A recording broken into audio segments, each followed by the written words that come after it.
Hello. Can you hear me okay? How y'all doing? Hope everyone's been having a good week. Hope everyone's having a good weekend. I hope everyone is excited. Or as excited as I am. I've been looking forward to this all week. Because I want to know what happens. Phoenix Wright, Trials and Tribulations, Part 2. We are picking up directly from where we left off last stream and on the last YouTube highlights if you're coming from there. We are what I want to believe is halfway through the second case. It feels like a halfway point because there's been a twist just kind of thrown in, and I'm excited. So excited. I want to see how it goes. How are y'all doing? Time to solve the hemorrhoids case. Forget why Grossberg was at the boathouse. We're more concerned with his ass now. And get everyone that's subbing too. It's good to have you here. We don't forget about a Happy Meal. You already lost. No, you guys lost the bet on the last stream. It was Luke at me. It was him. It's too late.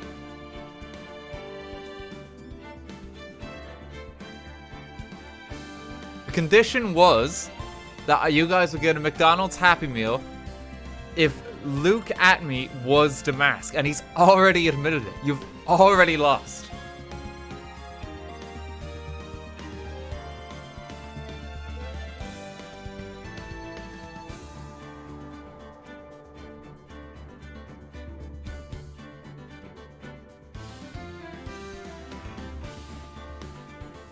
It's not happening. Since you won the McDonald's bet, does that mean you have to buy a few and eat a few thousand Happy Meals for yourself? Yes, I get every single McDonald's meal. I get all of them. Give me 5,000. I'm just gonna stroll up to like Dublin's, like the one on Grafton Street or something. I'm here. I hate McDonald's. I do have a confession, right? We were flying back from Amsterdam after TwitchCon. In desperation, at 6 a.m., we had to eat at McDonald's. It was terrible. I hated it, but there was literally no other food. And I hadn't eaten in like 12 hours. It was not good. I felt sick after.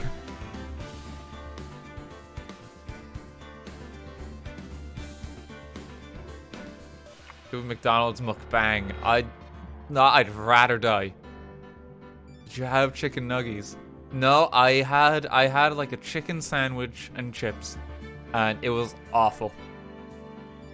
It was like barely warm. It was like not even crispy. It's like soft. It's like you pop it in your mouth, it feels like all the chicken's gonna dissolve. Like, that's what McDonald's is. It's terrible. It's awful. It's so bad. Like, when you eat McDonald's food, right? And normally when you eat food, your stomach has to churn a bit, has to digest it, take it into your system. McDonald's, like, you put it in your mouth and it comes out. Same. There's nothing to digest. It's already digested. It's terrible.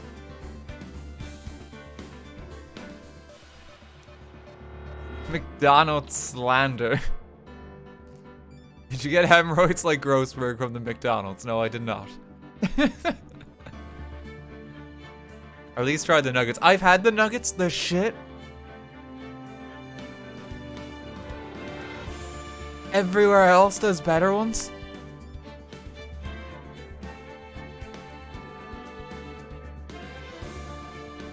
Don't diss our nuggies. Just admit you're wrong. I'm not, though. I'm not. I'm willing to die on this hill.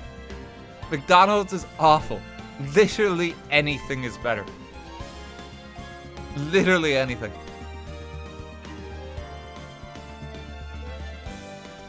Like, I don't even like Burger King. But you know what Burger King has that McDonald's doesn't? Flavor.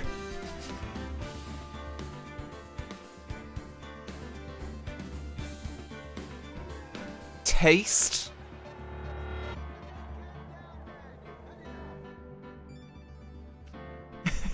Emperor, thank you for 1500 bits. As a McDonald's manager in training, I agree.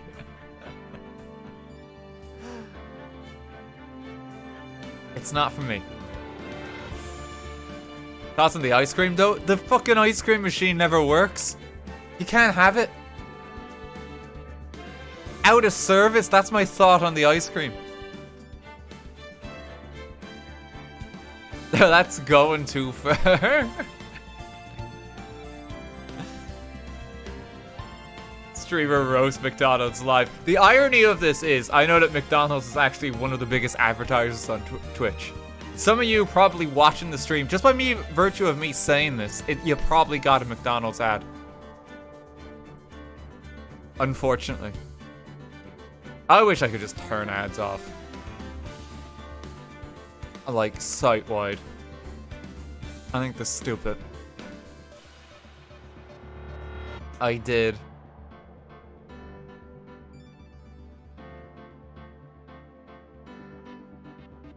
Base streamer.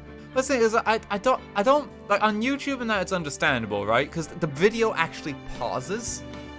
But on Twitch, whenever you get an ad, it's like, hey, someone on the stream is just missing a minute now of the broadcast. And it's like at complete random intervals. Like, I hate it. I don't want that financial support from ads on this platform. It's my honest opinion.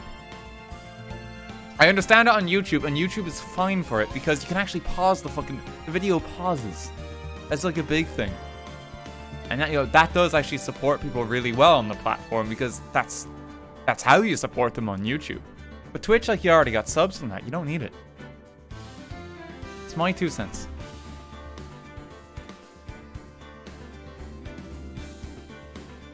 Just pause the stream, of course.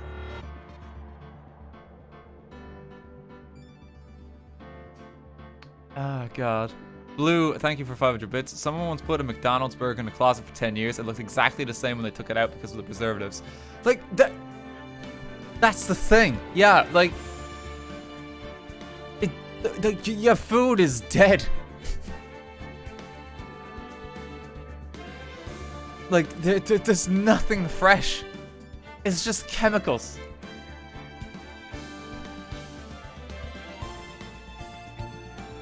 Taco Bell. I actually had Taco Bell for the first time when I was in the States. Jesus, 2 months ago now. God, the year's going quick. No, it would have been about a month. Taco Bell? Bit of a bad rap.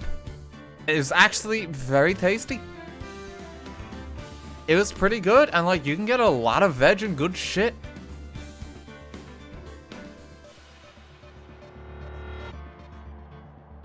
It wasn't that bad. You know, you're gonna shit real good after you have it. Like that's true. But it's tasty food. It's good for your system, at least. You know.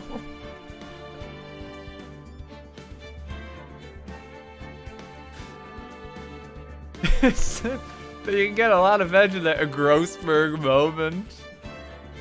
What do you think of Supermax at? I actually quite like Supermax. I got a soft spot for them. Supermax is like McDonald's, but there's actual flavor.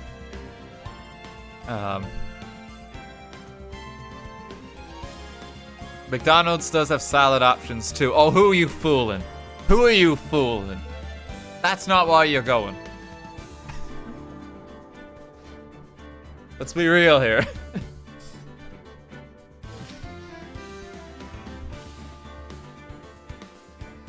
If you want a McDonald's salad, have you considered, like, eating lettuce off the floor? Because you might as well. You might as well. Sorry, this is oddly political start to the stream. How's it going? You're all here for Phoenix, right? We will get started in a mo. I'll give people a chance to join and listen to me rant about McDonald's for a mo. Everyone, thank you for 500 bits. Hey Dan, today's my birthday. Just want to say thanks for streaming today. I love you in the community. Heaps cheers. Happy birthday to you. I hope you're having a great day. I hope you don't get McDonald's. And anything else.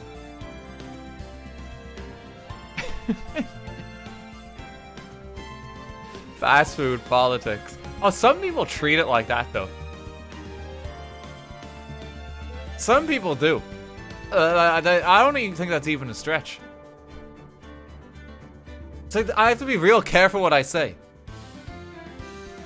Because like, there could be someone here, it's dependent on where I disclose what I've eaten. Someone will be like, what do you mean you've eaten at KFC? You fucker. People get real, like there's like a clan mentality when it comes to fast food restaurants.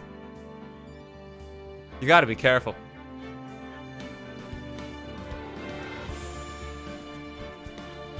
What do you mean you eat chicken? Taco Bell gang.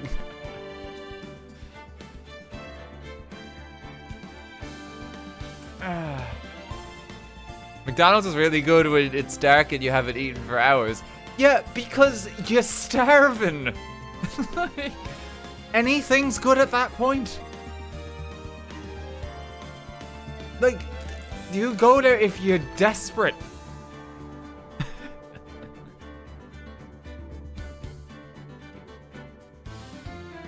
Dirt is still better. RT, stop going against all the fast food restrictions. You're gonna lose a lot of followers. Like, well, that's it. Like, I'm a McD broski. I can't support him anymore. I'm a McDonald's diver. How do I cancel my subscription? I'm a Mac man. I'm a Mick man. The Mick mob is gonna get me. Oh no, we gotta be careful. Lunar, thanks for 100 bits. Unfortunately, in the US, the best chicken is also the homophobic chicken. Yeah, that's really sad. Like, what's up with that? Like, I just want, like, a chicken sandwich? I don't want to support hating gay people? What's going on there?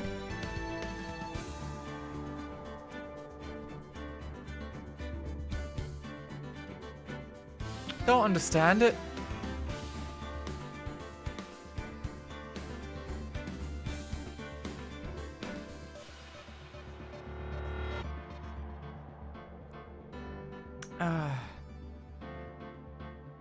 Mick Von Karma. How long is the stream been going for? Sorry, yeah, we gotta actually start with Phoenix Wright. I'm gonna put a knife between your Mick ribs if you're not careful. Okay, yeah, we gotta get started. They're getting agitated. The Mick Mafia is on its way. Alright, Phoenix Wright. Phoenix Wright. Okay, we gotta get going. The Mick Mob is coming. Okay, the stolen turnabout.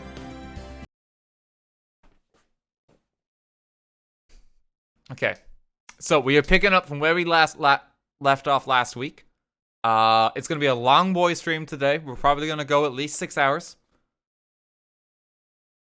And we're also picking up from where we left off in the last YouTube highlights video. So if you've seen that, you're up to date on where we are now. As ever for Phoenix Wright, no spoilers. We have a special command for it in chat. Please do not spoil me on anything. Even fake spoilers, don't do it. Unless I say that specifically help me chat, anything I ask is hypothetical. Got it? And if it looks like I'm just struggling at a puzzle, just smile the pain away. It actually is kind of helpful when people do that because it does mean if someone tries to spoil, it actually gets buried in chat.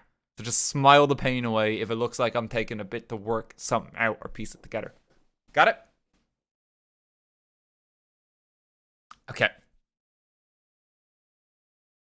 Alright.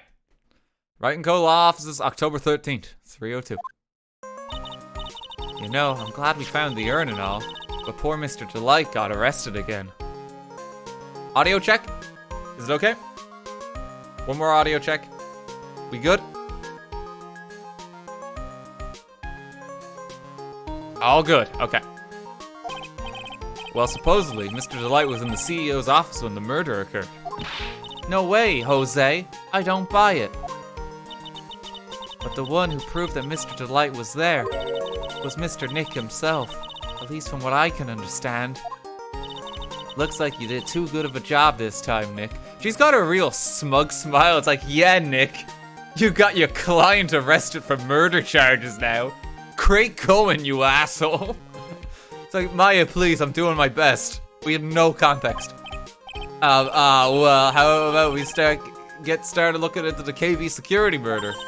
I think I'm gonna head back to Karain Village for a little while, if that's alright. Yeah, you are only like 7 years old, bro. You probably shouldn't be here. Sure, but why? I'm going to bring the sacred urn back and have some people take a look at it. What? This has been fixed, but weirdly fixed correctly, which is wrong. It's not supposed to be correct. You don't know what's going on with that plot point. Oh, that's a good idea. I think I'll go with... No, Mystic Maya, you should stay here. I want you two to spend some special quality time together, full of love and happiness. Pearl, we're going to a place where a man has just died. It's not exactly date night. Pearl's so caught up in her fantasy, she forgot there's a murder to solve. Sacred urn given the pearls. Now remember, no fighting, okay? She's gone. Okay, Nick, time to get going on this murder investigation. Okay, what to do? So what do we do now? Isn't it obvious? We should get out there and investigate the murder. Well, first, we need to find out exactly where KB Security is located. Hey, why don't we ask Miss Delight? She should know. Besides, I want to ask some stuff about motorcycles. Motorcycles? You're not thinking of getting one, are you? I'm not the same little Maya who used to be happy with her dinky little bike, Nicky boy. Oh no. Speaking of asking around, I got a few questions of my own from Mr. Delight. Okay, well, let's make sure to go to the detention center too. Okay, so we got some places to go. She wants a motorbike. Can she drive? She's only got a bicycle. The Scottish girl. You must be relieved when we got the sacred urn back, huh? You bet. But there's something a little different about it. Huh? Don't at me. It's pretty obvious, isn't it? I mean, take a look at this. It clearly says I am on the urn in the poster. But the urn we got back says Amy, like it always used to. Oh yeah, you're right. Plus, the vase has pink splotches on it now. I'm sure they weren't there before. Did someone use like chewing gum to piece it back together? Maya doesn't know, but 1 year ago when the urn was broken, the repairer accidentally turned Mystic Amy's name into I am. And that repairer was one mechanically unskilled little pearls. But still, I don't remember ever seeing pink splotches on it. Is it possible that urn is a fake? I'm sure Pearls will find out about that once she gets back to Karain Village. Yeah, I suppose. Now that I think about it, Maya hasn't been back to Karain Village in a long time. Okay, so maybe there's some elaborate plot to steal the urn, but they didn't know it had been broken previously because that was kept under court record, and that wouldn't have been public knowledge. Actually, no, but at the same time, then it's literally in like the poster for the event, so that's not quite right, is it? There's an urn mafia. Oh, you remember in the last game when I went like, oh, like we had like an entire case that I was convinced that I was waiting for the mafia reveal for like, I want to say like 8 hours.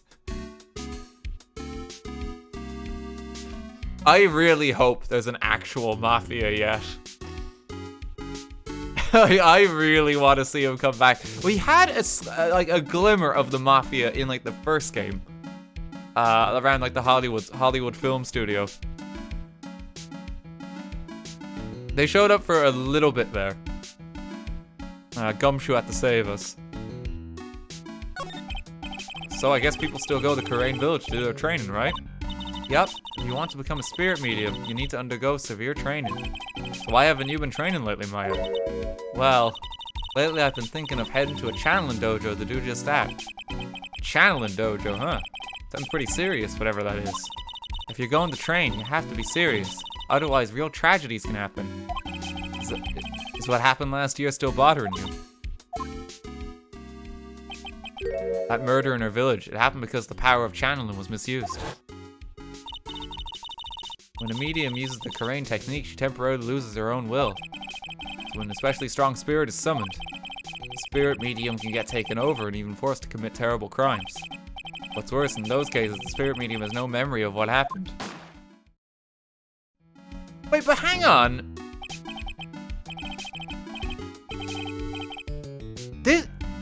No, but there was a person behind the screen who shot the doctor. This is setting it up as if Maya, like, was possessed and actually killed him. Yeah, she wasn't the killer here. Why is this framing this as if she murdered that person? It was literally just someone behind the screen with a gun.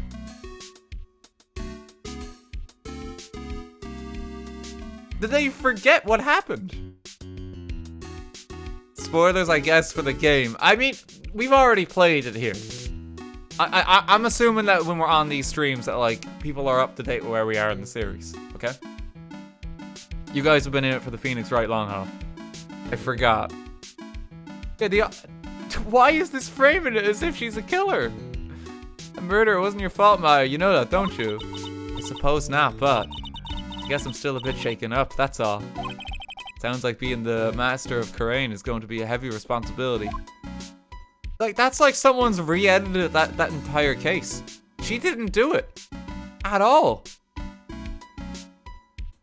That really makes it look like she's killed someone.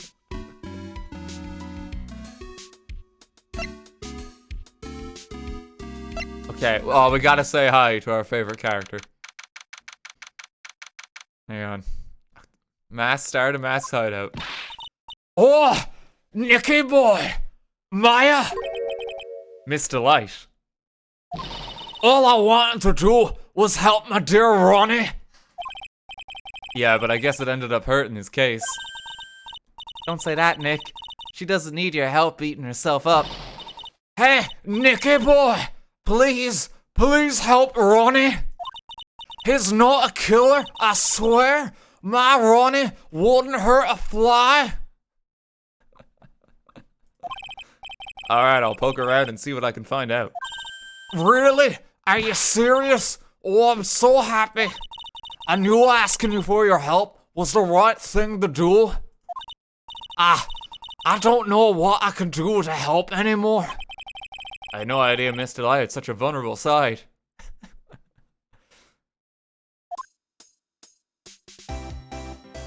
Because of the accent, I hope it's her. I'm a killer, Mr. Wright. Oh god, no, the accent's already going again. Hang on, Scotland? Scotland? Oh, there we go. So we get it back.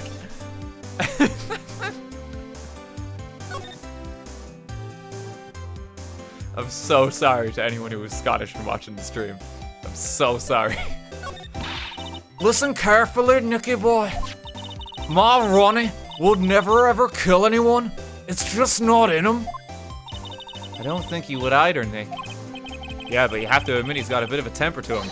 It's not that hard to imagine him just snapping and screaming, please die. Oh, Jesus, Phoenix. He would never say that. Anyway, Miss Delight, he might not be a killer, but he's still going around saying that he's a thief. I already told you. That's just a fantasy for him. Miss Delight, I hate to say it, but you're the one living in a fantasy world.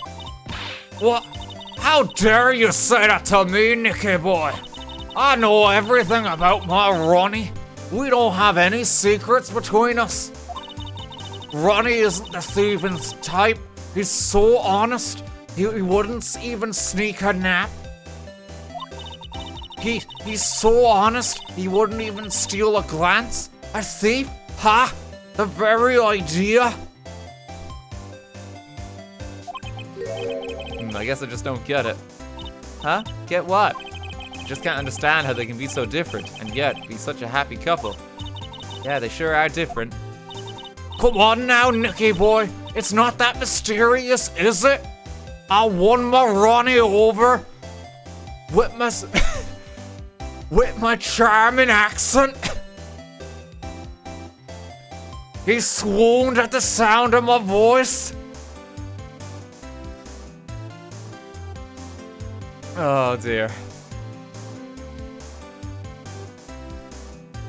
How's everyone doing? You holding up? Oh no, he's already losing it. I'm trying. She's French though. Scottish. French-Scottish. Small crossover, okay? Like, I'm Irish-Canadian, right? So it can happen. Like, Irish-Canadian, Canadian-French, Irish-French, Irish-Scottish, Scottish-French, okay? That's how we get here. Crossover episode. I actually have Scottish ancestors, I'll have you know, from my Canadian family. You're not 100% Irish? I'm not. No, my Canadian family came from Scotland. And I'm probably doing them all a great disservice right now.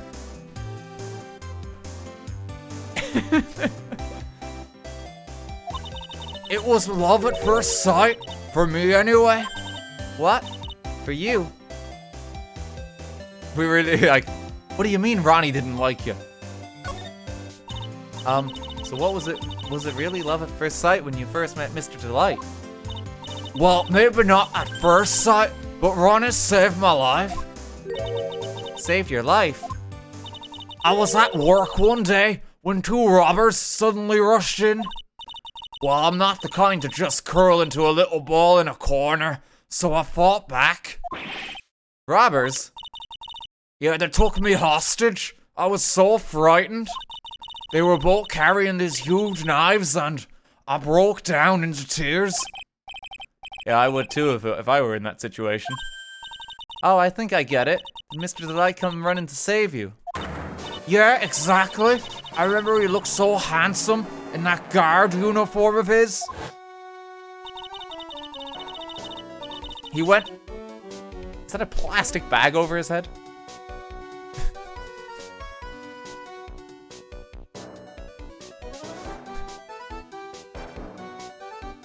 It does look like something else that I do not wish to specify. It does, no, yeah, it does look like that. I'd be screaming too. I'd also have this reaction.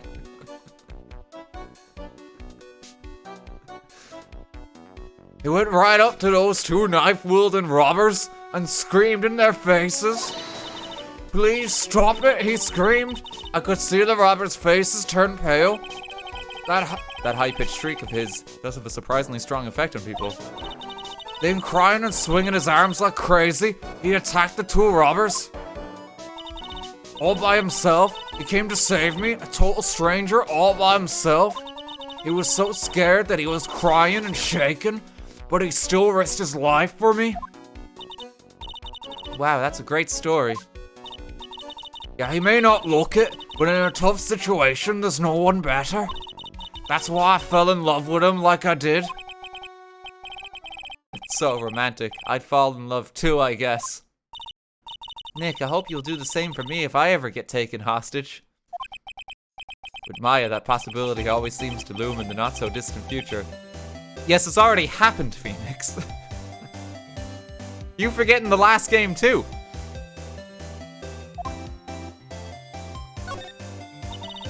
Mr. Light, do you know anything? Do you know about KB security? Don't be silly, of course I do. That's where my Ronnie works. So she still thinks he works there, huh? And yet, according to what we heard today, Come on, don't tell me you didn't know. Ron DeLite was once an employee of KB Security. He was a professional security guard. Ron quit. He doesn't work there anymore. Looks like Miss DeLite doesn't know. KB Security is only about 20 minutes away. By motorcycle, that is. Oh, Larry told me it takes 30 minutes by car. Well, I have to admit, I tend to fly pretty fast on my bike. I'm breaking the speed limit. I know you're an attorney, and this stuff might come back to haunt me. If I get to KB Security that fast, are you sure you aren't literally flying? Why don't I give you a ride sometime? Or better yet, how about now? No, I'll pass, thanks. Why don't you just tell us where it is and we'll go ourselves? I'd honestly be terrified to ride a motorbike. Cause like, you're so exposed to like, the open air. Like, I'd be worried, like, as a passenger on a bike, like, you just kind of have to hug the person in front of you. Like, I'd be worried I'd snap their spine as I'm holding on for dear life. Seems really scary. Yeah. Might be some people who ride motorbikes here. I imagine if you have, like, the full-on, like, kind of suit and the helmet and that, it's a bit less intense, because that's giving you, like, a bit of a wind barrier. Not that bad, okay. I like the idea of riding a motorbike, but I think I'm too chicken to actually do it. Ah, what a scaredy cat you are, Nick. Miss DeLite told us the location of KB Security.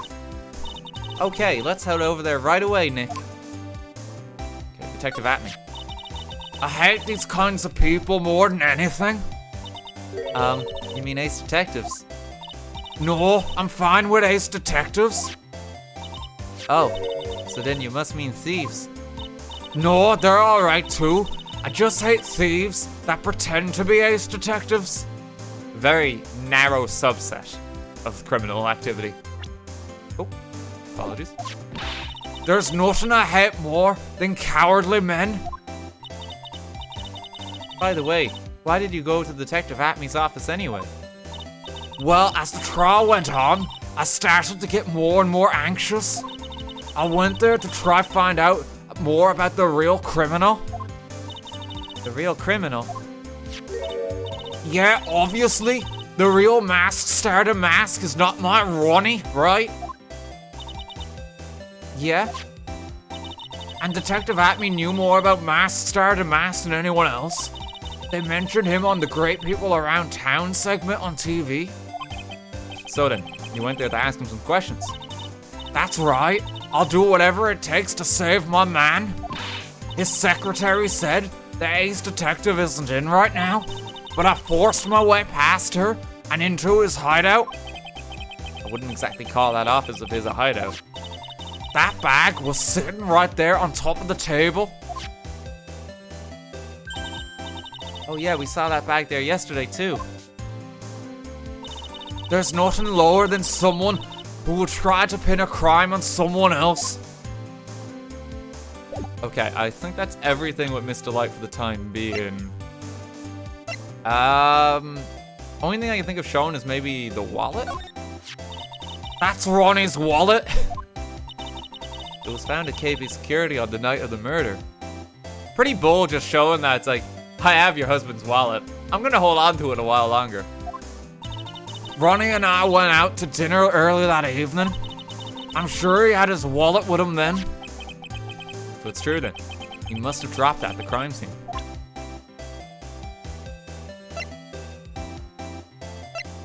Okay, there's the brooch. No, I don't think that's doing anything. Office security card? I know what that is. That's one of those key cards from Ronnie's company. Come to think of it, it's been a long time since I've seen one. Probably because Ron doesn't work there anymore. Okay. I think that's everything for Miss DeLite at the Mo. We can go to the security company. We should see what's going on here. KB Security CEO's office. It's pretty ballsy to have just your massive safe, like, on display. Just like that. Normally this should be in, like, a vault or something. I guess this is where it all went down, huh? The walls in here look thick, just like you'd expect in a CEO's office. What has that got to do with anything? Yeah, what does that have to do with anything? Hey, it's you guys. Oh, it's Detective Gumshoe. Today was a real train wreck for you guys, huh? Sure it was, pal. But that prosecutor made real fools out of us. Yeah, I feel for you. Wow, that's not like you at all. I thought you'd be more like... Oh, that was great. You guys got what you deserved, pal. Ho, ho, ho, ho, ho. Or something to that effect. Do I really sound like that to you, pal? Yes. If the gumshoe fits. Well, anyway. The point is, I can tell when someone puts their heart into their jobs. And I can sympathize when things don't go your way. Sometimes, I feel like wrong is the only way things go for us detectives. Wow, I had no idea Detective Gumshoe was such a nice guy. Now, if this little love fest is over, maybe we can start investigating. Okay, what happened? Detective Gumshoe, tell us what you know about the murder. Okay. The thing is, I'm really not supposed to. Gumshoe, it's never stopped you before. Hey, come on. What about how we put our hearts into our work? Things are really working against us right now, and we need help. Okay, I'll tell you. Just don't start crying on me, okay, pal? I'm sorry, I can't tell you that confidential email, well, information, pal. Oh, okay, since you asked so politely. Okay, I won't cry on you, pal. The victim's name is Kane Bullard. He was the CEO of KB Security, and a pretty big fella in his own right. His corpse was discovered at 9 this morning. His estimated time of death was 1 in the morning on October 12th. Cause of death was blunt force trauma to the head. Probably an object in this room. Happened at exactly the same time that Master Damask was stealing the urn, huh? Okay, cerebral hemorrhaging from blunt trauma to the head. Jesus. We've had a lot of head trauma cases. So why did it take almost an entire day to discover the body? There's a good explanation for that one. Bullard's body was stashed away inside that safe.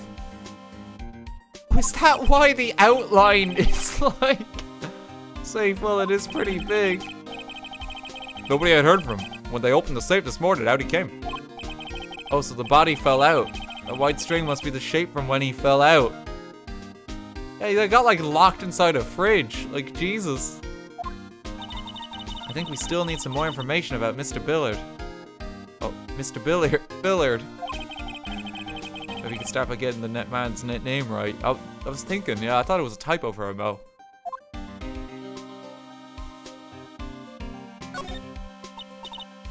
So, what happened to Master Damask? He's at the detention center screaming like a madman. Investigate me again, he keeps yelling. No, I didn't mean him. He's not the real thief anyway, right? Oh, you mean that detective at me? Oh, ho, ho. Oh, that was great. That guy got what he deserved. Oh, ho, ho. Now that's the detective I know and love. Think about it. Atme was always around when a calling card showed up. But he always mysteriously disappeared when the heist took place. I was hiding at the crime scene. Huh, yeah, right. That's the lamest thing I've ever heard. That's how you just knew he was the thief. There's still stuff unresolved, though, from the other crime scene, specifically with the paint around the box. A lot of it doesn't even make sense because if they are the one and the same person, the crime scene still doesn't particularly make sense because things like the sword on the ground, like, clearly that was used to bludgeon someone. So, like, what's going on? Like, he's just trying to build a convincing alibi?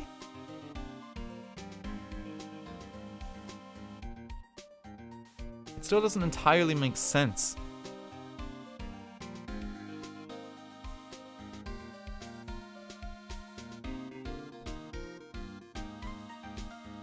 We've had a case before where the premise was that there was a person in 2 places at once.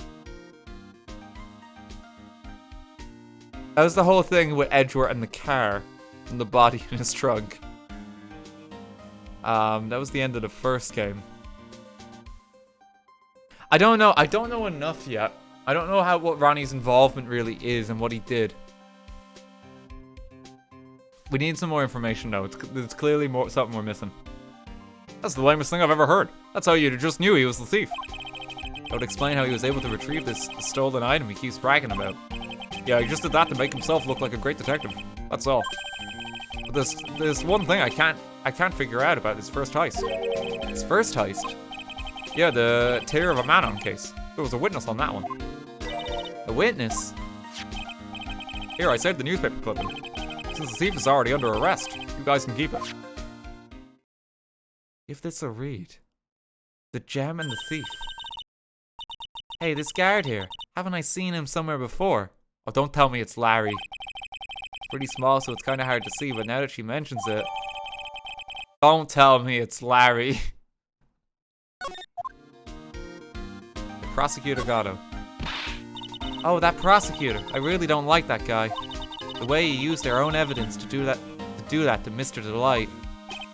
Yeah, I think he did that. He did it that way just because he knew it'd hurt more. That's what my gut tells me, anyway.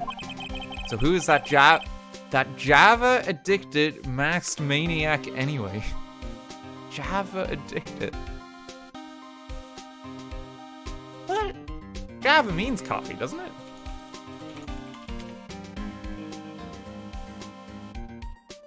I'm dying for a cup of Java. Oh yeah, okay. I'm so used to associating just with like the programming language these days. It's a nice term for coffee. I'll have a Java. He's looking it up.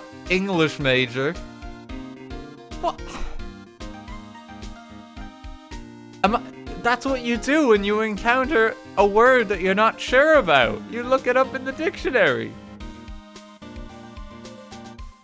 Oh my god, this guy with a maths degree has to use a calculator. Like, yeah. It's called a tool. Oh, this carpenter has to, like, use a hammer. Carpenter major. Carpenter major. Shame on you, Dad. You should know better. I'm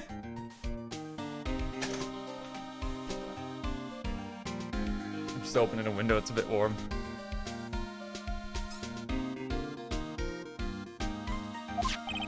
Prosecutor got him. He's quite the enigma, huh? The thing is, pal, I never even heard of the guy before. He just showed up one day at the prosecutor's office. Came out of nowhere.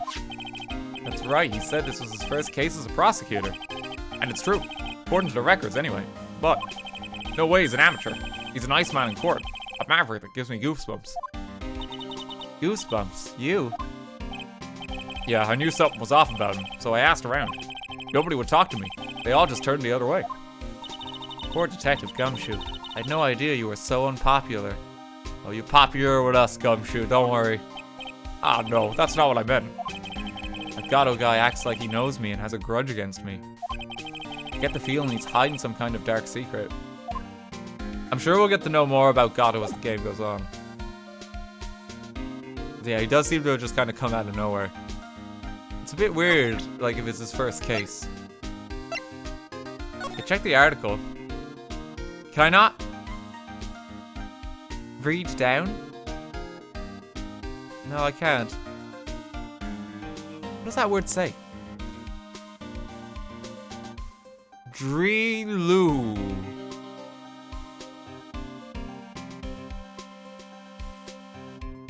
Oh, priceless. Okay.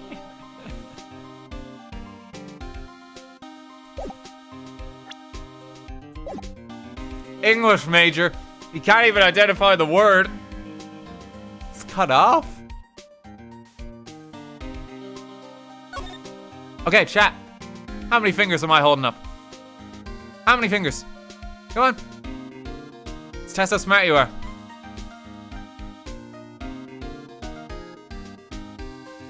$69. Really? Really?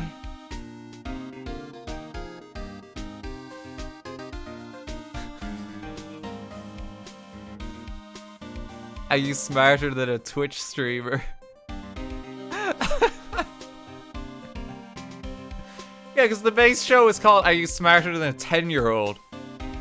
Are you smarter than a Twitch streamer? Like, oh god, this is just embarrassing at this point if you get the questions wrong.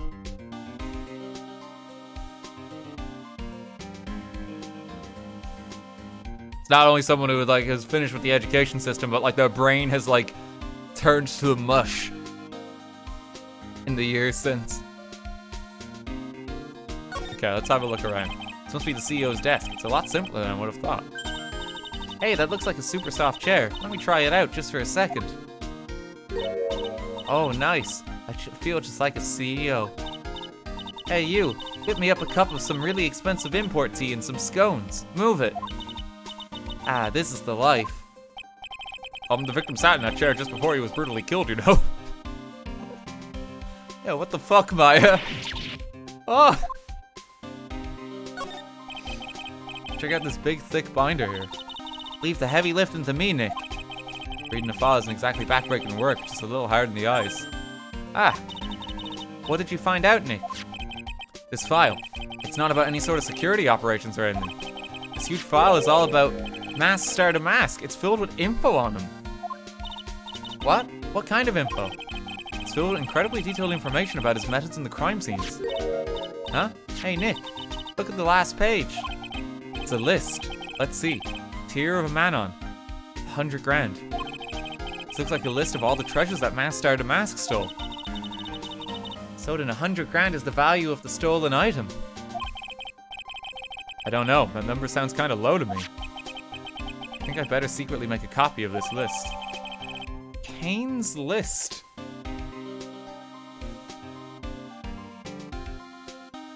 Okay. Yeah, I thought it was supposed to be priceless. That does seem kind of low.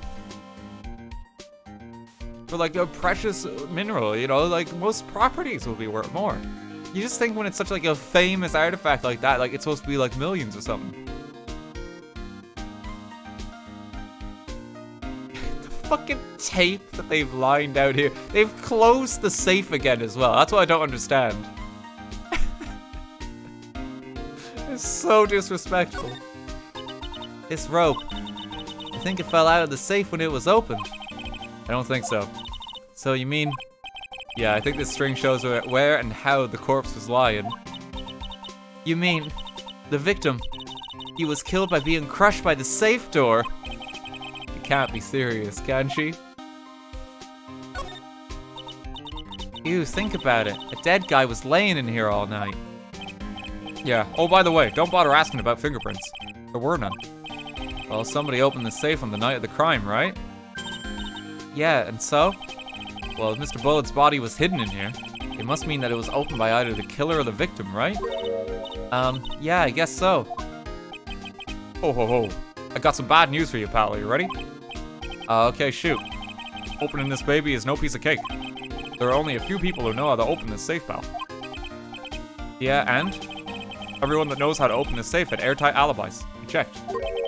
Everyone except one, that is. I'm almost afraid to ask. Former security chief, Ronnie Delight. What? Ron Delight?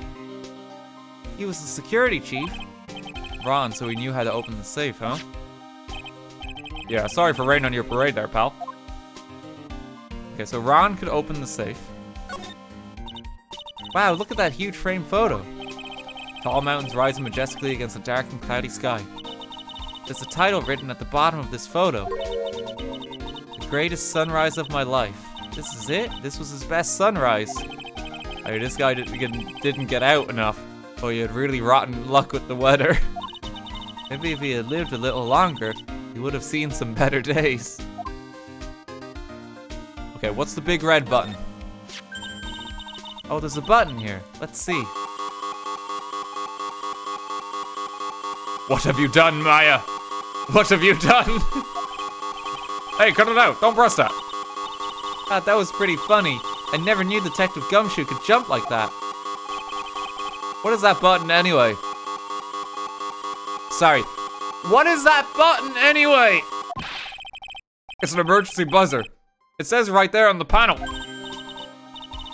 Oops, you're right. It's written right there. Nick, how many times have I told you to read the instructions first? This alarm's connection to the basement guard room. It's used to summon security up here. Really? Then it's possible on the night of the crime. Oh, so when the CEO was attacked, do you think that maybe he pressed the buzzer? Yeah, I thought about that, so I asked around down there. But they said that the buzzer never went off that night. Also, we couldn't find any fingerprints on the buzzer. Mr. Bullard, the victim, wasn't wearing any gloves, by the way. Just so you know. Maybe we better go and talk to that guard about this emergency buzzer. Connected to the basement security guard office, there are no fingerprints on it. Okay. This looks like some kind of bookshelf / rolling cabinet hybrid. You can't get in between these two shelves. Don't strain yourself trying. It looks like the shelves are controlled by a special panel. So I guess it's one shelf at a time, huh? Looks like they're filled with bunches of files. Yeah, files filled with data about security jobs they were hired to handle. It'll be a good night's reading if you've got insomnia. I was hoping for something a little more exciting, like UFOs or something. Maya, this is a crime scene. We must stay focused. Okay, go to the security room. Is this where Larry's gonna be working at? This seems very high tech. Holy shit, they got a lot going on in here. This looks like the inside of a UFO. Wow, this is really something else. For a security guard office, it sure doesn't feel very secure. KB security guard. Oh, I just remembered Larry might be. Hey Nick, what's up? Oh, so he is here. Phoenix, he's your friend. Why are you like so disgusted every time he says hi? Yo, how's it hanging, dude? You got my sweet little Maya with you too. Hi, Larry. Here I was working my fingers to the bone, and in walks an angel. Got no problems with a daytime date. It's all good. No, that's not what we're here for. We're investigating the Bullard murder case. Huh? Oh yeah, that's right. You're a lawyer, aren't you? He's so hopelessly clueless. Well, if it's about the murder case, boy, have I got some good info for you. Really? What is it? Well, I don't mind sharing with my sweet little Maya. Larry, please. But Nick here is a different story. But Larry, I thought you two were old school buddies. That was then and this is now. Why is he hostile? So what's this good info you were talking about, Larry? Hey, I'm a guard, a pro. I can't just give away information for free. He wants a bribe. I thought professionals were more, I don't know, honest? Can you talk to him, Maya? Larry, tell us already. What's the good info? Hey, I like that. This kitten has got some claws. Oh, I don't like that. Okay, you really want to know? Yes, so tell me. Okay, so the thing is, Ron Delight was an employee here.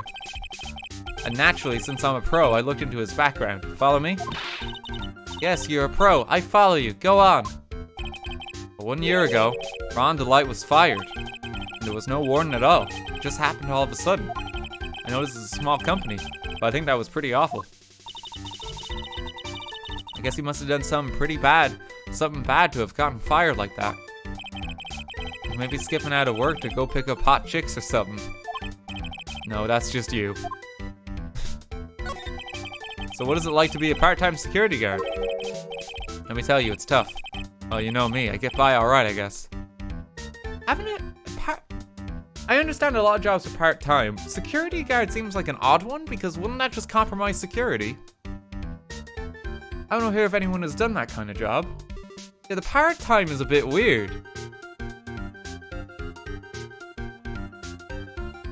Switching shifts. Yeah, but surely you'd have full-time guards to switch shifts.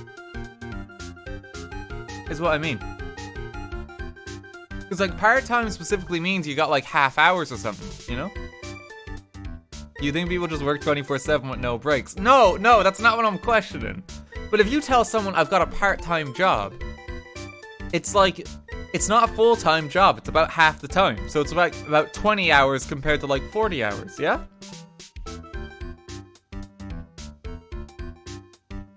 That's what I mean. It just seems like a weird one to have, like, because for a security guard role, I imagine you want less people and you employ those people more regularly. So it just seems a bit weird. It just seems like you compromise security by having to change the guard more. Less benefits given to part-timers. Maybe that's all it is, yeah.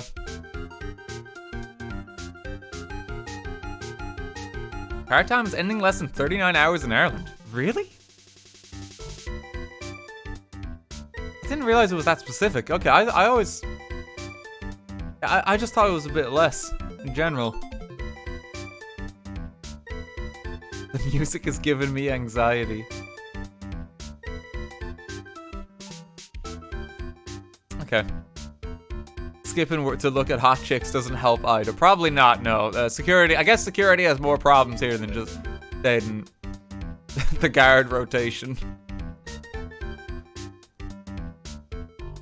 Okay. First I have to keep my eye on those monitors all the time. Monitors? There's security cameras set in each room around the building. It's really hard. Sometimes I feel like my eyes are gonna fall out. Oh. And if I see something suspicious, I have to contact one of the teams. What teams? Security teams for this company. It's supposedly the best in the business. But I'm no amateur either, so if it's something small, I don't bother calling them. So in other words, you basically watch TV screens all day long. It's an important job, Phoenix. You were in this office when the murder took place, weren't you? Why do you say that? This is just a part-time job for me, and I can't operate the equipment, and I'm dumb. Even if it is part-time and you are dumb, you're still in charge of security here. Hey, give me a break. Don't try to pin the whole thing on me. That's not fair, Nick. I don't think you can expect someone like him to take any responsibility. Anyway, the point is you were here that night, right? Really? Larry's gonna have a psych lock? Come on, Larry. Not you too. Last person to have one of these, like, is the criminal. What's Larry got to hide? That's so bad. I knew I smelled bad. Something smelled bad, and it was the butts after all. Ah, Larry! Good to see you with the toilet chums. Pull up a chair.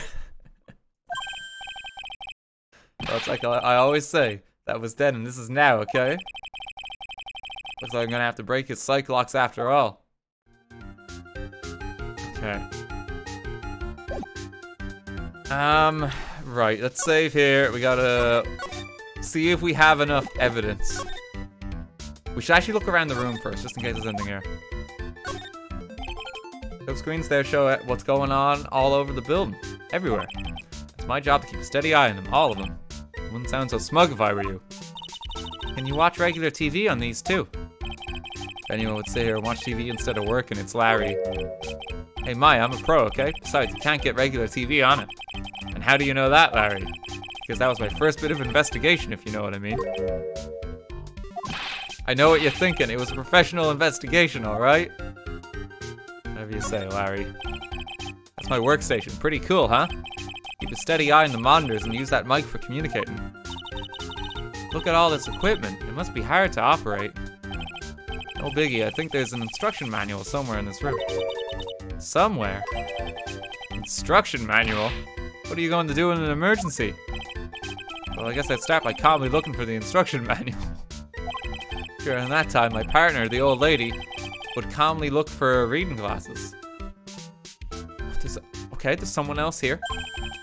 That's what us security professionals call teamwork. Even Maya and Pearls could run this place better. Hey, what's that supposed to mean? Oh no, old lady! Did you miss me, Phoenix? Not that old lady. Please, no.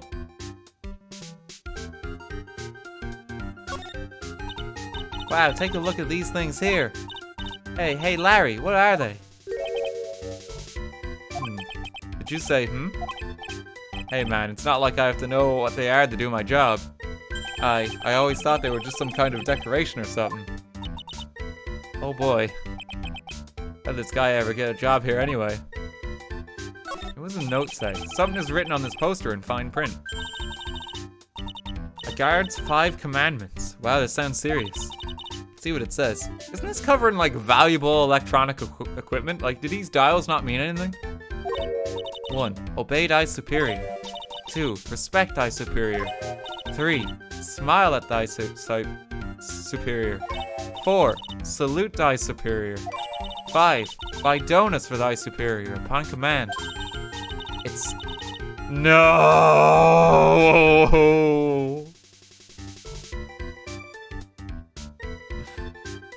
I was afraid of this. I was afraid of this.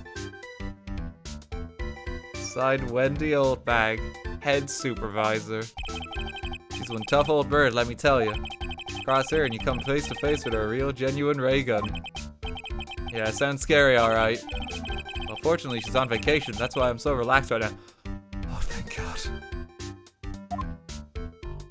We're safe. It's my partner's seat. Your partner? Well, that's what I call her. She's my superior, actually. Kind of a weird old lady.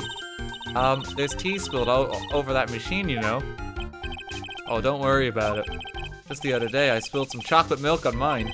It still works fine, more or less. They really know how to build them, I guess. Thank God. We're safe for now. She might show up later. We live in fear. Hey, Larry. That's your jacket, isn't it? That's right. Did you know you hung it right on top of some kind of lever? Yeah, sure. I was told to never ever touch that lever. She scowled and huffed at me. Something terrible will happen if you do. Got it, Greenhorn? Sorry. Something terrible will happen if you do. You got it, Greenhorn? I'm glad she's not here. I'm glad she's not here. So why hang your jacket on such an important lever? Because it got me curious. If the jacket's weight pulls the lever down, that's what they call an accident. Doesn't the suspense just kill you? Don't you want to know what will happen, huh? It's true. It's killing me, too. What about you, Nick? Yeah, but for a different reason. Yeah, that's fair. Okay. Larry has a psych lock. We're gonna come back to Larry in a moment. Because there might be some other things to gather. We might need more evidence. The treasures of Karain exhibit is all ruined now. Maya, I'm sorry, it's just so sad. This was our big chance for everyone to learn about spirit channeling. Maybe I can cheer her up somehow. Well, now that we've got the sacred urn back, maybe they can reopen it. Really? Sure, maybe we can label it the Urn of Master Damask's Desires. That would probably attract a lot of attention. Whoa, whoa! That's brilliant, Nick. We could clean up and be filthy rich. Woohoo! That was surprisingly easy. Okay, I don't think there is anything new here. It says we can investigate it all, but we've investigated this all twice already.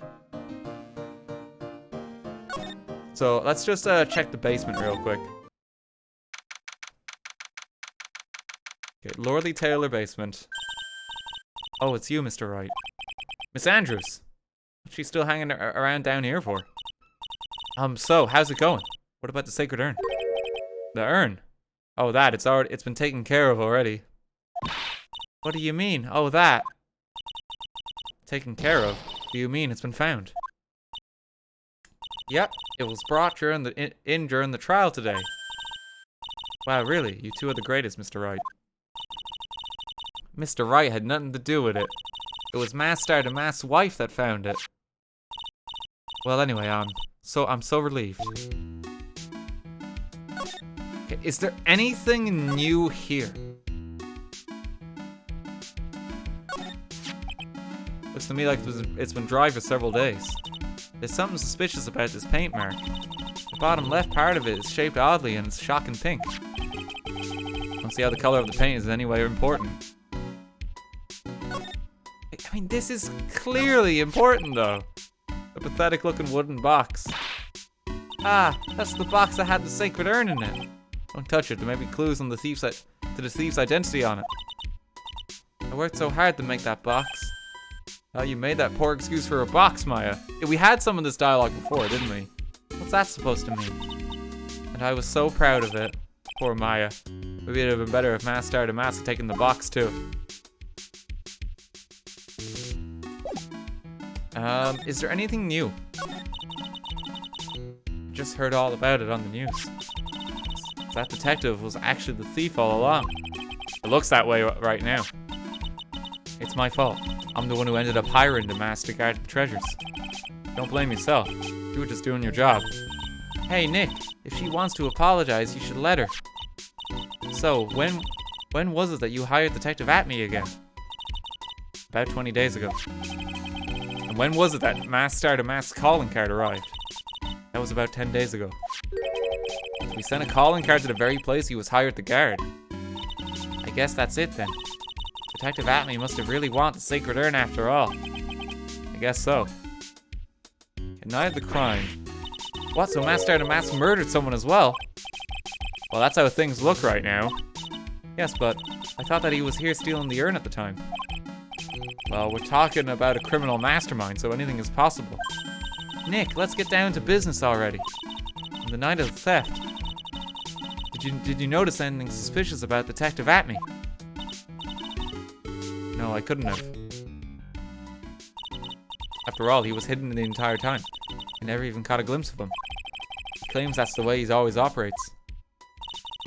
That's just what he says so he can have an alibi while he commits the thefts himself. Yeah, he was caught in the crime scene photo dressed as Master pretty well.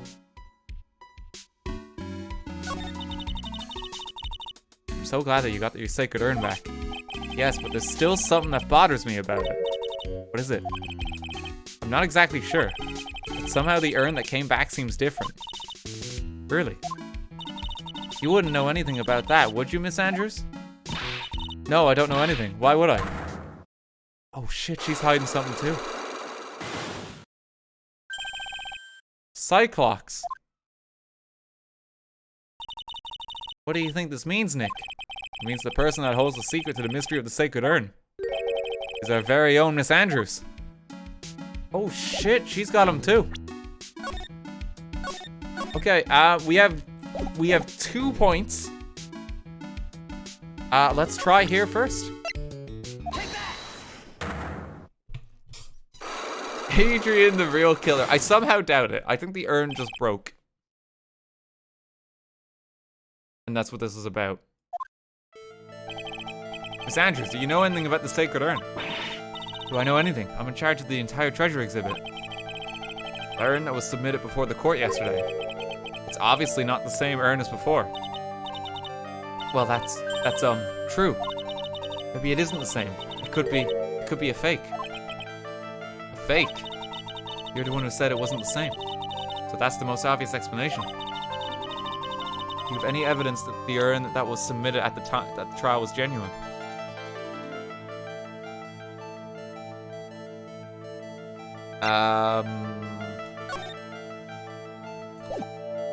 The urn submitted at the trial.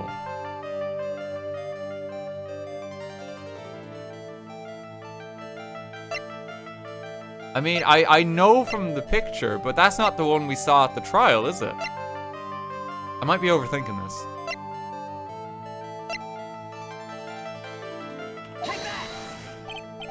Well, Miss Andrews? See, look, it was a fake after all. Huh? I mean, your evidence was fake too, as I expected. Okay, not that. So, do you have any evidence the urn that was submitted at the trial was genuine?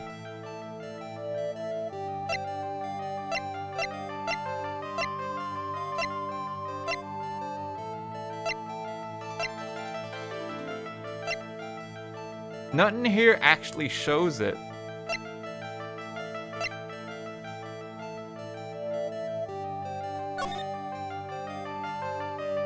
This would show it.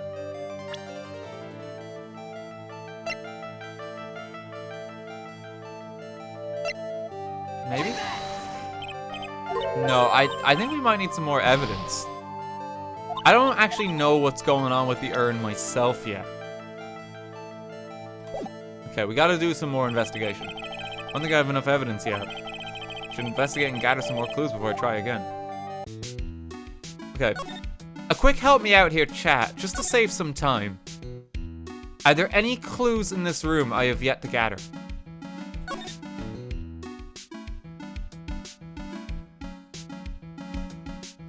No. Okay.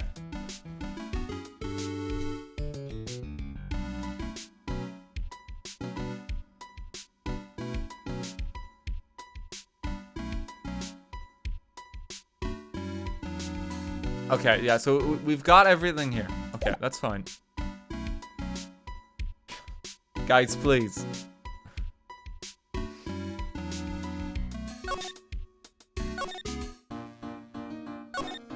Okay, another help me out chat here. There's no more clues to pick up here, is there? I'm just trying to eliminate some of the areas. Because like we've searched these ones a bunch of times. Yeah, there's nothing there. Just saves a bit of time. Okay, Acme Detective Agency. Let's have a look here. Whoa, this place is literally crawling with cops. What did you expect? Now that they know he was actually masked to mask. This must be incredibly embarrassing for them, don't you think? Yeah, I guess they're trying to make up for it by tearing the place apart. Hey, I just noticed. Gumshoe is nowhere to be seen. Well, he is a homicide detective. He's probably working on the murder case. Wasn't he in charge of the masked to mask investigation all the way up to yesterday? Well, a murder case is a lot more exciting, isn't it?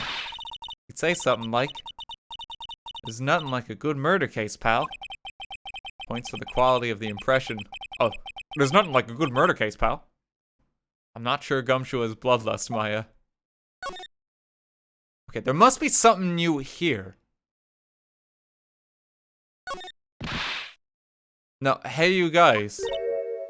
Eek, we're investigating this place, so keep your hands to yourselves. Boy, these policemen sure are a bunch of sourpusses. Well, Mr. Ace Detective did make a complete and utter fool scenario. What's all this now? Move it along, the show's over. It doesn't look like they're gonna let us investigate. I guess we might as well call it a day for this place and go look somewhere else. Okay. We can't gather anything here. There was one weird bit here that was called the Acme virus that we picked up as a clue. I don't know if that will be relevant in any capacity. It does seem like there's some like lab equipment stuff going on here.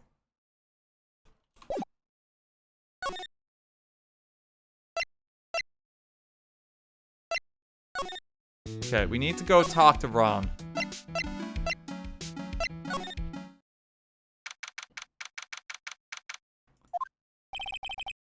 I already told you, it's not me. A sad, pitiful whine that tapers into silence. Sounds like they're interrogating Mr. Delight right now. Man, we don't have enough time as it is. Yeah, well, I guess the police are going crazy just like we are. Yesterday they thought he was just a thief, but now they got a murder case on their hands. I guess you're right. The guard over there looks a bit on edge, too. Come on, we'll just have to come back later. Okay, let's go check out some other place, Nick. This poor man, what's going through his head today? This guard monitors the visitor's room.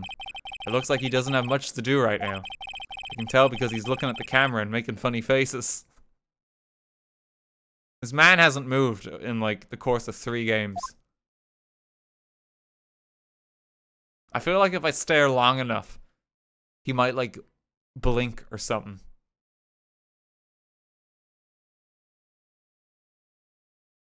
He's a statue. Now, we have to cut down on security here in the precinct. That's why we've actually employed several wax figures to keep an eye on things.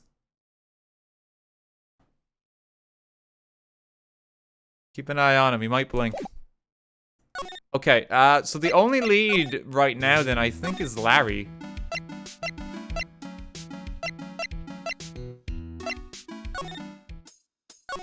Okay, so we go from here.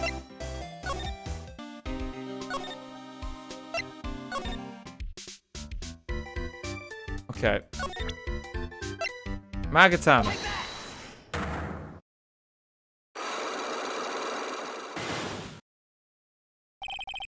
Okay, the night of the crime. On the night of the crime, were you working hard like you were supposed to? Okay. Of course I was. Of course I was. Why wouldn't I have been? But didn't you sneak out of work yesterday to go see Mr. Delight? But that was that. And this is this. Is there any chance that you snuck out of work last night too? Never, I didn't sneak out. I tell you what. I'll even bet you $1. $1, wow. Now that's confidence. So that drenched in the rain puppy look on your face. You have evidence that I left my position, or are you just pulling my chain? The evidence that Larry was not man in his station when the murder happened is...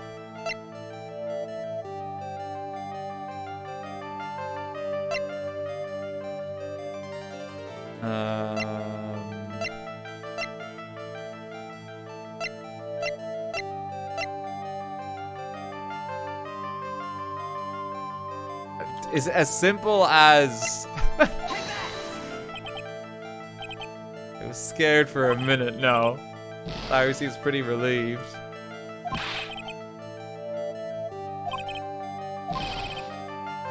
What's with that baby who had his favorite toy taken away from him look on your face? Do you have any evidence I left my position? Okay, a quick help me out, chat. Do I currently have the evidence for this? Yes, okay. Alright, so I just gotta think about it a bit then. Is it the fact that he just found the wallet? Found the KV security building at around 1 AM the night of the crime. So was he wandering the office? Yes, okay, he was. This wallet, you know about this, right? I've never seen it before. Liar, you hand-delivered this wallet to Miss Delight just yesterday. Give me a break, you can't expect me to remember every little thing that happens. Well, I do expect you to remember something that happened just yesterday. What time was it when you found this wallet? I guess it was around 1 in the morning on the first floor of our company building. Okay, so yeah, he didn't even see it.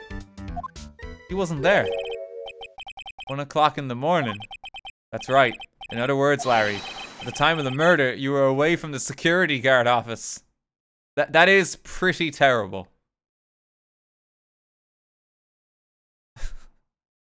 This entire scenario could have been prevented if Larry had simply manned his post. Like, he's getting fired at least. Yeah, but there's something you didn't think about. What's that? My shift that day didn't start until 10 PM. The murderer might have snuck in before then. What do you mean by that? If the murderer had snuck in before 10 PM, then it wasn't my fault. It was the fault of the guy whose shift was before mine. I have a feeling he still doesn't get the seriousness of this. Listen up, Larry. We know beyond a shadow of a doubt that the killer snuck into the CEO's office after 10 PM during your shift.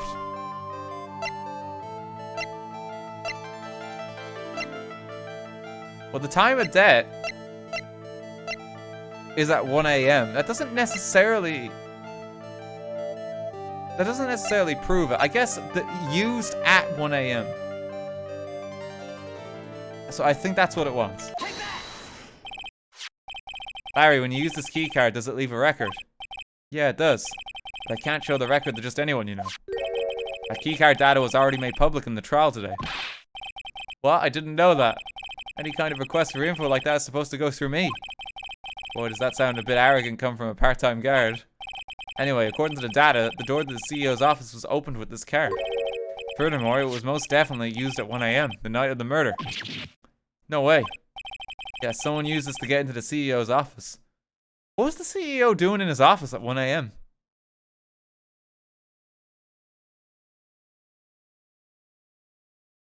Oh shit, he's corrupt.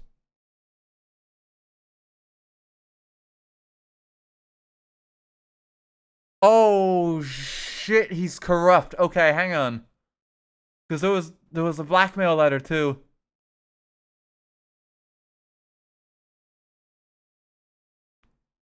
And Luke Atmey's previous thing was only worth 100 grand. So what if Luke is doing all these crimes, he's colluding with the CEO to then sell them.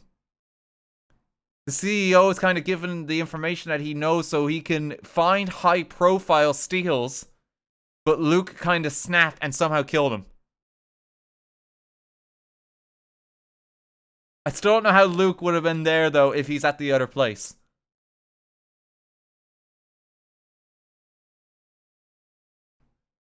I'm still trying to piece it together, but I think the CEO's corrupt. We've had a corrupt police chief already.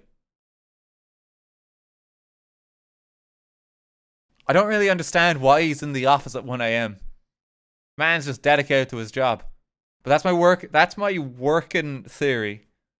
The The CEO is in on it. That happened at 1 a.m. on the night of the crime, right in the middle of your shift. Oh. Larry, you can't duck your responsibility this time. Yeah, no!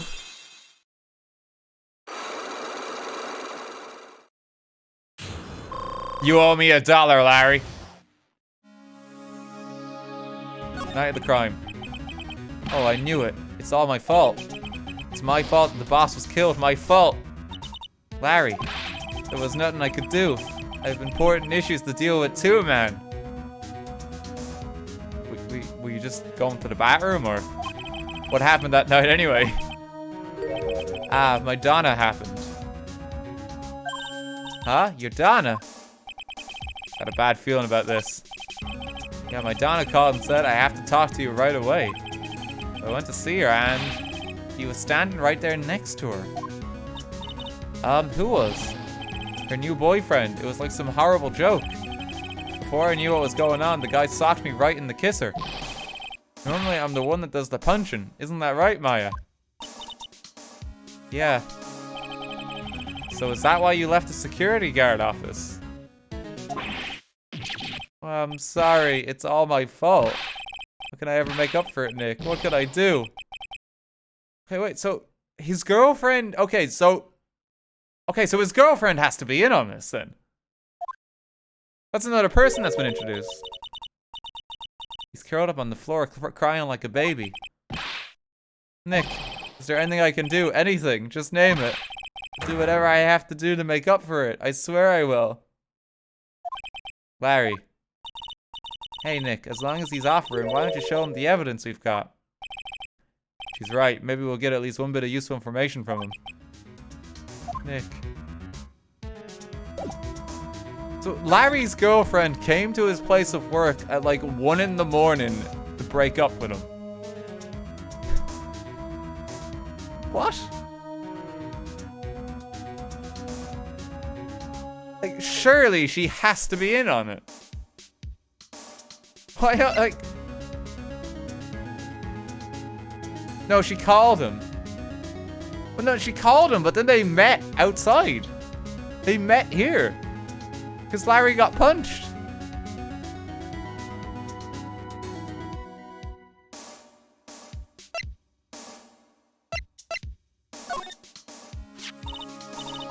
The buzzer in the CEO's office is directly connected to this room, right? That's right. Just like my heart is connected to yours, Maya. Jesus Christ, Larry. Huh? Go ahead, Maya. Press the buzzer in your heart. I promise I'll come running to your rescue like the professional guard I am. Wow, that was pretty good. Thanks, I try. You think you could tell us about the buzzer now? Yes, please. Please tell us. Okay, I guess so. Prepare to be wowed. Okay, getting something about the buzzer. I accidentally pressed the buzzer earlier. Yeah, I heard it. So that was you, huh? You're a security guard, aren't you? Why didn't you come to the CEO's office? Well, this is the 3rd floor of the basement. The CEO's office is on the 1st floor. I thought it would be a good idea to adopt a wait and see approach.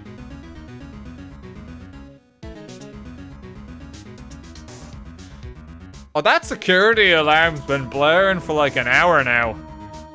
They actually might be getting killed. Oh, we should check that out.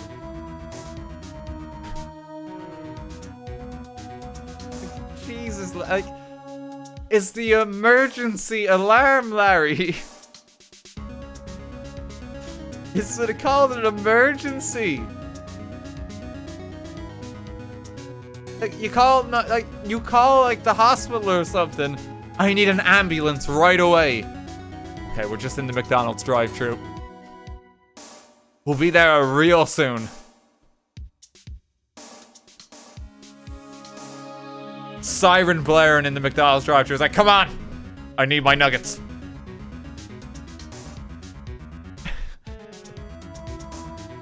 What's with you and McDonald's today? I don't know. I don't know. This happened last week. Plus, there's a police detective here, right? I just didn't think it was necessary. as if he was trying to win an award for the laziest person on the planet. Let's get back to talking about the night of the murder, okay? Is it true that the buzzer didn't go off that night? There must be a record, right? You must have had a look at it, right? Of course I did, and I couldn't possibly have made a mistake either. Do you think you could take just one more look for me? Pretty please? Oh, okay. Just can't say no to you, Maya. What do you think, Nick? He's probably right. I don't think even Larry can make a mistake like... What is it? What's wrong? I made a mistake. Huh? But how? It can't be. It's impossible. Okay, enough already. What about the records? That night, it went off just once.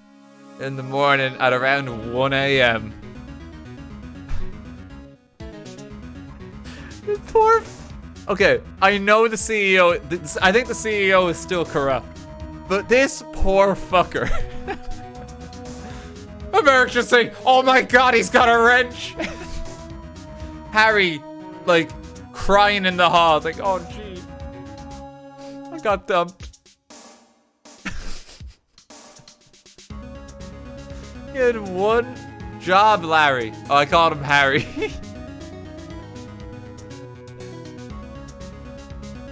Larry, for fuck's sake.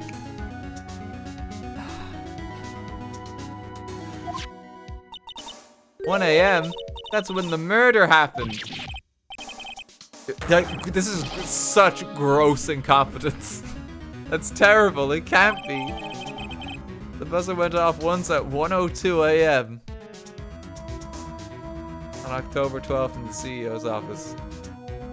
Wait, 1:02 a.m.?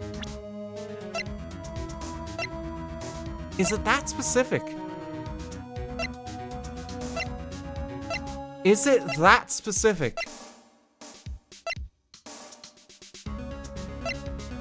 It's not gonna be like the buzzer was pressed after he died.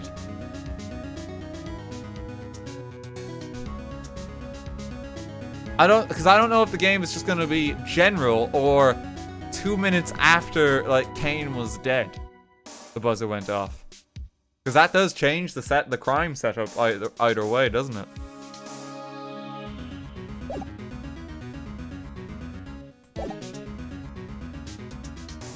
Okay.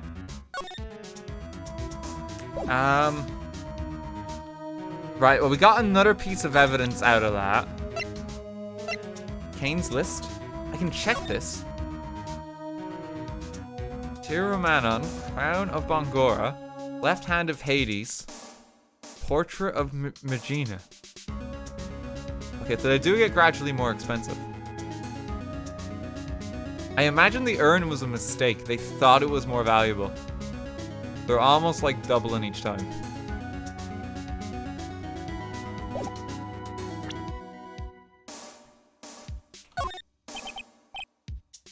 Okay, he doesn't know anything about that. They seem so, I don't know, pleasant. Larry, what the fuck? You guys have really made me reflect on the way I've been living. But the only problem is with all this reflecting, where's the time for love?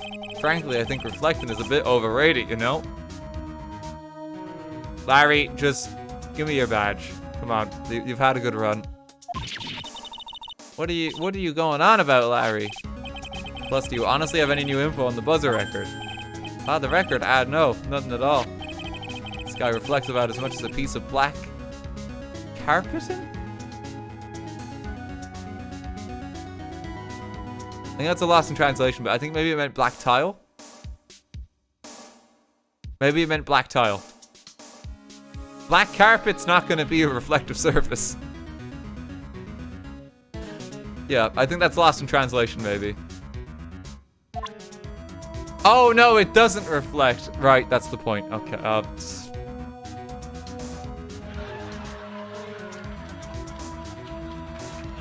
that's just weird, then.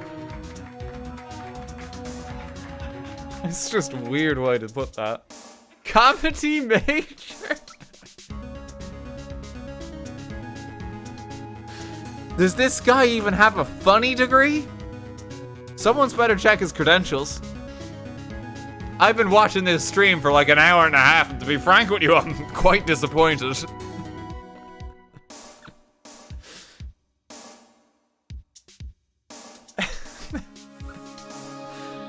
Oh no. You went to clown college. Okay, yeah, Gumshoe, we found this. Detective Gumshoe, about this right here. Sorry, it's hard to believe, but there's a limit to how much my brain can hold. Gumshoe, please, this is actually really important. I've got 2 ears and 2 eyes, but I only got 1 brain. See your eyes and the ears. But the jury is still out on the brain thing. Hey Nick, if you have something to say, just come out and say it.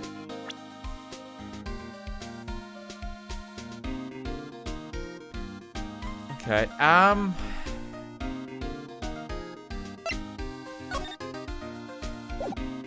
Oh, the first heist! I have to go ask Larry about that.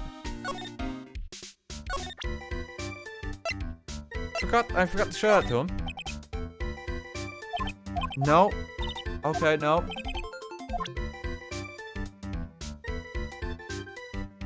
Quick help me out, chat. We're done with Larry now, yeah? I think we got everything from him. Yeah, I'm pretty sure we got everything out of Larry. Maybe if we head on back. Always weird how you have to do movement in this game. You're supposed to know, like, the geography of where everything is laid out. Maybe Ron's out? No, Ron's still gone. Do you know anything about the buzzer record? No. CEO office buzzer. Kane's list. Kane's autopsy. I want to know like the grisly details of how a man died.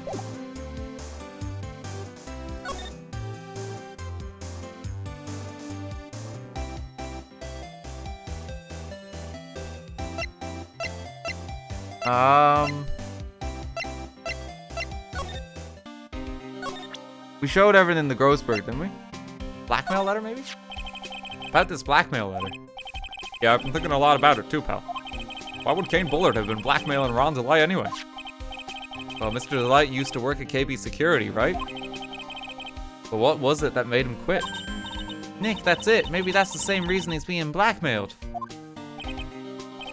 Well, I'm in the middle of investigating that right now. Oh, alright.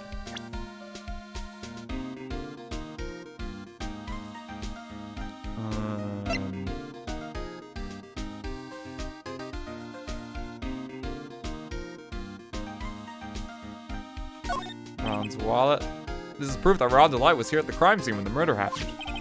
His wallet. And this key card, huh? I think we need to ask Mr. Delight some more about those 2 things. Would Adrian have anything new?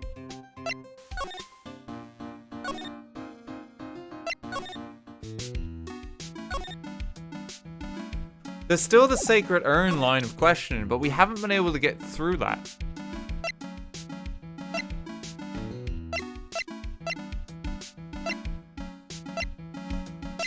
I'll tell you, okay, another help me out, chat. Have I got what I need for Adrian right now? No, yeah, I didn't think so. I think I'm missing like a piece of evidence.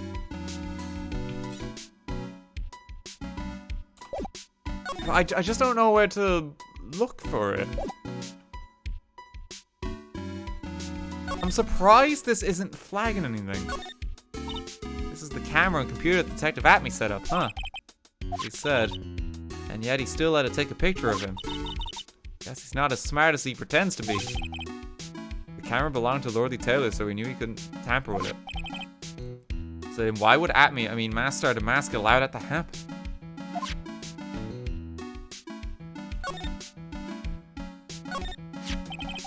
The statue wasn't where it is now when we first came here, right?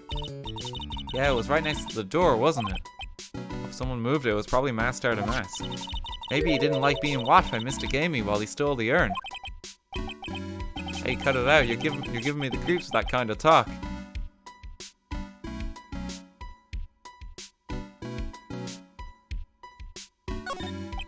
Looks like the door to the actual storeroom. See lots of big boxes and stuff back there. I guess that's where they were keeping the sacred urn. Remember, Maya, Miss Andrews said we're not allowed in there.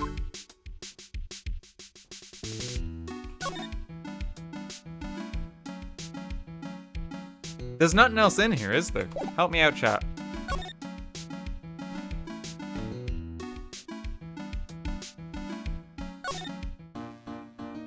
No, there's not. Yeah. I don't... Wait, so what am I missing? I'm kind of just waiting for Ron to come out of there. I don't see any way to advance things with Mr. Light.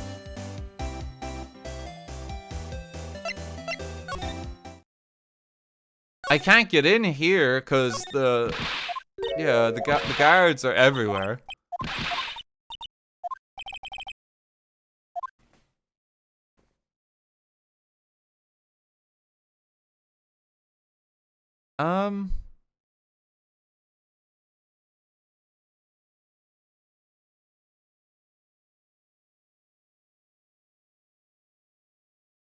He's missing common sense.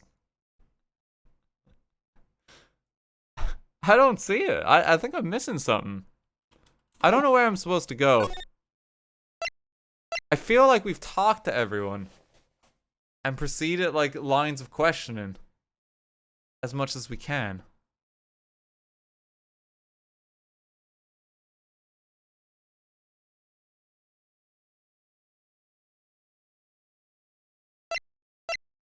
We got somewhere with Larry, so maybe we just go back to him.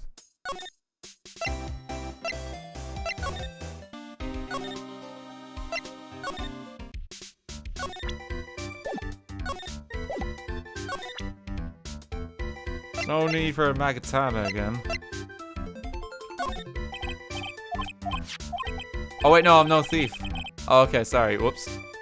Nobody ever accused you of being a thief. It's too much work for me, making plans, writing calling cards, etc, etc. If I would just pull a dine and dash at a burger joint. Burgers? I love burgers too! Really, well how about it? Want to go on a burger date tonight? At least pay for the food because I'm not defending you again. This is one of Karane's greatest treasures. He used to have zero interest in all this old junky stuff. But now that I'm a new person, well, I can kind of see the appeal. Hey, I got it. Why don't we all go visit one of those musty old temples next time? I think I could actually learn to like this new Larry. Yeah, but he still hasn't told us anything useful.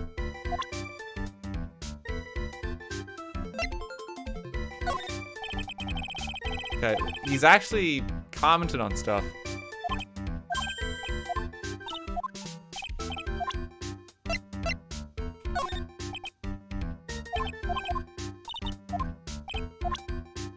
Yeah, we're gonna do a show everything to Larry sequence. I don't think much of me, but I'm no thief. Yeah, that one again.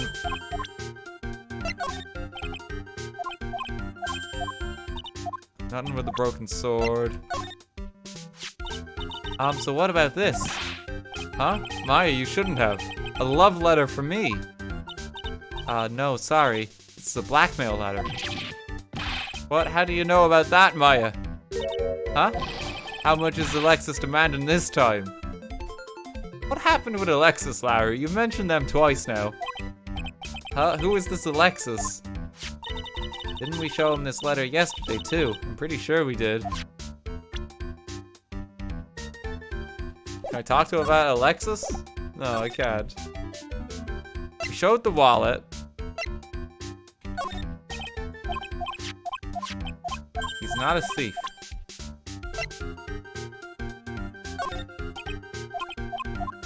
Don't know anything about Kane's autopsy report. What do you think of Ron? I'm really sorry, Nick. I swear I want to change my ways. But the thing is, I just don't have any interest in men.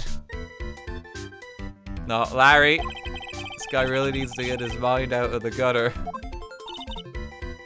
Larry's your stereotypical guy, alright. The man can't control himself. He sees anyone. This is what he's thinking.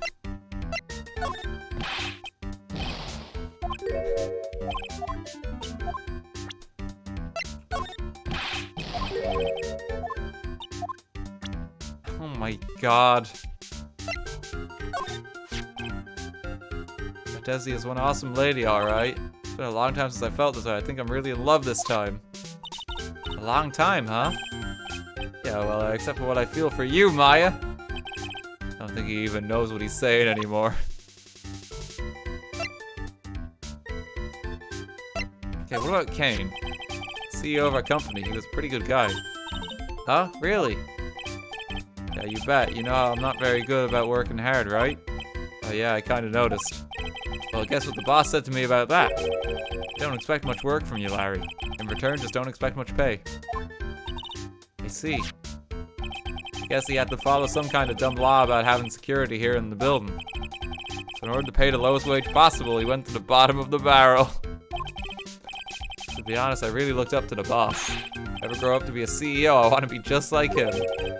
Don't worry, Nick. I promise I'll hire you for security. Well, that's how it works. Do you know anything about Gato? You might have some interest in this man, Larry. Alright?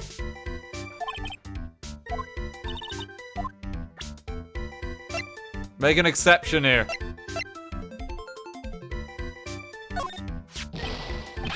Whoa, who is this? Come on, man, don't hold out on me. Jesus. Forget about it. You don't need to know it. I'm not telling you.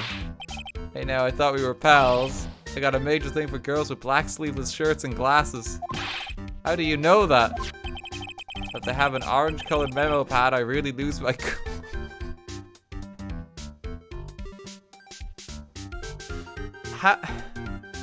How does that work? My kink is when someone holds an orange notepad. It's like, what? Has to be orange. Like, that's unbelievably specific.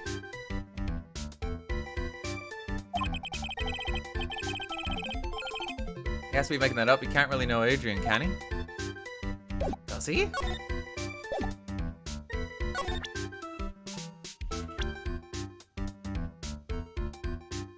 Okay, I think that's everything.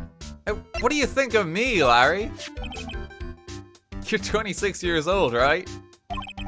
Don't you think it's about time you took a long, hard look at your life? Actually, I'm 27 now, Larry. How do you ask? Sure. The only time you can really screw up and hope to recover from it is when you're young. Huh? Well, I guess so. Naturally, I'm not talking about you, Maya. You're already perfect. It's hard to imagine Larry not screwing up at any age.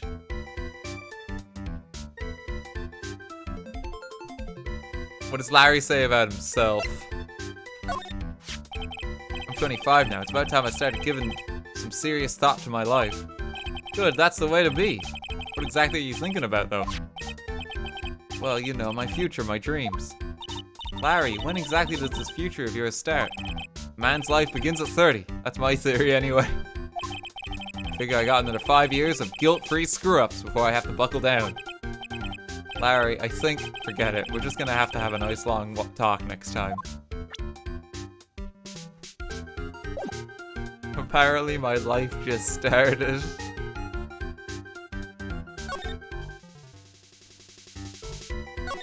Okay,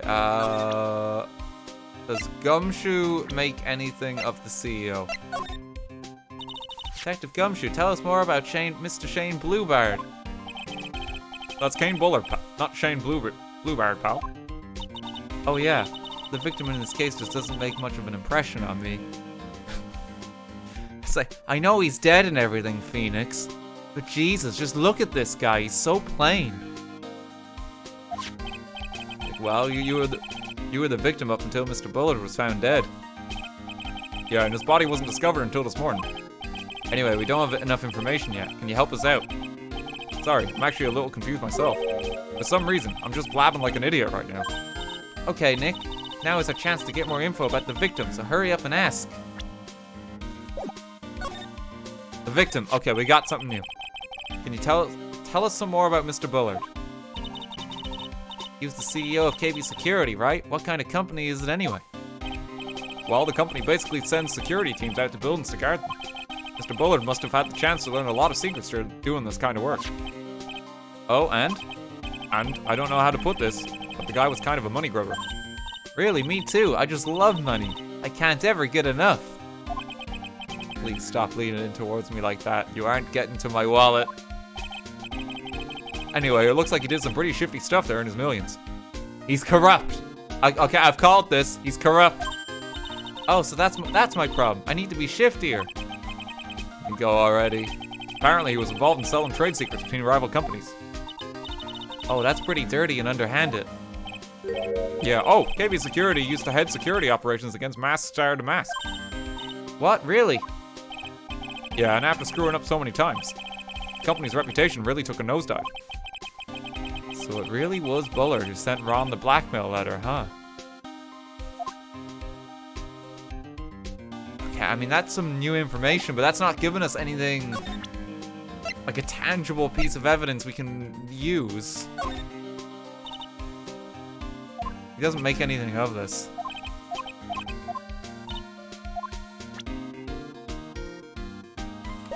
Okay. I genuinely don't know where I'm supposed to go, so I'm gonna... help me out, chat, here. Where am I supposed to be right now? Detention center now. Was that the trigger for the detention center? Okay, right. Oh, no, that's the wrong way.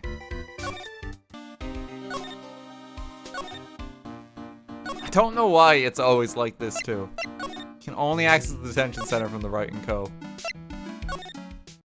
Okay, yep. Thank you.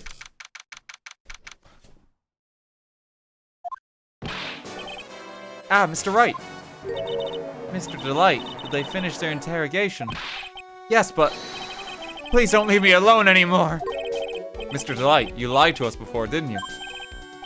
Well, you see, on the same night the sacred urn was stolen from Lordly Taylor department store,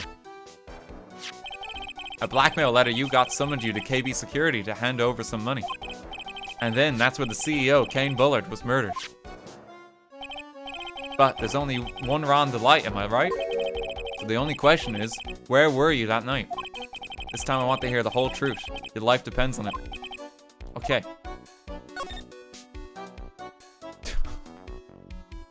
But before we get on to, you know, this important information, why were you fired? Like, what?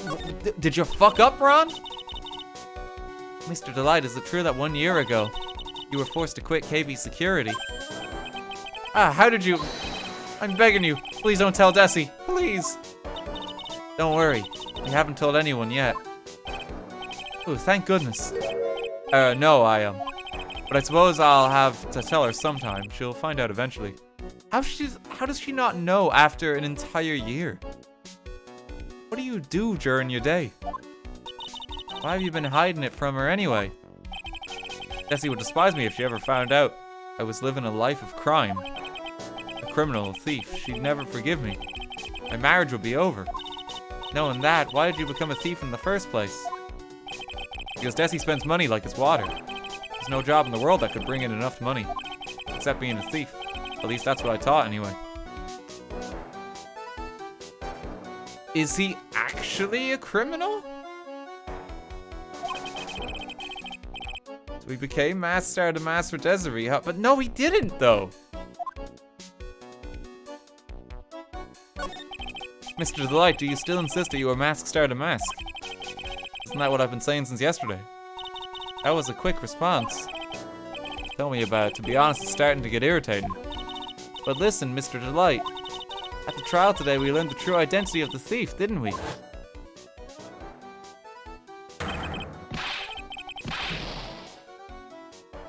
Yep, there's his laugh. Take a good look, everyone. Unable to find a rival worthy of my genius, I was forced to create one by myself. Here I am, the tragic clown. I guess it's true. I wasn't the one who stole that urn. course not. After all, you were at KB Security at the time.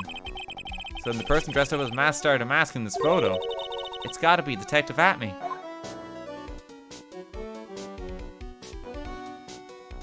Okay, we're gonna figure it out soon. I'm just trying to see if I can work it out.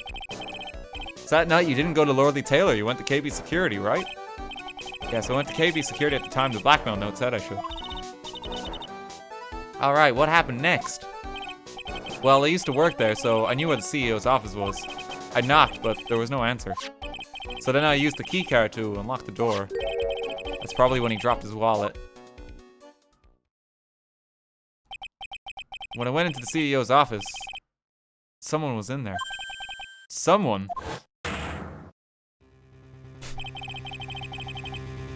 Then suddenly they bashed me over the head, bam.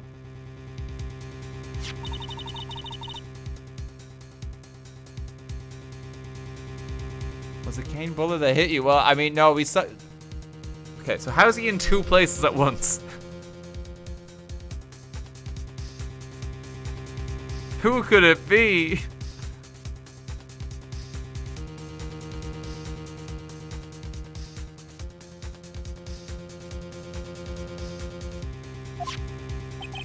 I don't know. The person ran away while I was still stunned. When I came to my senses, the sight I saw left me speechless. The dead body of the CEO was right there in front of me. I thought I'd die myself. Anyway, I thought I should do something with the body. So that's why you put it in the safe? Ron, what the fuck?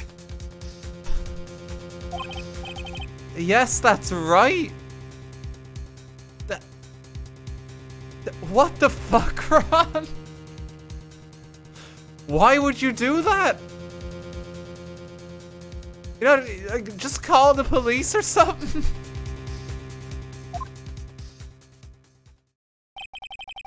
I used to be the chief of one of the security teams, so I knew how to open it. Okay, and what did you do after that? Well, I got out of there for starters. I was the one to set up the security cameras in that building. So I knew how to avoid being spotted by them.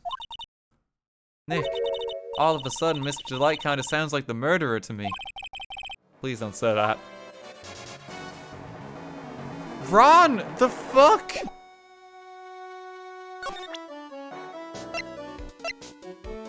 What? The buzzer went off just once around the time that Bullard was killed. Oh, that's scary. Do you know anything about that, Mr. Delight? Sorry, I'm afraid I don't. Why am I not surprised by how clueless he is anymore? It's the emergency buzzer from the CEO's office. Don't press it, it makes a terrible racket. He's sorry, I just love making a lot of noise. Does this buzzer have something to do with this case? Well, at this point, I don't really know yet. After all, there were no prints in it. Or anything else for that matter. Well, actually, no, we know it went off, Phoenix. This list. We found it in the office of the CEO, Mr. Bullard. Hey, this is a list of all the things Masked Star Damask stole. And that's the value of each item listed next to them. $100,000, $150,000. Are you sure that's the value of the stolen items? The numbers seem a little low to me. Even on the black market, the prices should be at least 3 times higher than that. Guess he knows about that stuff because he used to be a security guard. Okay. The first heist. Hey, this is an article about my debut heist. Ron, you gotta stop this. Boy, that was a tough one. Before I knew it, they were hot on my trail. But Masked Star Damask, he must have gotten away, right? It says in the article he disappeared. That's right, I got a sudden burst of inspiration. I hid my Masked Star Damask costume in a nearby plastic bucket. Then I quickly changed into my security guard uniform. Pretty clever, eh? Wow, awesome. Hey, hold the phone. The guard in his photo. Is this you, Mr. Delight? Yeah, that's right. Nice trick if I do say so. Okay. Ron, are you the criminal?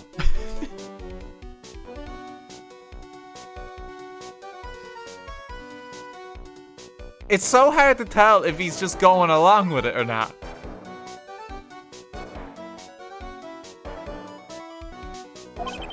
Nice and easy to figure out. Even pearls could see through that in a heartbeat. Guard in the photo is Ron the Light. I don't know. It's so hard to tell. As you might suspect, Detective Atme found the disguise. He truly deserves the title of Ace Detective. Detective Atme found the masked star to mask disguise. That's interesting. Yes, and I heard that he brought it home with him. So that's it. That's when Atme got his hands on this. Thanks to that, I got the chance to remake my costume. That must have been really time-consuming, huh? Yes, it took quite a while to complete. Anyway, a few days after that, I received the first of the blackmail letters. Blackmail letters? You got them starting when? Tell me more now. Hey, calm down. Don't get so worked up. Okay, is he the actual mask star to mask, or is he just delusional? It's so hard to tell anymore. It's so hard to tell. He can't be. I think he's just delusional. It's blackmail letters. This is the first one you got. No, of course not. This is the first one that ever called me out to a specific location. So did you start receiving blackmail letters after this incident? Yes, just a few days after the Tear of a Manon heist. That first letter. It said, I know you did it. So someone found out about your true identity just like that. It's not easy being a master thief, you know. Okay, working theory. He's just delusional. And Atme is taking advantage of that fact to play into his fantasy and actually commit the crime.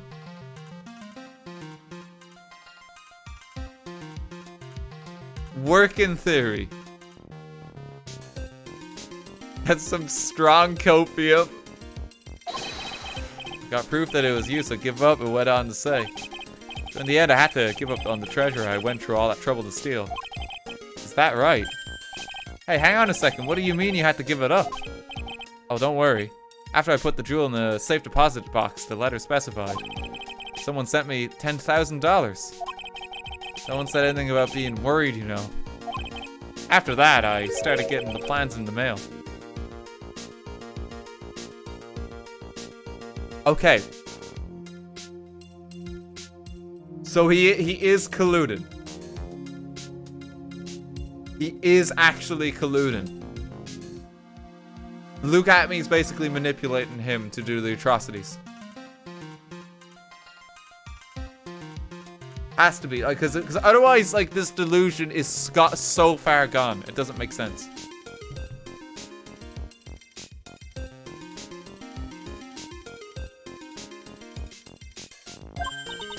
Plans? What are these plans you're talking about? They were instructions on how to steal a crown or paint or some other rare treasure.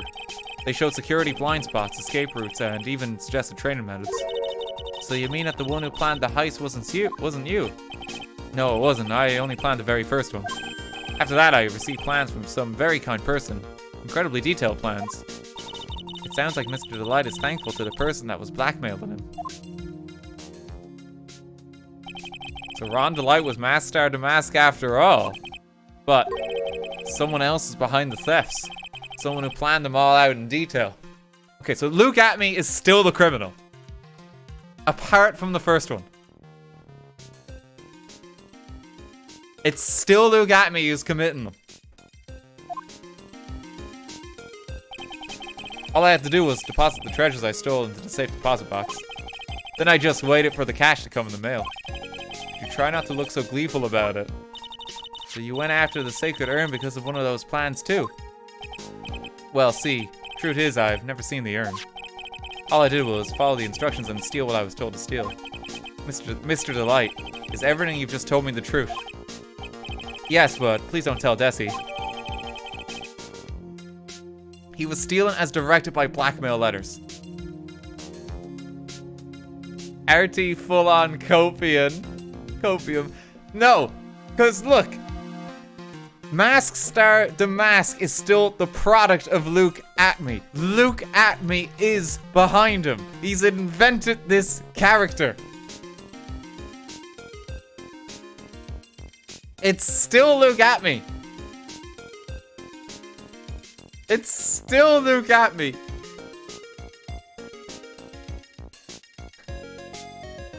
It's still...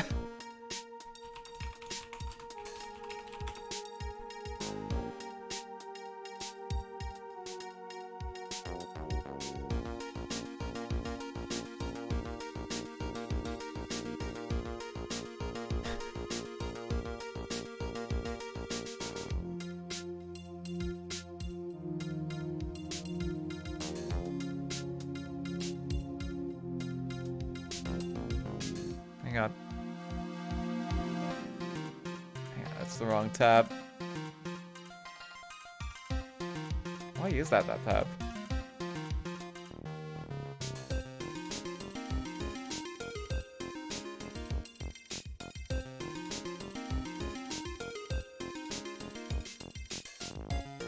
Hang on.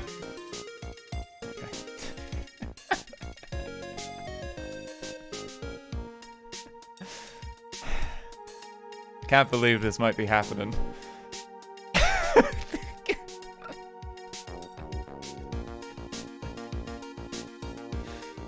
It's getting dangerously close. It's getting dangerously close, unfortunately.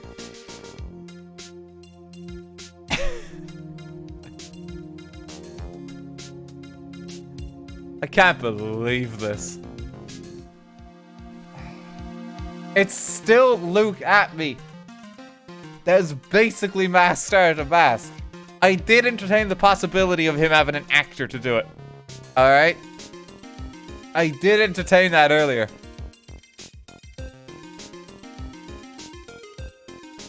Stop deluding yourself, but I did!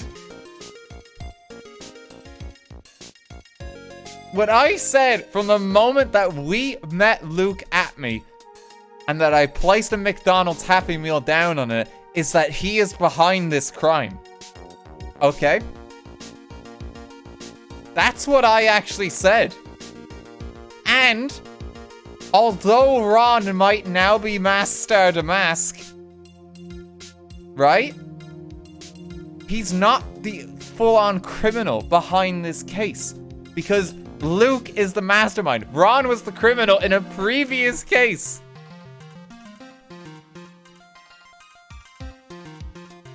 So as far as this case is concerned, it's still Luke at me. And I'm right.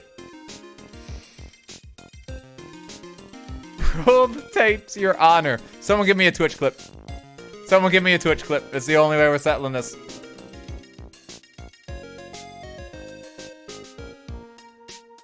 Twitch clip. Does anyone have a Twitch clip? You can post it in the live stream chat in the Discord server.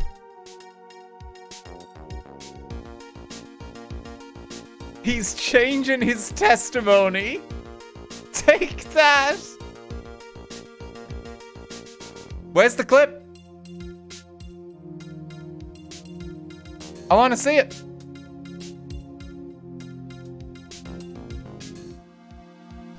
RT is an Ace Attorney witness confirmed.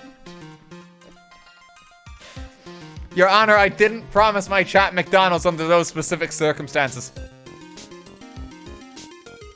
No one has been able to provide the clip. I know what I said because I had to edit that video this week.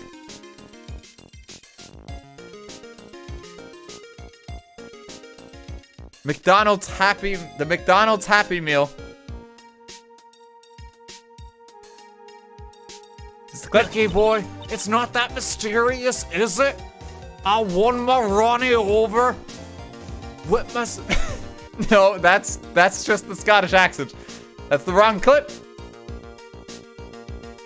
Where's the clip? No one's got it. Someone's linked the entire directory of Twitch clips on my channel. You have to find it. Give us a second. This is it. I can find it. I can find it. This is how I know what I said. Hang on.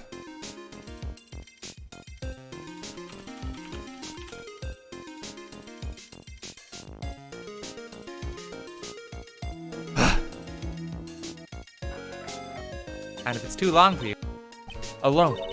Alone, but why? Why didn't you go to time? Okay, pal? I'm gonna find it. Now I see. It's all becoming clear. This is from when we met him. What do you see? Zavari.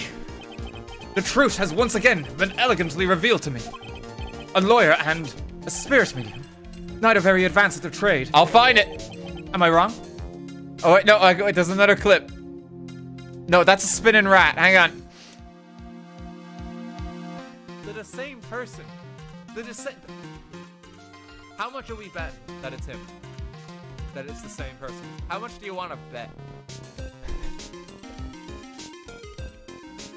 Because honestly, I'm pretty confident on this one. Fuck! But the bet wasn't specific to the same person! Hang on. Stop the chill music!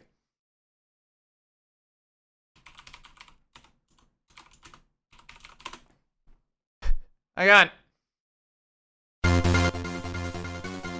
The bet wasn't specific to the same person. I staked a McDonald's Happy Meal on the premise that Luke Atme was the mastermind behind the plot.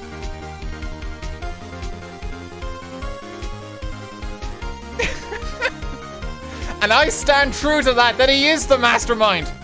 I know the testimony I've given, Your Honor.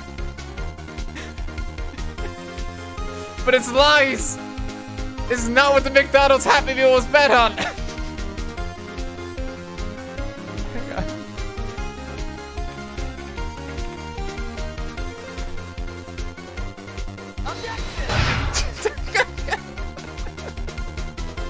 It's chat right now. Like, hold it! Objection! I can't fucking believe this. We have it here clearly, Daniel. You said he was the same person. Didn't realize this case was the fucking, like, Twitch chat McDonald's Happy Meal turnabout. I'm literally a lawyer. Give us your Happy Meal. God damn it.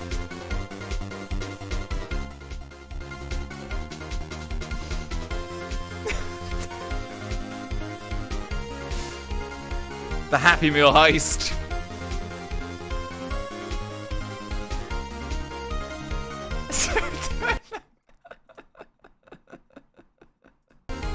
Wait, someone's just made.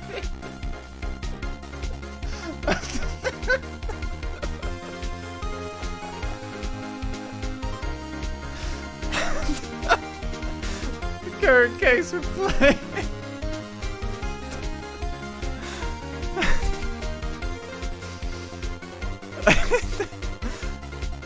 There's other people just posting the attorney badge.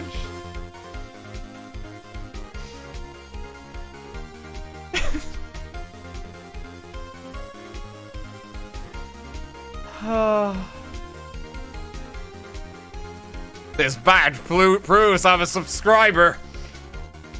You can't run.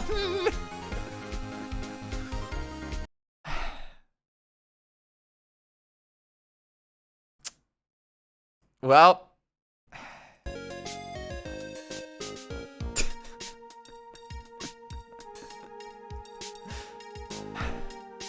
I might owe chat a McDonald's Happy Meal. Fuck. I was still right, though. I was still right. I was still right because Luke is still the one orchestrating the crime. Regardless of me losing the bet, that has not changed. From the moment I met Luke.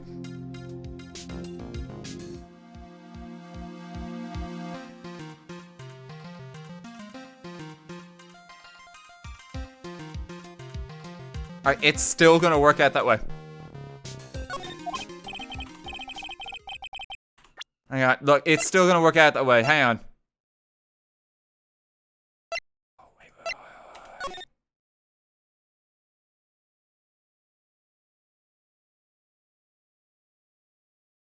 No, there's no way that could be the statue, is there?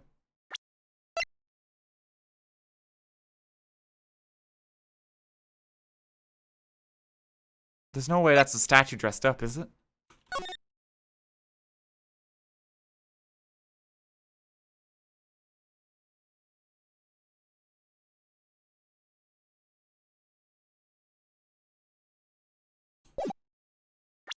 Yeah, it has the box though. Yeah, it's holding it. It would be kind of unlikely if that was the statue dressed up. That's the urn. Why you fucking smug as hell in the corner? It's like, yeah, bitch, you owe me McDonald's. Ron, before you go, there's one more thing I want to ask you.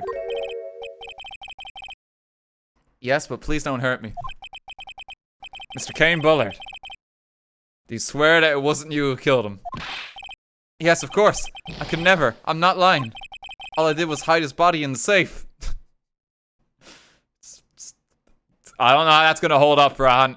You've kind of fucked it. But then I was afraid they'd discover what I did, so I turned myself in yesterday. Why? Well, if the judge had ruled that I was guilty of robbery, then I'd have an alibi, right? Oh, I guess so. You're really clever, Mr. Delight.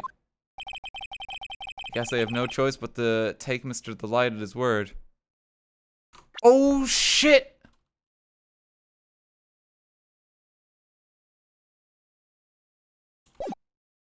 Oh, it's... And that's why it's Luke Atney! That's exactly the verdict he wanted! It's back on! He's the mastermind! Luke did the killing! I've cracked it!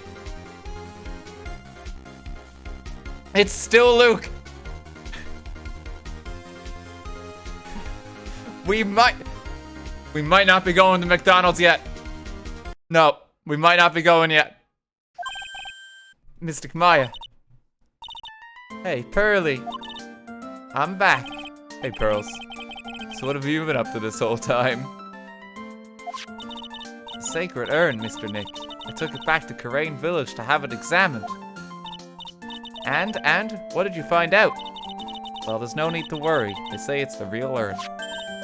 Woo! That's a relief. I was really worried. But there's one small problem. Problem? These cute little pink splotches. They said that it's paint, and that they were put on the urn recently. Why are we talking about the pink splotches again? What's the big deal? What's the big deal? We've got to find out how they got there. That's the big deal. Yes, Mr. Nick, we got to find out how they got there. Okay, we'll go find out how they got there. Please don't forget about me. Okay, and that's the proof that we need for Adrian that it's the genuine urn.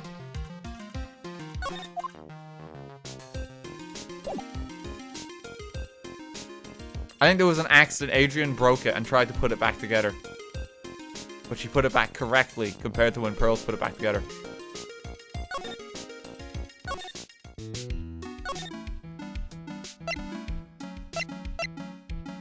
Okay, main exhibition hall.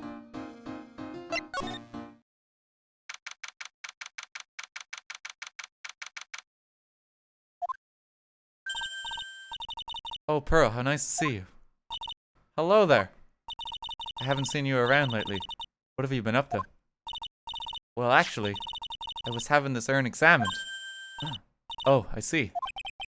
Maybe if we take another good look at this urn, we can figure out the mystery of what actually happened here. Nick, let's look around one more time.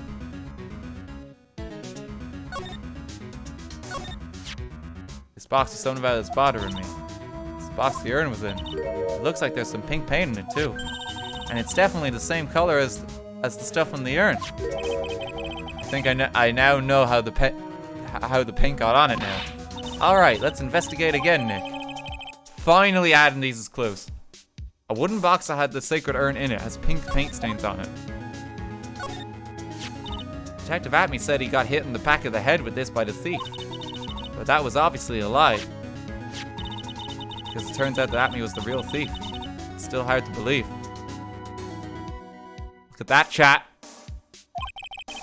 Looks like Adrian feels really bad about it. going to take full responsibility and fix that sword myself. I know I don't look it, but I have complete confidence I can fix it right up. I promise I'll fix it so you never know it was bent in the first place. Please be gentle with it.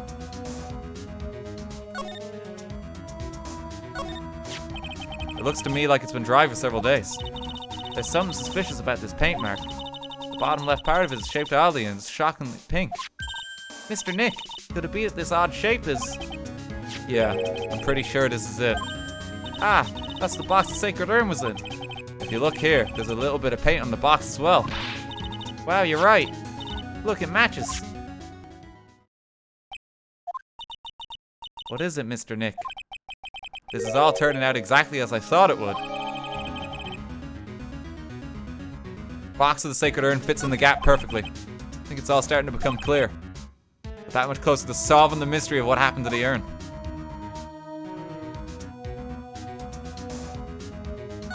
Okay, I think we have enough now to confront Adrian.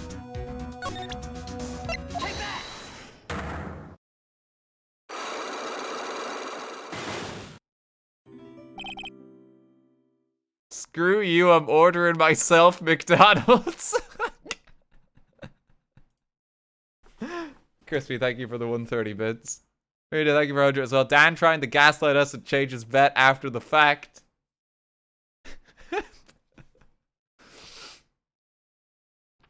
I'm winning this trial. It's Luke at me. He still could have been in the costume. What if there was 2 masks starred in masks? Think about it. What if he was there? Because Luke at me had to be the one to take that picture. Luke had to be the one to set that up. That couldn't have been Ron here, because Ron was knocked unconscious in KB security.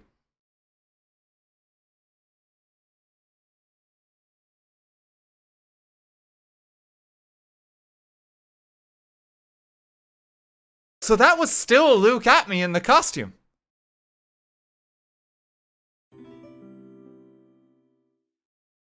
It's still him. His nose wouldn't fit.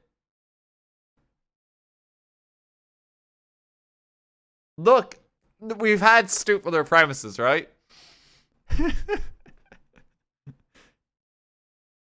It could still work. The nose could still get in there.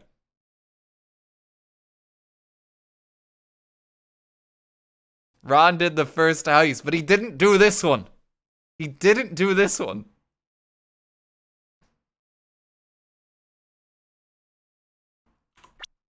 Oh, wait.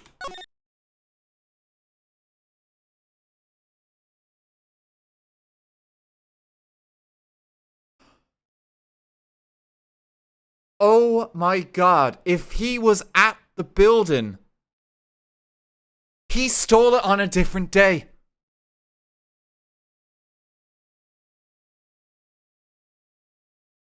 He was there 20 days.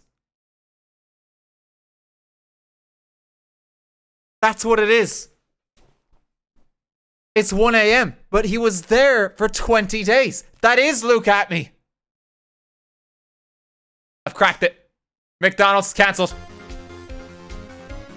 McDonald's is cancelled. I've got it, and the paint was accidentally spilled at some point. The box was already stolen and hidden under the statue for safekeeping. I've got it. The crime happened earlier, before the murder.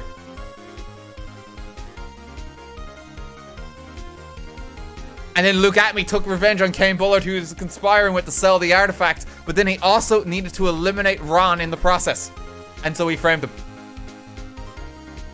I've got it. I've got it.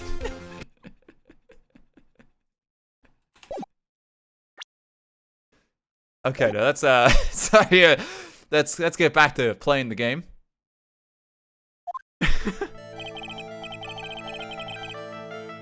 I figured it out. It was 1 a.m. on a different day. Miss Andrews, do you know anything about the Sacred Urn? Do I know anything? I'm in charge of the entire treasure exhibit. The urn that was submitted before the court today. It's obviously not the same urn as before. Well, that's true. Maybe it isn't the same. It could be. It could be a fake. A fake. You're the one who said it wasn't the same. So that's the most obvious explanation. Do you have any evidence the urn submitted at the trial was genuine? Yes, it's been verified. Sorry to break it to you, but the urn is the genuine article. Pearls went back to Karain village and had it examined. Is that right? That's nice, but I don't see how. What she discovered was that the urn had been broken, again. Did you say again? Yes, it was broken once a year ago. And now it looks like the same thing has happened. And quite recently, too. Recently? Are you saying that this urn was broken recently? Yes, that's exactly what I'm saying. How do you think it was broken recently? How do you know? Because it says something different on it. This poster, it was made recently, right? Poster? Ah, the poster for the exhibit. At the time when this photo was taken, the urn said I am on it. But now, for some mysterious reason, it says Amy. When the urn was fixed, the letters were transposed. Oh, we got her.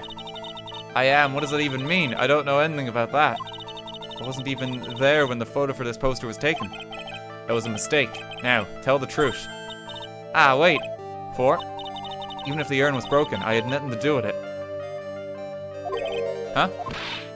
Yes, that's it. It must have been one of the people at the photo shoot. They probably dropped it. I'm sure that's what happened. Looks like she's not going to give up that last cyclock so easy. Do you have any proof the urn was broken here at Lordly Taylor?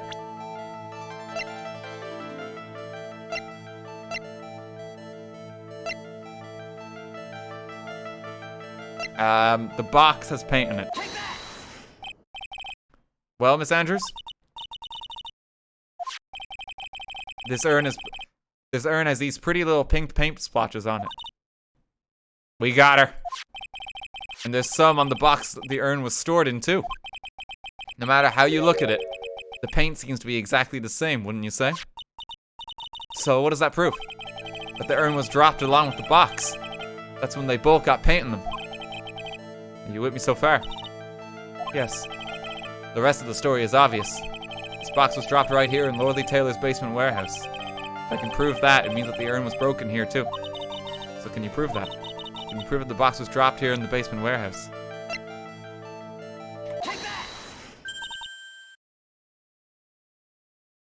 Ah! I think you already know where I'm going with this, don't you? Yes, more or less. There's pink paint splattered on the floor and walls of this basement warehouse. But there's an odd shape imprinted into a part of the paint stain, am I right? Yes. If you put this box into the impression in the paint, you can see it fits perfectly. Which means that this box was dropped right over there. And that is when the urn was broken. Your name does you justice, Mr. Wright.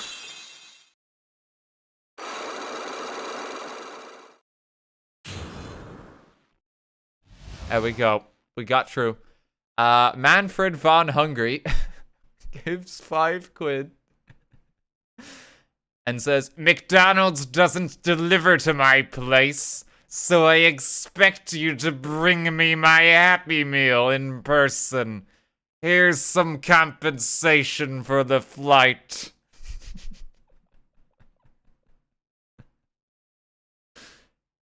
I didn't know like Uber Eats does like prison, I'll be honest. I didn't know they have coverage there.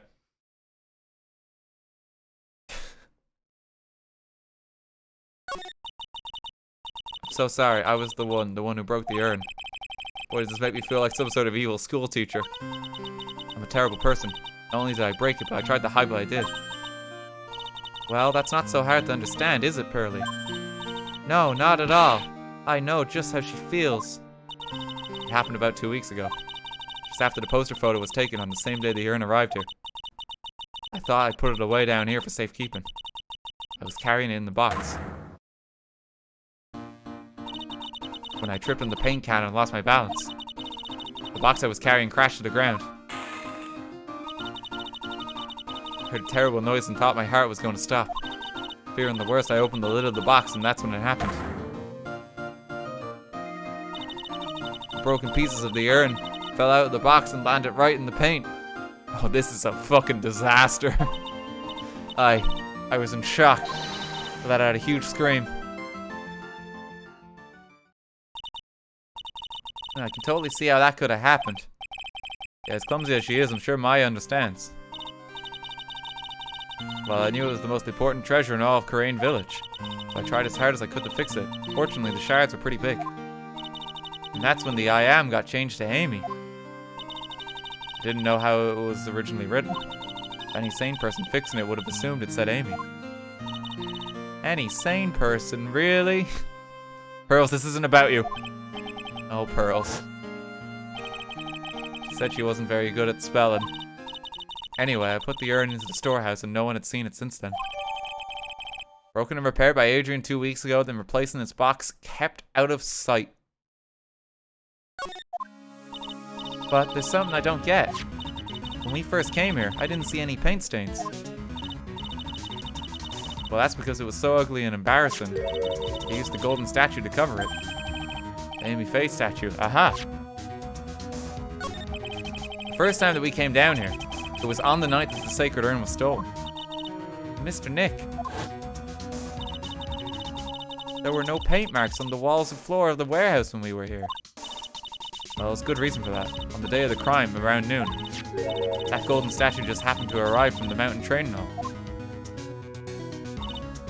And realized that the statue will be the perfect size for covering up the paint stains. That's why I put it where you first saw it. I see, now it makes perfect sense. But there's still one thing I find strange. What is it, Pearl? The day after the urn was stolen, we came here again. At that time, the statue had been moved and the paint was clearly visible. She's right about that. Well, Miss Andrews? Oh, what, I don't know anything about that. I placed it to cover the paint, so why would I move it again? Well, then who was it? Who would have done it and why? On the day before the theft, the statue was definitely closest to the door.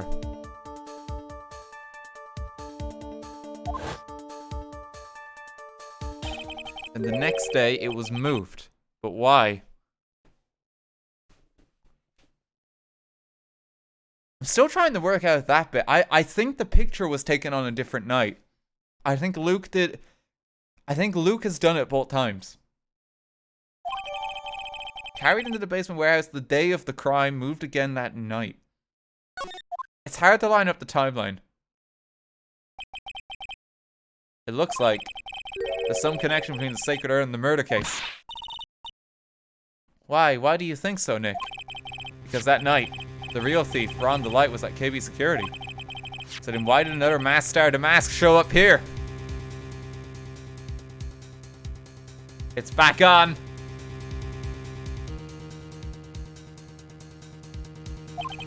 A lot of different things are pointing to one undeniable fact. One undeniable fact.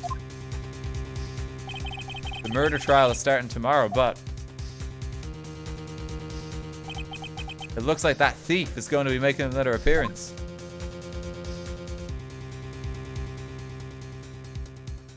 Here we go.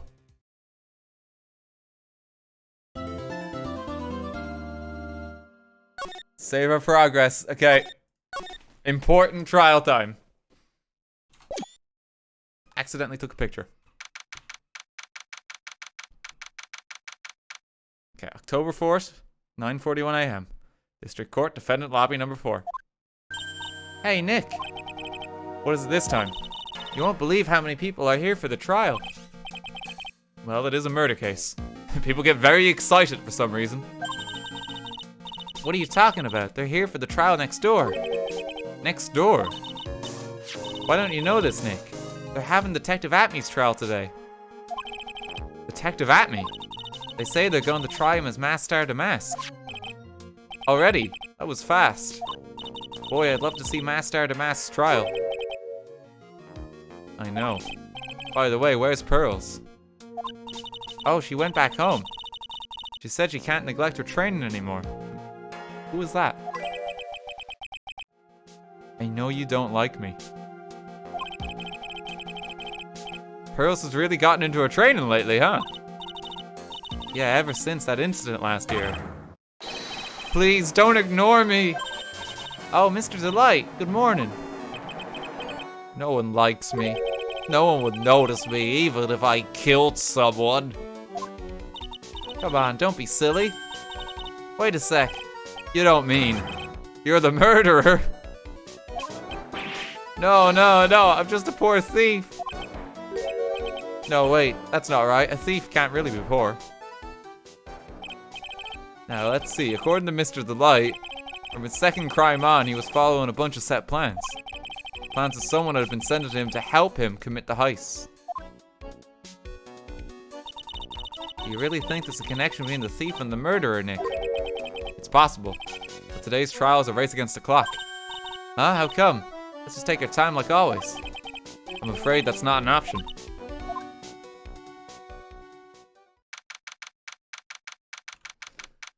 Because Atme's trial is happening too. Because Atme was the real master to masking this crime. And we're gonna prove it. The court is now in session for the trial of Mr. Ron Delight. The defense is ready, Your Honor. You're ready? Preparation is the last refuge of the weak. Okay, settle down now, everyone. Let's begin with your opening statement, Mr. Gatto. He's got the judge in his palm of his hand yet again. I don't know how. Ron Delight is simply too young to be sent to war. That's all. I'm afraid I have no idea what that means, Mr. Gatto. Ha! Then you need to get out more, Your Honor. Life is war. But that is exactly why you must be more precise in your wording. This is the fucking first cup of coffee of the day.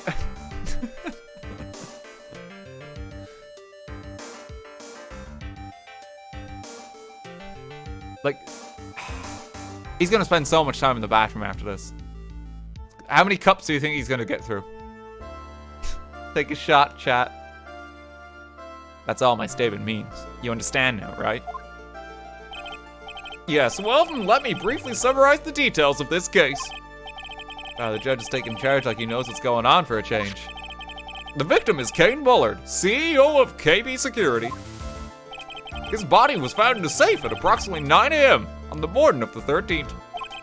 However, the time of death was estimated as 1 a.m. of the previous day. And that's when our little lost kitten dropped the ball. That little lost kitten is, of course, the defendant. Very well then, Mr. Gatto. Please call your first witness.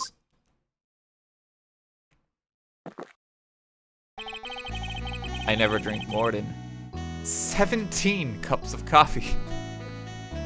17 cups of coffee during any given trial. But the first one is always the best. Oh, Mr. Gatto, your witness. Okay, let's hear what the defendant, Mr. Ron Delight, has to say for himself. The defendant? Well, Mr. Wright, does the defense have any objections? It may be a bit of a disadvantage having the defendant testify, but... I remember when Mia was defending me. She allowed me to testify so she could do the cross-examination. She put a lot of trust in me back then. We have no objections, Your Honor. The defense will allow Mr. Delight to testify. Ha! You've got guts, Trite. All right then, Mr. Ron Delight, please take the stand. God, how has your heart not stopped yet? It really should have. Yeah, that's so much coffee. You did that, didn't you? Yes. What? No. That's not true. Ron, please. So you did the murder? Yes. Case closed, Your Honor. For a moment there, I thought we'd set the record for the shortest trial ever. Well, Mr. Delight already looks plenty guilty with the face he's making. And once he opens his big mouth, he'll probably put the last nail in his own coffin. Ha! Very well. Now then, can you tell me something? If you didn't kill Bullard, why did you go to KB Security? Well, that's kind of hard to say. Boy, I wish I could go home. Now then, let's hear some testimony about what happened. I visit the KB security. That evening, around 1 a.m., I went to see Mr. Bullard at his office at KB security. The blackmail letter I got, he had ordered me to go there. I'd been working for KB security until a year ago, so I knew where his office was. 1 a.m., the exact time the murder took place. The weak get washed away by the tides of fate. The strong drink it up. Just like I'm going to drink at least 7 more cups of coffee on this trial. Ha! It's bitter today, too. Just like my destiny. You never know that sorry. Let me drink some water. Hang on.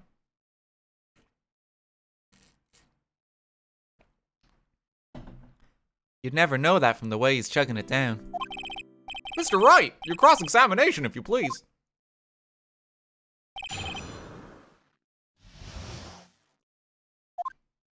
Okay, that evening around 1 a.m. I went to see Mr. Bullard in his office. 1 a.m., huh? You're absolutely sure about that? Yes, that's what my watch said when I was entering the CEO's office. No. Actually, I'm not really sure. My watch was slow and my internal clock was also a bit. 1 a.m.? That's the exact time the victim, Mr. Bullard, was murdered, correct? It's too late for a coffee date, that's for sure. Blackmail letter I got ordered me to go there. It ordered you there. It was the first time I'd gotten a blackmail letter that ordered me to go somewhere. Does that mean you've gotten other blackmail letters then? Oh, of course, they'd say things like, steal this or take that. Aha, why don't you save those for later, Mr. Delight? Let's not incriminate yourself any further. One case at a time. Yeah, what should I do? So what did the blackmail letter in question say? It said to bring $50,000. Money, eh? A perfect motive for committing murder. Oh, but wait. I never intended to pay that money anyway. Oh, is that right? After all, he had nothing to hold over my head. I had nothing to be afraid of. An important point indeed. Witness, let's have that added to your testimony. Yes, sir. Ha! A muddy mud skipper in outer space has a better chance of surviving than I do. The blackmail threat didn't scare me. It wasn't going to cause me trouble or anything. I don't think that's true. It's what you're being blackmailed about anyway. The blackmail letter said if you don't want your identity revealed, correct? I'm sure it was referring to the whole master to mask thing. But I wasn't worried. Mr. Bullard didn't have anything on me. He didn't? Anyway, I don't care what anyone says about me. Just as long as my Desi believes in me. That's why Mr. Light didn't believe he was master to mask. That's why I knew they were just hollow threats.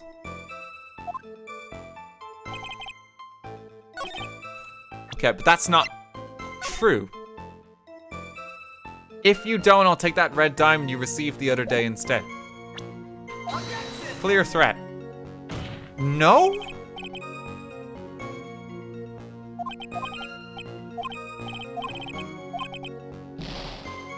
How is it not that? He's claiming I had nothing to be scared of. But he does. There's a threat.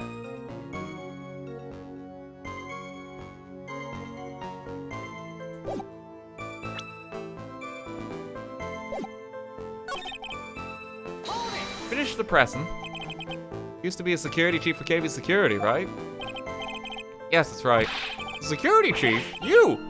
And yeah, a year ago you were fired without notice. Revenge for an old grudge? A perfect motive for murder, wouldn't you say? This isn't good. Maybe I should change the subject. Okay, there's more details here.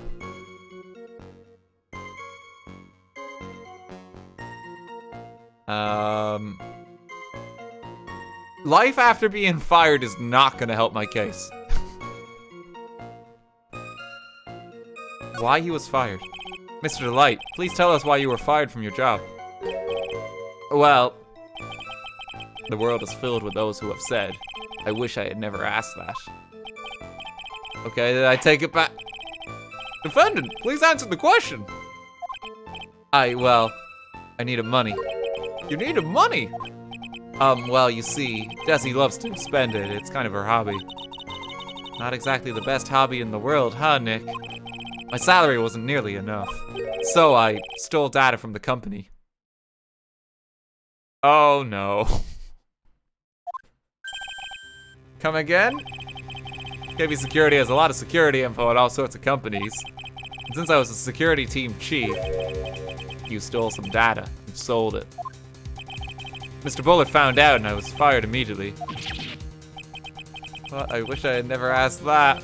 I was somehow able to keep it secret and it made it seem like I had quit on my own. What is it, Nick? You don't look so good. Someone who brings harm to their company is fired as punishment. You do well to remember that. He sure told you. So you admit that you stole data from your company, is that correct?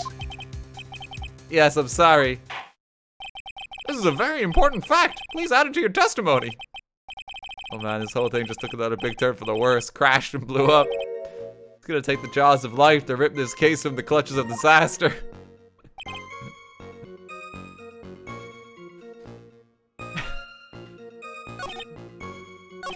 Ron, please. We must keep pressing. Why would you do something like that, Ron? Well, for Desi's hobby, what else? Wasting money, huh? It's not a waste. So Miss Delight doesn't know her husband was fired, does she? So it would seem. I'm not sure what to think about couples who keep secrets like that from each other. Can't believe it. This case has gotten even Maya to think seriously about couples. Please try to stay focused, Mr. Wright. There wasn't much to his testimony, was there? Sounds like he's avoiding something. At least that's what it sounded like to me. Uh-oh, I got a bad feeling about this. We better be careful. If we don't find a way to make him spill the beans, we'll never get closer to the truth. Yeah. I'm surprised it's not that one. Okay, usually it's something to do with the added testimony.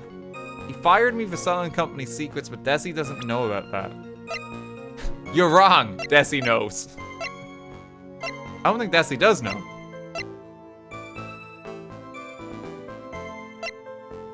My hemorrhoids have a bad tingle to them right about now.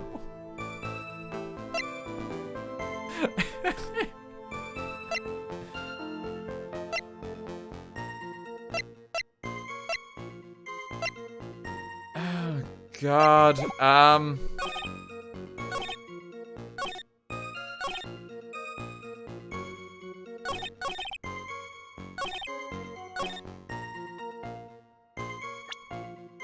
The blackmail threat didn't scare me.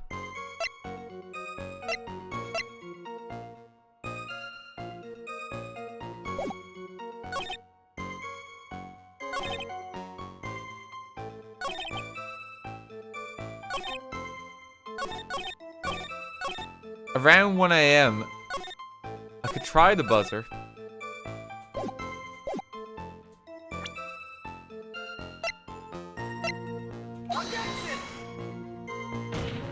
No, it's not the buzzer.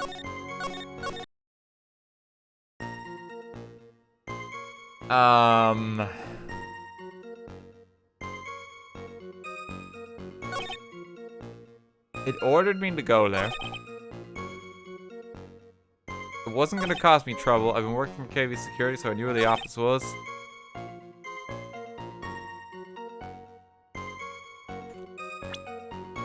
Okay, what evidence? A lot of this is not relevant right now.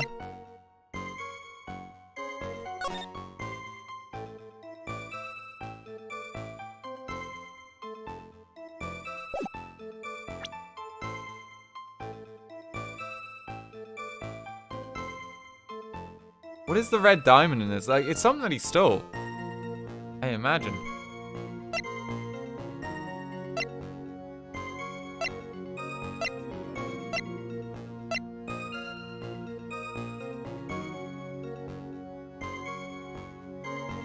First highest card in the photo is Ron the Light.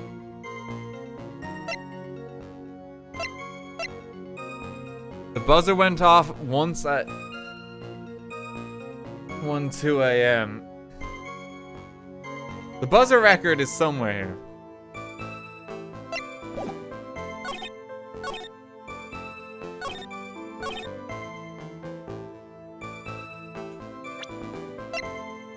It might not be the buzzer yet, but it's worth trying. No.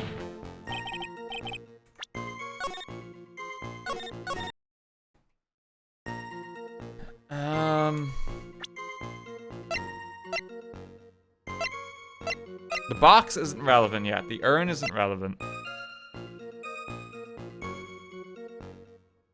He was stealing as directed by blackmail letters.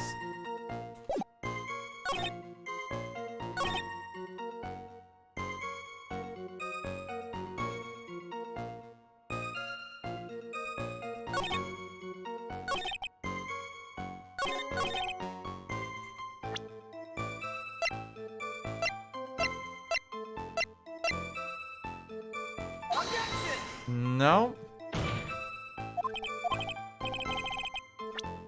It's nothing contradictory.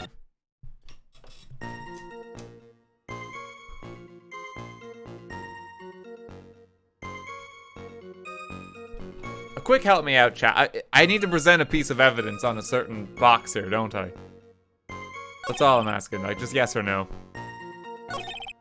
Yeah. I'm pretty sure I have whatever it is.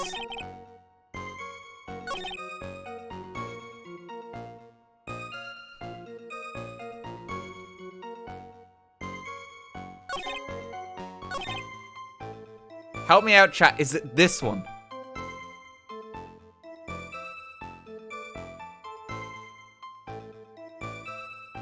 Okay. Yeah, I was thinking it was.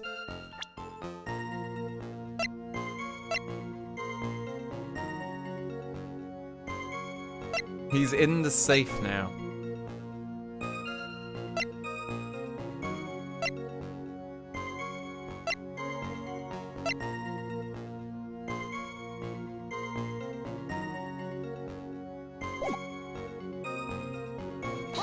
Press this again. That's what you're being blackmailed about anyway. Yeah, we've done this. Objection. Deferring the mask, start a mask. Wait, what? Is this different? I'm afraid that reason isn't going to hold up anymore. What do you mean? The victim had no proof the defendant was mask, start a mask.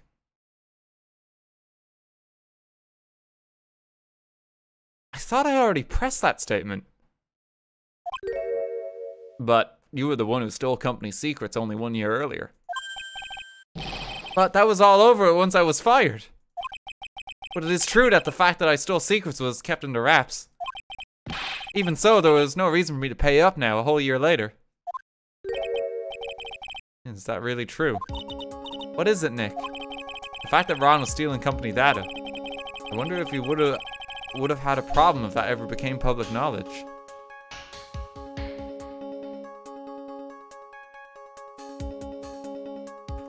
I don't know if he strictly would, but we're gonna go out on a limb and say it's an issue.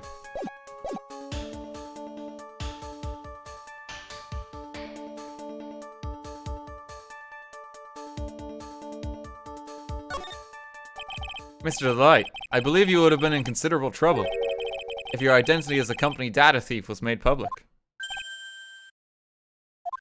Mr. Wright, what are you trying to do by bullying your own client? Ha! Men are like colonies of bacteria. The more heat you apply, the faster they grow. That's exactly right. Well then, feel free to keep up the heat, my little lawyer amigo. Little lawyer amigo? Yes, now come on. Provide some evidence to back up your assertion. Okay, here we go. Why would Mr. Delight want to keep his data stealing secret from going public? Oh, because Desiree doesn't know. Mr. Delight, what you said just now doesn't match what you told me yesterday. Huh? What doesn't? I think you must have been scared, very scared, of having a certain person find out your secret.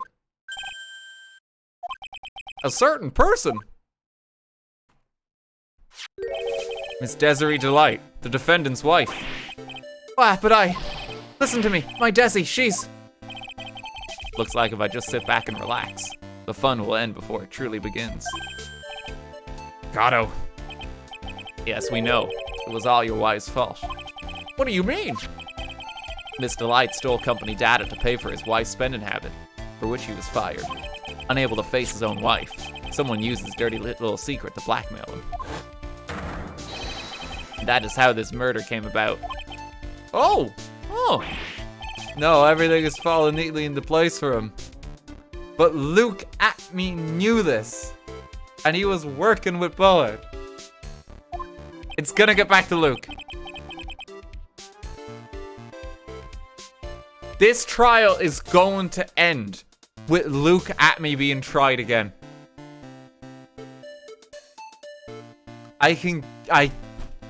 It's gonna happen.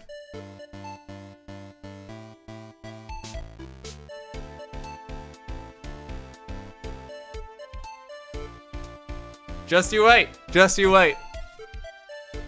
I'm gonna be right. Don't talk about my Desi like that. Oh, you'll be you'll be sorry. It's not great to say to the court, Ron. Well, it seems that we've learned a great deal of things here so far. What do you mean, Nick? I didn't think it was possible to get so thoroughly whipped in just 20 minutes.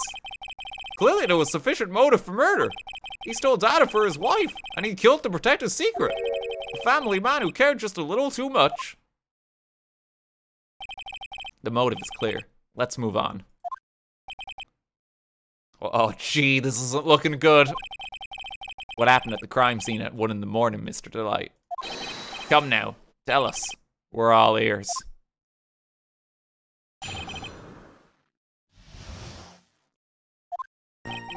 When I entered the office, there was a suspicious shadow there.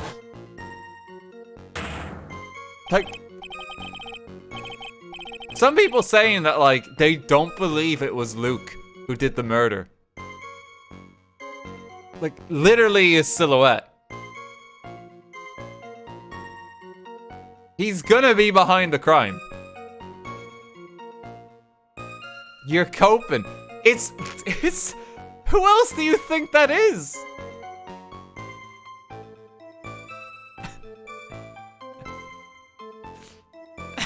Like,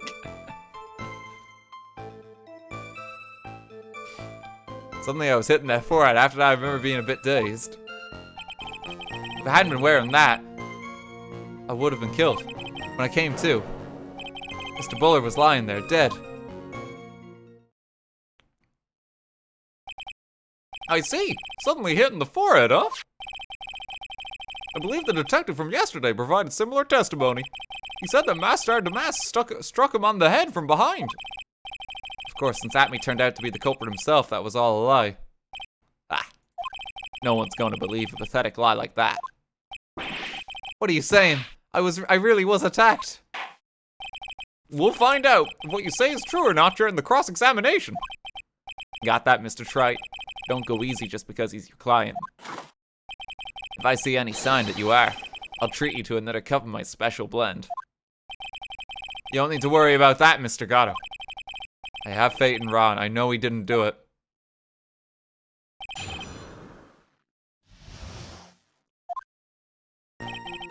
Okay, there was a suspicious shadow there. Who was this suspicious shadow? If there were 1,000 of me and even one new, I tell you, trust me. He's dodging all of our questions is not helping us win this case. Okay, and how was the victim Mr. Bullard at the time? What do you mean by how was he? Was he already dead? Was he still alive? Maybe he was the one who hit you in the first place. That's a good question. What do you think, Mr. Wright? Like, Ron, he's really not helping us much, is he? You gotta give us more to work with, Ron. That's a great question. Ron, you're on trial for murder. If it's a good question, could you fucking answer it? Your forehead. Yeah, so I was hitting the forehead as soon as I entered the room. It was an amazingly fast and powerful attack. Do you remember anything about who hit you? Well, like I said, it was fast and powerful hit. Liz, thank you for the 5 gift subs. Thank you very much. So I think I was a little dazed for a while. I don't think Mr. Delight even grasped what you were asking. Yeah, I like to show him a fast and powerful attack myself. Your Honor, the defense would like to attack their client. Maybe that would knock some sense back into him. If I'd been wearing that, I would have been killed. That, could you please clarify what you were referring to? Why, my mask star to mask costume, of course. Wait just a moment. Mask star to mask. Oh, did I forget to mention it before? Just to be on the safe side, I dress as mask star to mask. Then I descended upon the office of the CEO of KEB Security. What? Nick, did you know about this? He never told me this. I don't recall him ever mentioning it to me either. Even I didn't know that. Ron, please, you're not helping with the McDonald's Happy Meal case. Dude, that little friend really loves to keep secrets. I'm sorry, I just never had a chance to mention it up until now. Wait, that's not right. You know how sometimes things just slip your mind. Ha, my 6th cup of coffee is staring up at me coldly. Is he actually on his 6th cup of coffee? We've been keeping count. What's the coffee count on? I don't think it's 6. I thought we were on 4. This is only his 4th cup of coffee. You're a liar, Gato. He was the mastermind, of course. He's been drinking coffee off screen. At any rate, we can't ignore this new piece of information. Witness, please correct your testimony. I'd have been killed if I hadn't been wearing my mask star to mask costume. Why were you dressed up as mask star to mask? Why, because I'm mask star to mask, of course. What are you talking about? Mask star to mask trial is being held next door. Ah, yes, I guess so. Anyway, at that time, I thought I was being blackmailed over the mask star to mask issue. So I thought I should go with him, just to be safe. Oh boy. Let me tell you, it's a real pain to move around with that cape. That's why it took a lot longer than I'd expected. It took a lot longer? What is he talking about? What do you mean by took a lot longer? Oh, opening the safe, of course. My cape got caught in the safe door, you see. This all happened when I was hiding Mr. Bullard's body. Not a great image, Ron. What was that? Back up a second. Yes? You were the one that hit the body in the safe. Well, yeah. Jesus Christ, Ron. Inconceivable. Why? Just why? What reason could you have? What were you thinking? I actually do agree with the judge here. Like, question. When does someone toss their dirty shorts in the washing machine? Oh, what? The answer is simple. When they take them off. As usual, I have no idea what you're saying. Do you mean that Mr. Delight hid the body because he's the murderer? Ha! So you're not as stupid as you look. His metaphor this time was really obscure. Mr. Wright, you don't mean that you knew about this whole safe business, do you? Oh, well, yes. Why am I the only one not in the loop here? How does it feel, Your Honor? Yeah, it sucks, don't it? Witness, make sure you add this to the testimony. Yes, sir. Oh, looks like a storm front is moving in over the fair weather judge. I panicked and hid the body in the safe. It took about 10 minutes.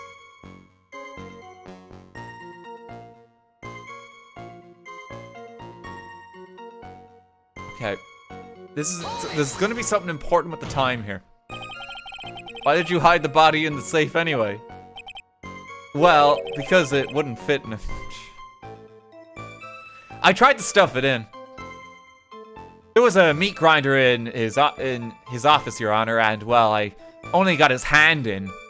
I couldn't fit the entire left, side of his arm and his shoulder blades. You know, I stuck him in head first, but, he got a bit stuck after his neck.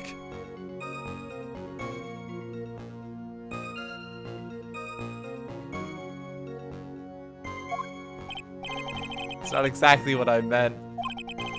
When I saw that corpse, I kind of lost it. I thought, if they find his corpse, they'll think I did it. Ha! I think you had a simpler reason than that. It's because you killed him. That's why you spent 10 minutes hiding the body. That certainly makes more sense! Hold on. 10 minutes. What is it, Nick? I just had a thought. Under those circumstances, would you normally try to hide the body? And spend 10 whole minutes to do it? Under those circumstances? What circumstances? Oh! Hey, Nick, if you think his behavior was so strange, why don't you present some evidence that would show just what those circumstances were? That's it, I'll take a look at the court record and present some evidence. We heard this from Mr. Delight yesterday, didn't we? There's not much in his testimony either. I bet you he's still hiding something. Wouldn't be surprised, we'll just have to draw it out of him. I just hope he doesn't make things any more complicated. The 10 minutes is weird. Was the alarm sounding? This is the buzzer record. We know what this does. Your Honor, could you please take a look at this record? And what might this be? The record for the emergency buzzer that connects the CEO's office to security. If the button in the office is pressed, a security team is supposed to come running. And according to this record, the buzzer was pushed once at 1:02 a.m. What? If Mr. Ron Delight truly was the murderer, he would have ran as soon as that buzzer sounded. After all, a security guard would have been heading his way. Objection. Ha! Let's remember who we're dealing with here. He probably had no idea there was security personnel in the building. Up until 1 year ago, my client was working as the chief of security. There's no way he wouldn't have known about them. Objection. But as it turns out, the guard never came. That was nothing more than a coincidence. The fact that the guard was a pathetic loser. Once again, this is your friend, Phoenix. Who had just gotten punched in the face by his ex's new boyfriend. There's a lot of drama to unpack here. And wasn't anywhere in the vicinity was not something Mr. Delight could have known. Objection. Ha! Again, remember who we're dealing with here. It's a sure bet that Mr. Delight didn't even notice the buzzer going off. This buzzer is extremely loud. There's no way he could have ignored something like that. If he had been conscious, that is. Conscious? What do you mean by that?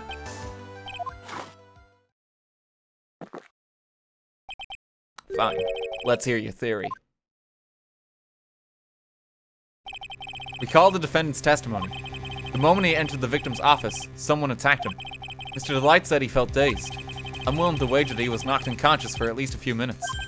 Unconscious? So he fainted? That's why Mr. Delight didn't know that the buzzer had sounded. And that's why he thought he had time to hide the body. So what are you trying to say? Mr. Delight was knocked out, and the buzzer went off soon afterwards. Now, unless my client was able to hit the buzzer while he was unconscious, it can only mean that there was another person in that room. That's right. Whoever it was, they knocked out Ron Delight and then pressed the buzzer. Order in the court! Mr. Wright! This is... Objection. This is preposterous. It was this kid, Ron Delight, he's the one who killed Kane Bullard. Then who pressed the buzzer? It was the victim, of course. He pressed the buzzer when the defendant attacked him. He didn't die right away. He must have held on long enough to push that button. That's a bold claim, Gatto. So Kane Bullard sounded the buzzer himself. What is your opinion on this, Mr. Wright? I need to prove that the real criminal was there at the scene, but how? Can I prove that it wasn't Kane Bullard who sounded the buzzer? I mean, he was dead, Your Honor.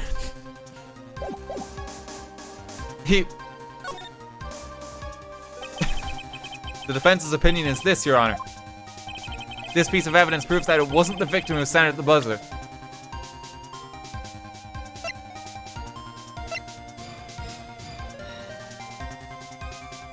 There was no fingerprints. I believe this is the piece of incontrovertible evidence you were looking for. The emergency buzzer! Is there some kind of clue on it?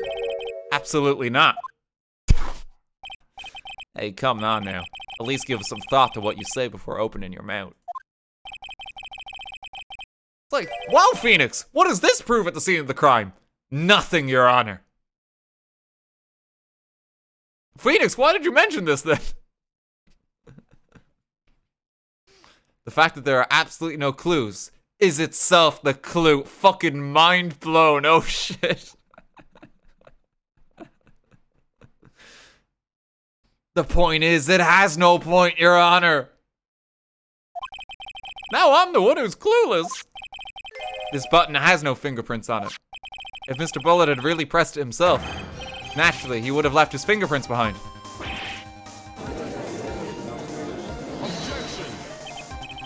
Rotten delight. Obviously wiped them off. Why would he? A guard could have come in at any moment. He touched that button. I know he did. The defendant, Mr. Delight, was dressed as Master Damask. And Master Damask always wears gloves. What reason could he possibly have had to wipe the button free of fingerprints? But no, Phoenix, you've just proven that he could have pressed it. Order! Order! Ha! It would seem. I've been forced to eat crow. I wonder what blend number crow flavored coffee is. Forced to eat crow? What is that? Forced to eat crow. To admit that one was wrong or accept that one has been defeated. Oh, okay. Never heard that expression.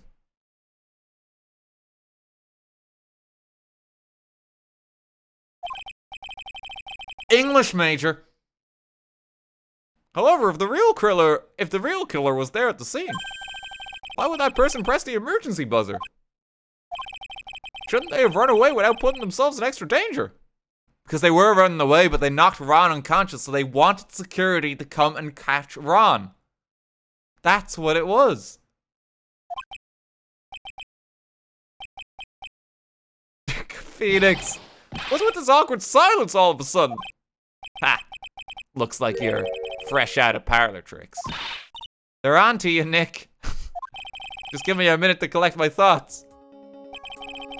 The real culprit killed Mr. Bullet at around 1 a.m. Mr. Delight just happened to waltz in when the murder was taking place, right? The killer clobbered Mr. Delight and didn't sound at the buzzer. Even though security was supposed to respond right away if the buzzer was pressed. Security was supposed to respond. It's alarmingly loud. Time's up, Mr. Wright. Let's hear what you have to say. Very well then. Oh, you've got some guts. I like that in an opponent. Why didn't the real killer sound the emergency buzzer? I think they were trying to call the guard to frame Ron. I think that actually makes sense. The killer knew that if they pressed that button, a guard would come running. And that was exactly what they wanted. Do you mean to say the killer called the guard on purpose? Yes. Although as it turned out, he never showed up. Because he was getting his clock cleaned at the time. That's one way to put it. Ha! What a touching story. You're saying the killer had a change of heart and called the guard to turn himself in. No, I'm not. When that buzzer sounded, there were 3 people in that office. The victim, Kane Bullard, who was already dead. The defendant, Ron Delight, who was out cold. And the 3rd person, who has the silhouette of Luke Atme for some reason. The real killer.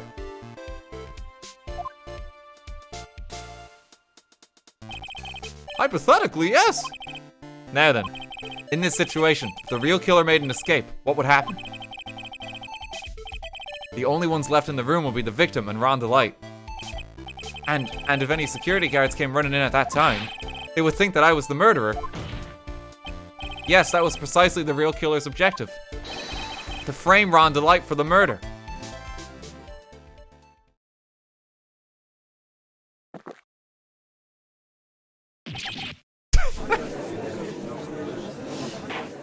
It's like he's going to have the best comeback.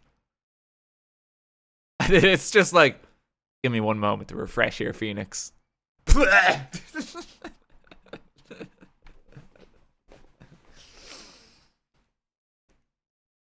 Guys, I'm getting a bit dehydrated. Let me just get some water in my system.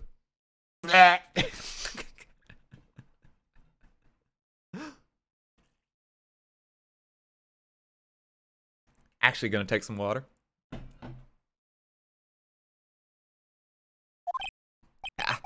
It would seem. I've been made to eat my words once again. Actually, you've been made to do a spit take with a cup of coffee. Mr. Wright, who was it? Who was it that tried to frame me? Wait a second. I'm the one and only Mask Star Damask, so... Nick, you mean the real killer is... We're going to drag that person in here right now. But, who is it? I don't have any solid proof yet, but think about it. The killer knew Mr. DeLite's identity, and they also knew that he had been called to KB security that night. So the killer used him to execute a well-crafted plan to murder Kane Bullard. Now then, let's hear your accusation, Mr. Wright. Who was it that framed Mr. Ron DeLite for the murder of Kane Bullard? Ash, thank you for the 5 gift subs. Marvin Von Hemorrhoids gives 5 quid as well. Ah, my hemorrhoids are as twitchy as Ronald McDonald on 17 cups of coffee. Jesus.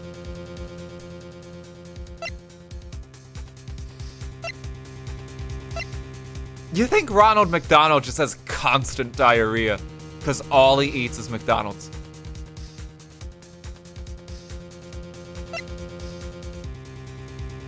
Like, his intestines must be destroyed. Okay. It was Luke. Detective Luke Atme. He's the only one who could have done it. Ace Detective. Luke Atme. You mean Mask Star Damask did it? Your Honor, the person being tried in the court next to us is not Mask Star Damask.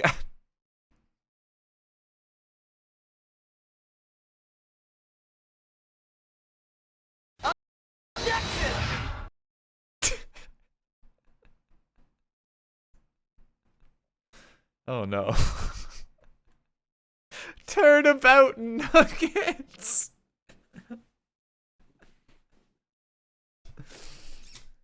Look, we were both right, okay? I said he was behind the crime.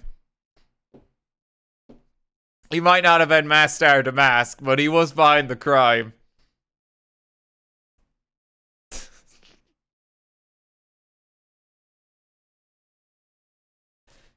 Are you arguing with the game's script?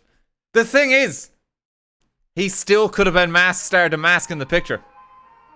That's ice cream, that's not McDonald's.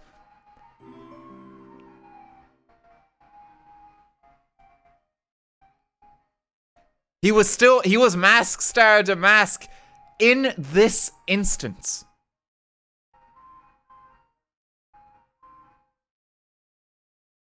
I didn't specify what length of time Luke Atme was the same person as Mask Star Damask. Here we go. He is in actuality the true murderer of Kane Bullard. Here we go. I'm gonna prove it's him in the costume. Mr. Wright, explain yourself! Theft and murder. Which is the more serious crime? They're not even close. Murder is more serious crime, of course. It's a capital crime subject to a capital punishment. Please remember the trial from yesterday if you would. When Luke Atme confessed, there was a huge commotion in the courtroom. Of course, a famous detective was unmasked as well as masked star to mask. Instead of being convicted of murder, he was found guilty of grand larceny. That was his true objective all along. To be found guilty?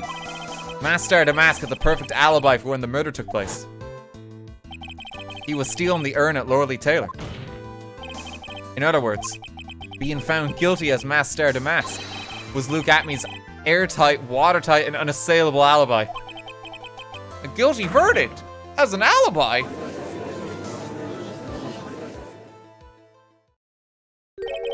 You know, it's almost time. For what? For Luke Atme's verdict. It was a pretty simple trial after all. If we're going to stop this trial and stall that one, we need to do it now. Of course. That's assuming you have proof that the detective was the one who committed the murder. Mr. Luke Atme's trial has indeed attracted the attention of the entire country. If we were to intrude and fail to provide adequate proof of his true crime, Mr. Delight would be left with no grounds for appeal. I'm positive Luke Atme was masked star to mask in this moment. Just you wait. Bet's only as good when your life's the ante. You're goddamn right, Gatto. Let's go. Mr. Wright, I believe in you. Mr. Delight. So please, I'm begging you. Thanks, but my decision will determine the rest of your life. Can I really risk your life like this? Oh, Phoenix. What was that? Don't stray, Phoenix. For your client, take the path of trust. That voice. It sounds like... Mia. Your Honor, the defense requests an immediate recess. Ha! So that's your answer, huh? Very well, I've decided as well. This court will now take a 20-minute recess. Mr. Wright, when we return, please summon Mr. Luke Atme to the stand. Yes, Your Honor.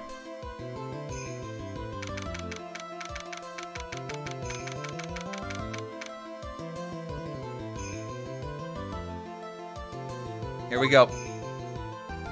Wait, what's go? I didn't think we'd see him again. Hee hee hee! Well, Sir Detective Atme. Ha! Ha ha ha! I have to say, Mr. Payne, you performed splendidly.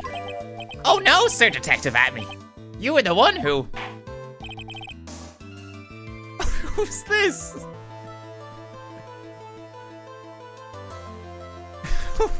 There's another judge. I never thought we'd see one. He looks fake. Oh, that's enough. This court sees no reason to further prolong the trial. This court finds the defendant Luke Atme. Wait! Don't hand your verdict yet, please! Well, Sir Lawyer, welcome to my courtroom. Who's this hoser, eh? My name is Phoenix Wright, attorney at law, and I wish to file an accusation against this man, Luke Atme. Accusation? You accuse Masked Star to Mask? That man is not Masked Star to Mask. He's just a rootless murderer who was Masked Star to Mask, but for a fraction of a moment, for one crime. What?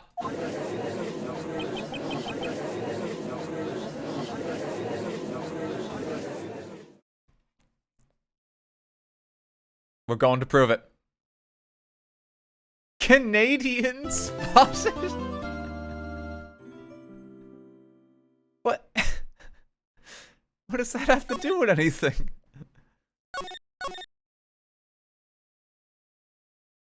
He said hoser. What you doing in my trial, eh?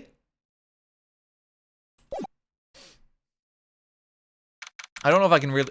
Weirdly, I don't know if I can do a Canadian accent. I am Irish Canadian, but I don't know if I can. You just add A on things.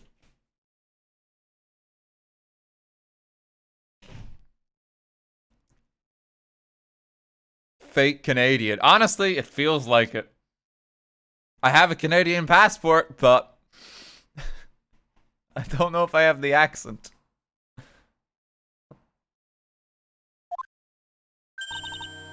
My sis. I could have sworn I heard Mia's voice. So then, she's still alive. Inside your heart. Nicky boy! Oh, Miss Delight. Is it true that the detective is the real killer? To be honest, we don't have any definitive proof. But he's the only one who could have done it. But wasn't he at Lord the Tailor that night?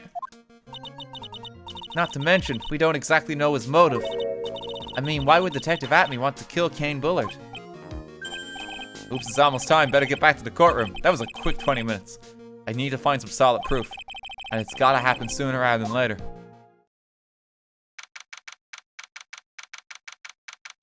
Can't do a Canadian accent, but a Scottish accent. I'm so sorry. I'm so sorry.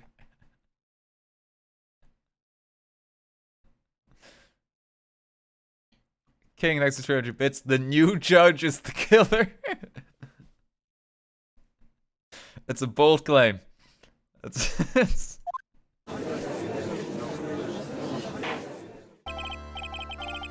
Nowden, this court is back in session. Mr. Luke Atme, please take the stand. Well, how do you do, sir lawyer? I never would have thought to see you acting so recklessly. Couldn't let them hand down your verdict just yet. Not when it would have given you your perfect alibi. An alibi by the name of Mask Star Damask. I'm sorry, I'm afraid even the great Luke Atme has no idea what you mean. Of course, I have been in the next courtroom ever since 10 o'clock this morning. I'm afraid there's no way I could have known what's been going on in here. You've been in the defendant's seat all day long, correct? Being tried as Mask Star Damask. Indeed, it's truly child's play to fool the ignorant masses.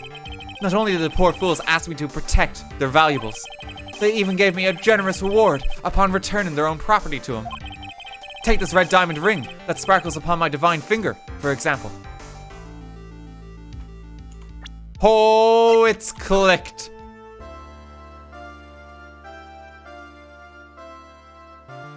Is that...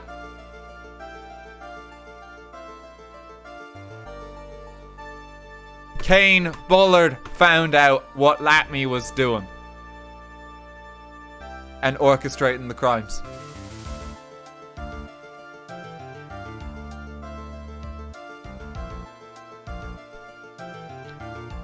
But when Luke Atme received this blackmail letter, he sent it as part of it. We got it.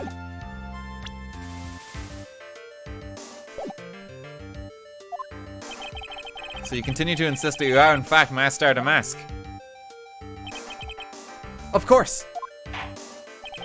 Very well then, Luke Atme. Let us begin with this simple question. On October 12th at 1 a.m., Kane Bullard was murdered. Where were you at that time?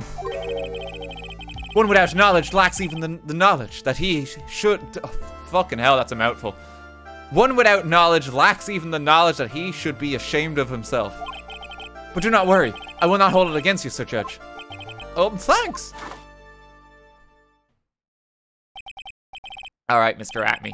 The night of the murder. Speak. We're all ears.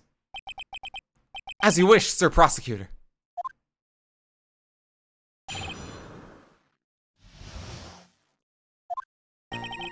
I was stealing the urn as Mask Star Damask, just as I announced I would. I had more than enough time to prepare. It was a pathetically easy job.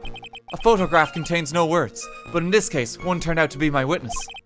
The time at which the camera captured Mask Star Damask was the same time as the murder. So, but we've already worked this out. This photo was not taken the same night. It seems the main point of discussion will be this photo of the crime scene. Everything else up until now is all part of his plan. There has to be a secret to this picture as well. Even the great Mask Star Damask cannot be in two places at once. Now then, if you'll excuse me, I have a verdict to receive. Unfortunately, Mr. Atme, we still have to do your cross-examination. A fool is too foolish to know that he is a fool. I think he's trying to say that you're full of it, Nick. He's saying you're full of shit, Phoenix. The only thing that's full of shit is his alibi. You foolish fool!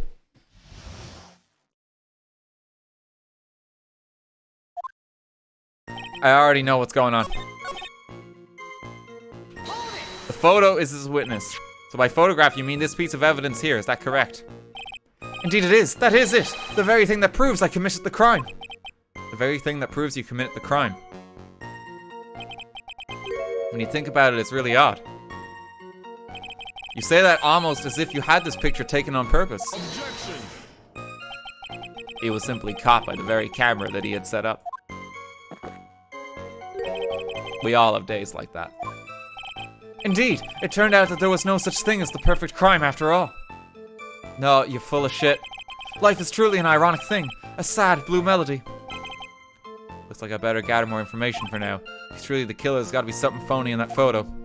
The photo shows it. The time at which the camera captured Master the Mask was the same time as the murder.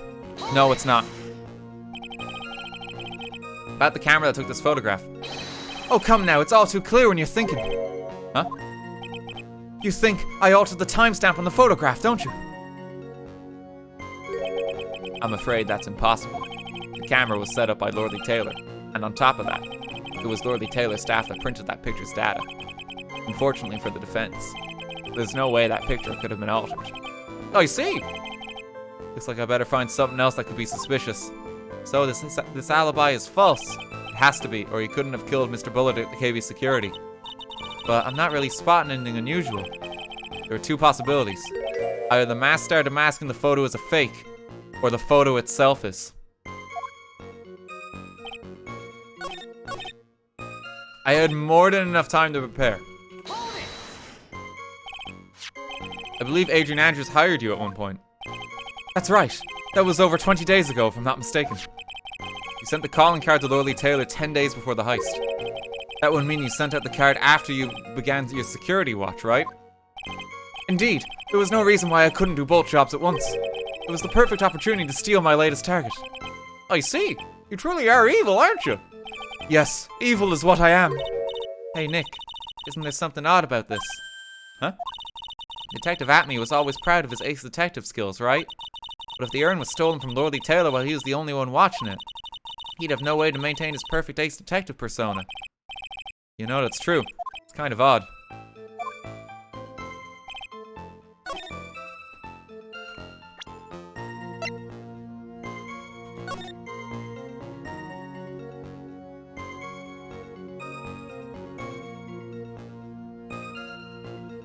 Took care of the speckled urn. He knows it was speckled as well because of the paint. We never actually read the card.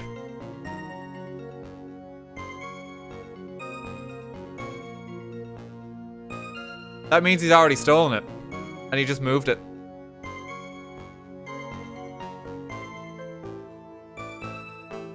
He shouldn't have known it was speckled.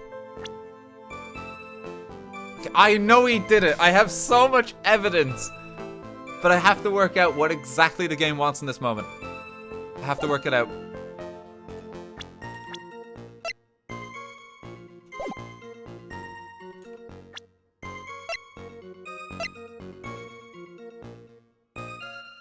He'd already stolen it 2 weeks ago.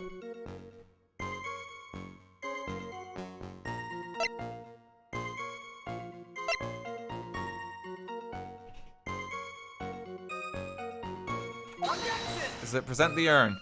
No, it's not the urn.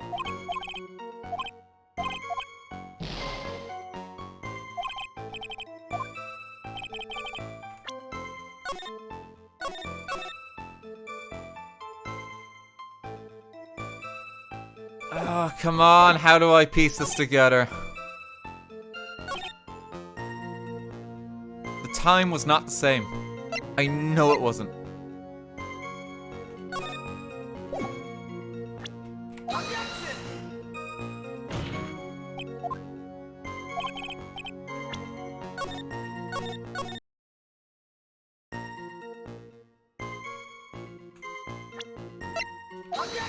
Time on this? No. I think that's the one I just did.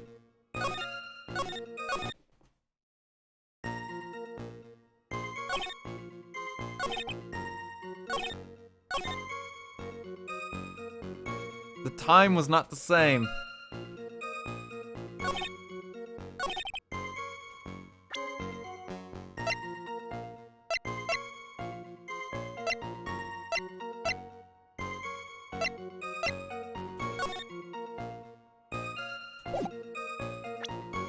I'm trying to see what it could be. It's not speckled at this point. Quick help me out, chat. I don't need the press ending here, do I? It's present evidence time.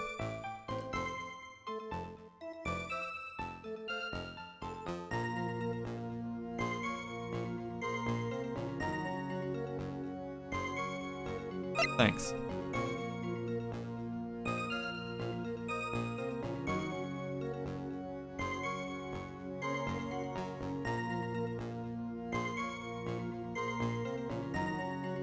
Camera data? No. I know I'm right, but I don't. I'm trying to piece together the logic that they want. Time prepared and then list. Help me out, chat. It's this one.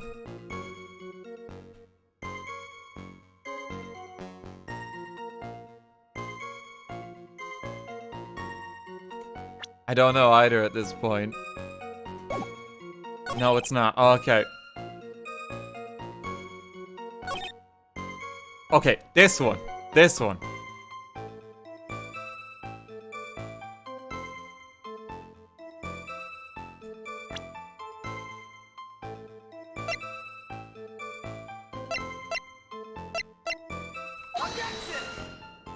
No?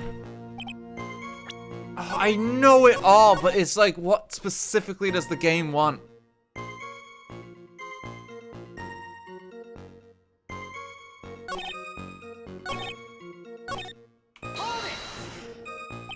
So by photograph, you mean this piece of evidence here, is that correct?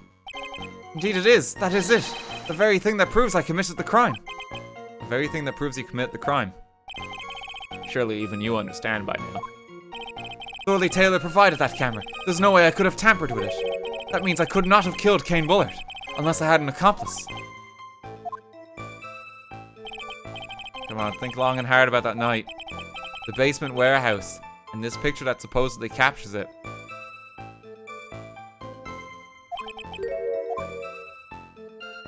It's got to be here. Isn't there something funny about this picture? The paint was added again. The paint was cleaned.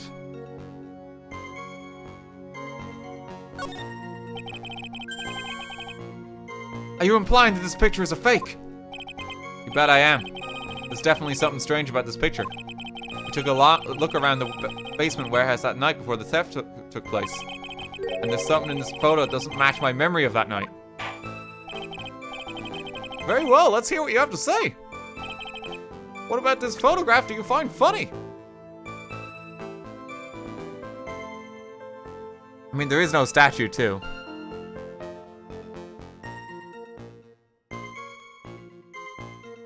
The paint.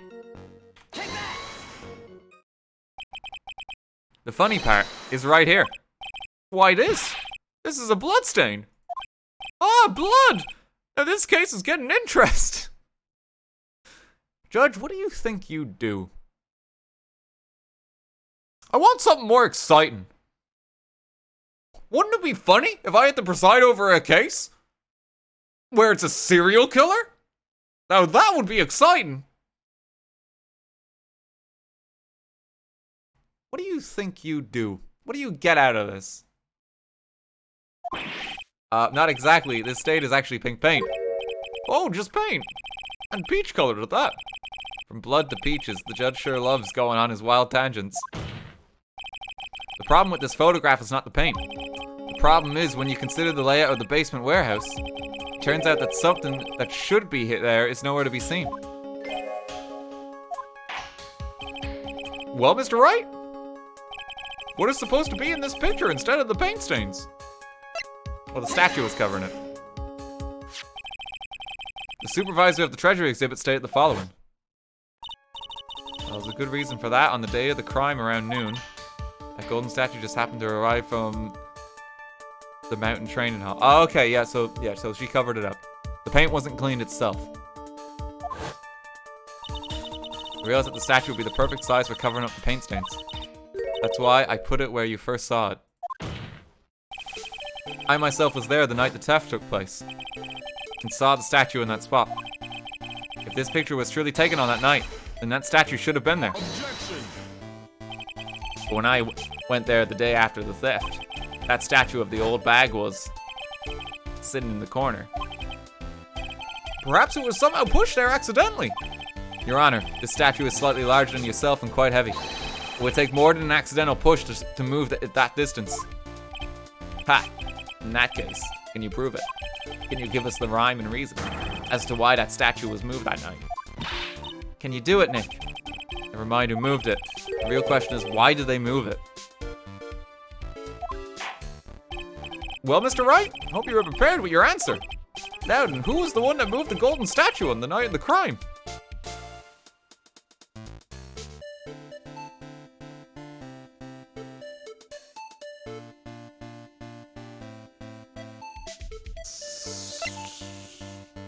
That's a good question, Your Honor.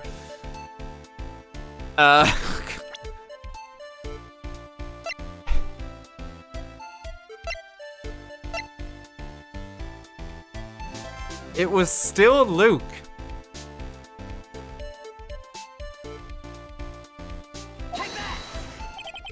The one who moved the statue is none other than Luke at me. Come now, Sir Lawyer.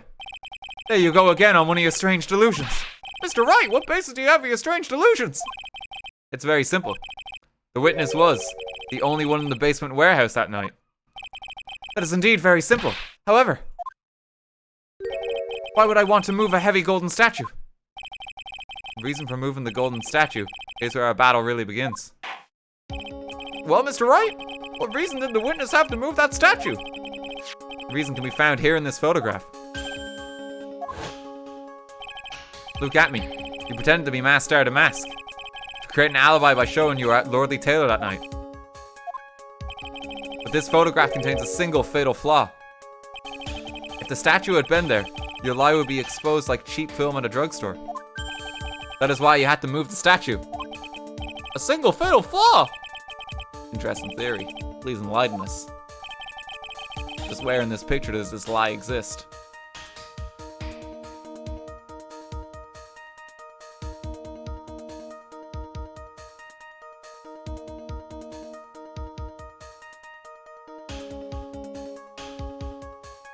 I mean, I think this is here. I don't think we're at the question of the time yet.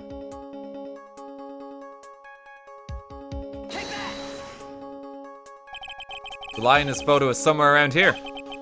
Jump to conclusions again. I think you need to take a gander in your local mirror.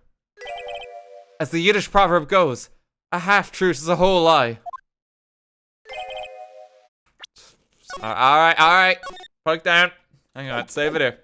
Keep lying like this and you'll be the one on trial. Oh man, now they're calling me a liar. The question is, why was the statue moved, right? There was some reason the culprit didn't want the statue in the picture. At least that's what I thought. I'll ask you again, Mr. Trite.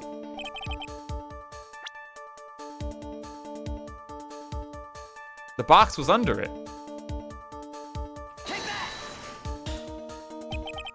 The lie is Master Damask.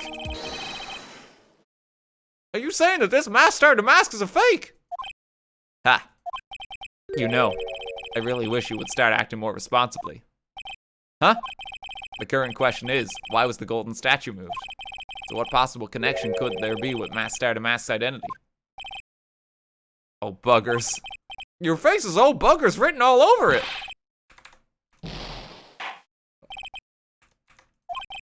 Uh-oh. Well, we tried, Ron.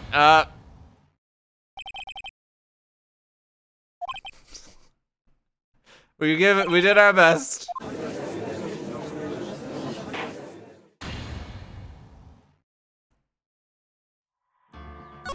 Hang on.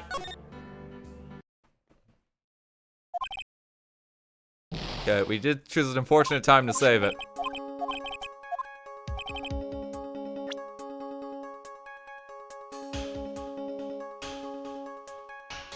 The lie is the time.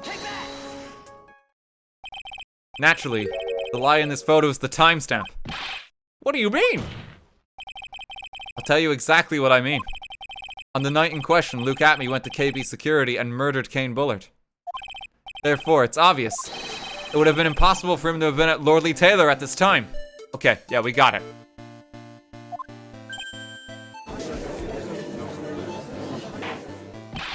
What does that have to do with the statue being moved? Remember, if you will, Your Honor. When was this statue placed besides the warehouse door? Well, the statue was taken down to the warehouse on the day of the crime, and it was placed there in order to cover up the paint. Exactly. Luke Atme had already decided on the time when he was going to kill the victim. And so, in order to create an alibi for that time, he took this picture days before the murder took place. Fucking called it. What the? Of course, the statue hadn't yet been brought down to the basement warehouse yet. Ah! So on the day of the crime, Mr. Atme must have been quite nervous. As nervous as a long-tailed cat in a rocking chair factory. So to speak, for some fucking reason. A long-tailed cat in a rocking chair factory. What? What? Long-tailed cat. Is this a... I've never heard of this expression.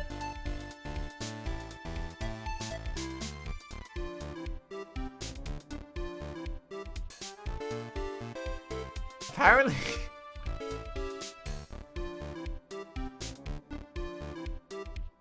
This... Okay, right, so this is apparently a Southern expression.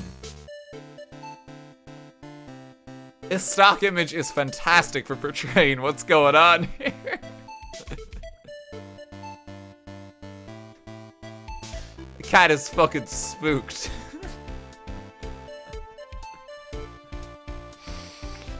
Oh, Jesus. Rocking chairs are making him very nervous. I've never heard that one. English major. You're talking about, like, the South of America expression. Like, I've only been there once in my life.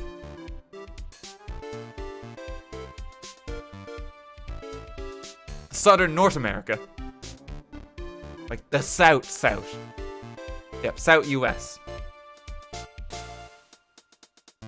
Never heard of it. He's not an American major. This is not from the South. Well, that's what the internet said. I don't know where it's from. I've never heard of it. He's not an English major. He's an English minor.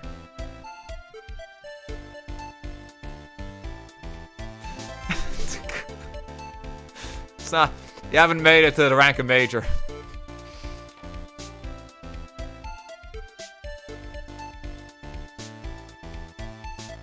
Okay. Why? Because something that wasn't supposed to be there had been brought down in place where it wasn't supposed to be. And that is why Luke Atme had to move the statue on the night of the murder. He did it to make the room match with the way it had been in his photo. We got him. Order! Mr. Atme, is this true? One moment, Your Honor. Have you forgotten this? What's that? The data for the basement warehouse computer. According to this, the camera did indeed go off on the night of the crime. It's true that the camera had been set up by the Lordly Taylor staff. However, the program used to manage that data was yours. That alone would have allowed you to tamper with the data. Ah!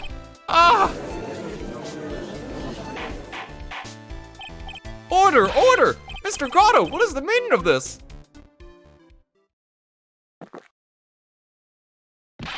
Grotto, I warned you about making me wait. Now put that coffee down. My 11th cup. My bowels are starting to feel weak at this point. I've destroyed most of my inner intestines. My stomach is unfortunately churning, and I don't feel like I'm long for the world. My entire body is shaken with the preposterous amounts of caffeine making their way through my system. I see into the fourth dimension now, Your Honor. I can now see heat. It's quite fascinating.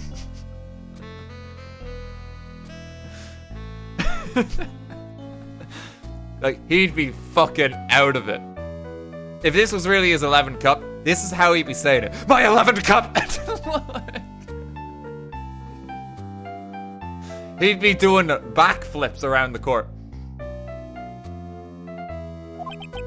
I promise to drink no more than 17 during a trial. Which means I'm still good till the last drop. However, the defense has made a very good point. Good point? So what? We are all but travelers on a road of infinite points. I think he's got his points mixed up with his other points. So you say this photograph was taken ahead of time, and that the statue was moved in order to make it match. That's a very interesting idea. However, there's one point that can't be denied, which is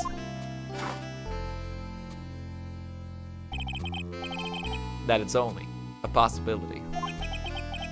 Men that are trapped by the chains of maybe can never reach their dreams. That's very true. What? Also, I just want to like maybe illustrate. Hang on.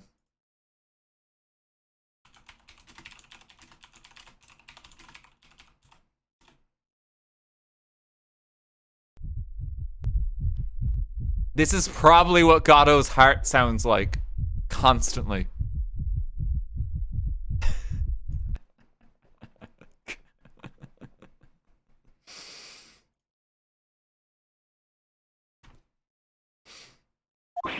No way, don't fall for that, Your Honor. Hey, Mr. Damask. Yes? If there's no funny business in your actions as Mask Star Damask, there should be no problem with you telling us your strategy. So let's hear it. Yes, please provide this court with your testimony about your plan to steal the Sacred Urn. Sacred Urn heist. Here we go. I first received the request from Lordly Taylor about 20 days ago. The urn was placed in the box, and Zavari! It was then sent to the warehouse. Hence, I was actually unable to see the urn for myself until the day of the crime. I knew it was an extremely valuable treasure, so I sent my card 10 days beforehand. I then handled security by myself to ensure that my crime would go smoothly. At last, I held the urn in my hands for the first time at 1 a.m. on October 12th. No, he didn't. That's pretty much all stuff we've heard before, isn't it? Yeah, but we will find the truth hidden in the nuggets of new information he gave. Witness! You're sure there are no mistakes this time? Bazinga! Very well then, Mr. Wright. You may begin your cross-examination.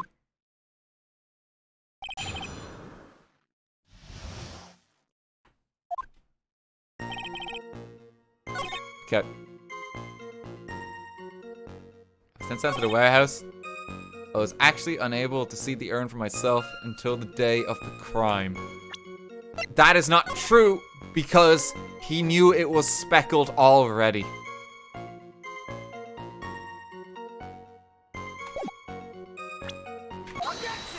Fast round. Mr. Atme, if you are really Mask Star Damask, then you also wrote this calling card, correct? But of course. Is there a problem with that calling card? Allow me to read a passage from the calling card that Mask Star Damask had written. Take good care of the speckled urn. Now, the speckled here surely refers to this pink pattern on the sacred urn. Yes, that is true. But so what? Truth be told, there is no way that Mask Star Damask could have known about this pattern. What do you mean? This pink spotted pattern on the urn is actually nothing more than paint stains. Paint stains? And these stains did not appear until after the urn had been taken to Lordly Taylor. I'm not finding this joke to be very funny, Mr. Trite. The day that the sacred urn was taken to the warehouse, the urn was broken due to human error. Or should I say, an error-prone human. Bit harsh, Phoenix, but alright. And that's when the pink paint got on the urn. Nah, you can't be serious. And yet this calling card clearly mentions the paint pattern. Which means, Detective Atme had seen this urn long before the crime ever took place. In fact, he saw it when this fake photo was taken. And because this photo is a fake, your alibi for the night of the murder no longer holds water. Ah!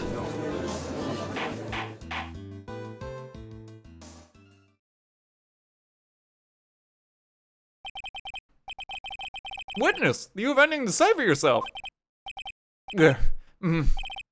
Alright, that did it. He's broken. Nick, I think it's still a little early for a victory pose. Huh? Ha. It's so sad. No one has any conviction these days. Conviction, you say? Yesterday we all decided unanimously this man was Mask Star to Mask. And now we're calling him a murderer. You don't think we're being a tad fickle? That's a good point. It's like, oh, maybe we're not operating to the best of our abilities. But like that's not an argument here. That's like a failure of the court system and you having a job. No way, don't fall for that too, Your Honor. You say that Luke Atme was the one who killed Kane Bullard. Let me ask you this. Why would he do that? Ha ha ha ha! An excellent point. Motive, Mr. Wright, motive. Might you marry my murderous motive manifest? Nick, he's getting a second wind. If he prepared an alibi and pinned his crime on Ron Delight, as you say, he must have had a very strong motive for murder. The only one with any motive we've seen is Ron Delight. Isn't that right, Detective? Indeed, according to my own research, the boy's motive is clear. Without a motive, it's nearly impossible to prove guilt in a murder case. Now then, maybe you can enlighten us as to what the defendant's motives were. I'd be honored to, Sir Old-Timer. They're doing everything they can to make Ron look suspicious. Despite our lack of hard information, this may be our only chance. He was being blackmailed. Look at me. Had no points of contact with the victim whatsoever. Kane Bullard decided to investigate Mask Star to Mask and simply mistook who he was. It was Mr. Bullard who wrote the blackmail letter and sent it to Ron Delight. And it was again Mr. Bullard who harbored a grudge against Mr. Delight for his betrayal. Mr. Bullard's mistake is quite excusable. The defendant truly believes he is Mask Star to Mask. That is why Mr. Delight saw it fit to kill Kane Bullard. Truly a tragedy. No, you were being blackmailed. So the victim, Kane Bullard, blackmailed the defendant. This is the blackmail letter found in the defendant's apartment. A handwriting test confirms that Mr. Bullard was indeed the one who wrote this letter. But that's okay. Found in Ron Delight's bedroom, written by Bullard. Very well, Mr. Wright. Begin your cross-examination. Okay, it's to do with the letter. It was for him. Had no points of contact with the victim whatsoever. Yes, you did. Okay, there's a lot of points here.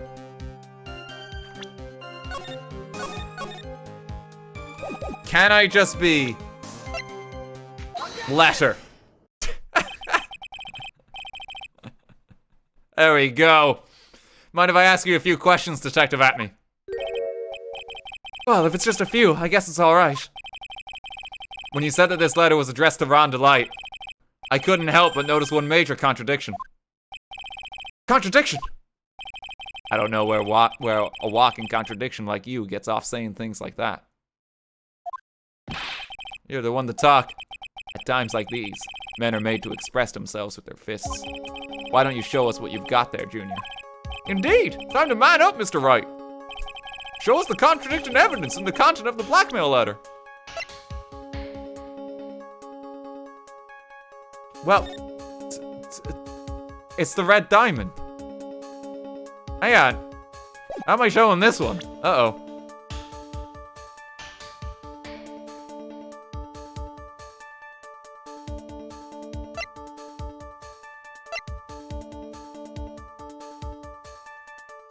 Is it Ron's testimony here? I can't save, unfortunately. No, we're past that point. A quick help me out chat here. Is it as simple as just show the blackmail letter again? Because that does feel quite stupid. No, it's not. Okay. I think it's Ron's testimony. Ha! Uh-oh. A little 2-1 punch like that wouldn't even faze me. I think you mean a 1-2 punch. Mr. Wright! Try thinking things through a little more before finding fault with others. Judge, please. Alright, we're still in it.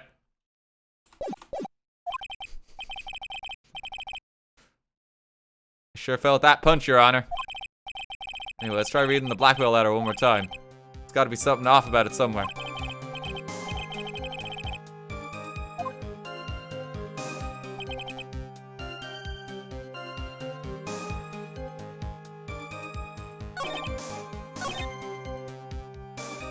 Why save at 1 HP? Because we gotta keep our progress. And the last time we saved it was a while ago. Because we couldn't save it with the way that it was set up there.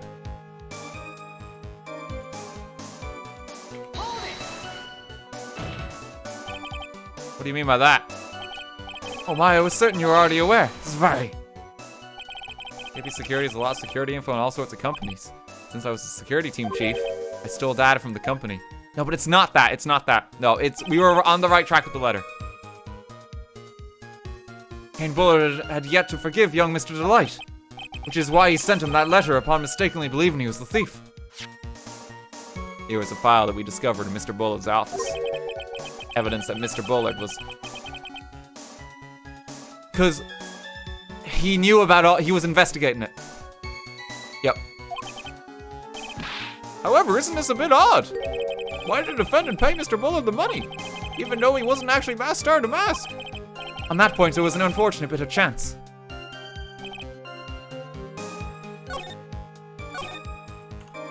Okay, I got it. I got it. I got it this time.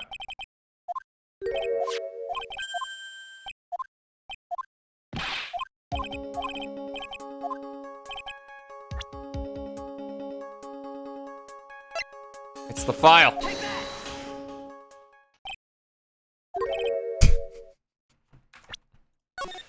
I'm on the right track.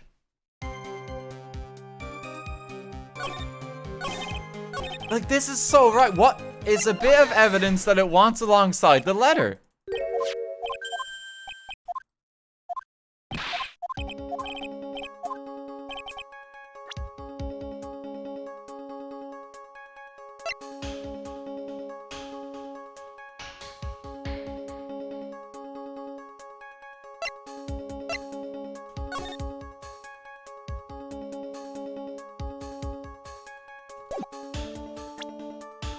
I know it here.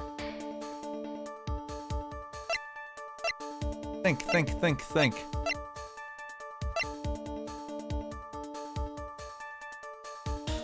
It's not that one.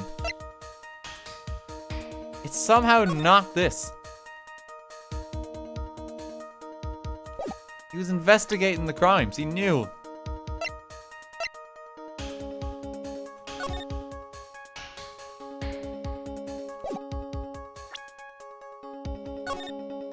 Oh, the gem is blue.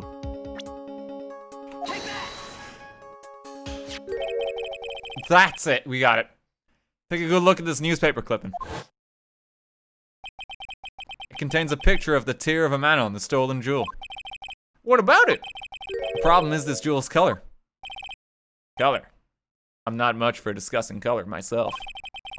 According to the clipping, the color of the stolen jewel is blue. However, in the blackmail letter, a totally different jewel is mentioned. I'll take that red diamond you received the other day. Yeah. Red? Which means, the red diamond described in the blackmail letter is not the tear of a man on that masked Sarah Damask stole at all. And your point is, Mr. Trite? So, you are trying to say that this blackmail letter was intended for someone else? That is what you're trying to say, right? Trite? That is what you're trying to say, right, Mr. Wright? Well, that is what you're trying to say. Right, Nick? Is this a bit? Yes. Yee. Yee, that's what I'm trying to say. This is who Kane Bullard was actually blackmailing.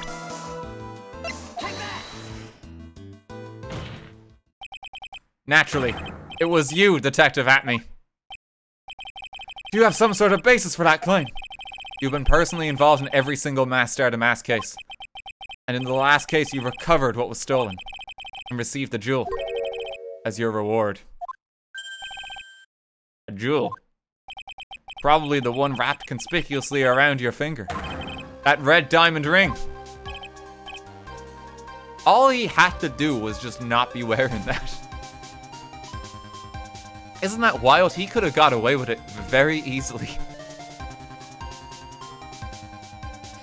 He just couldn't help himself. That is the diamond referred to in the letter, which means that Kane Bullard wrote that letter in order to blackmail you. Ah. Order in the court. Order, I say. It seems you've gone too far with your childish pranks, Mr. Trite. Uh-oh. I don't like the way you said that. Kane Bullard blackmailing Luke Atme. Are you for real? Yes, I am.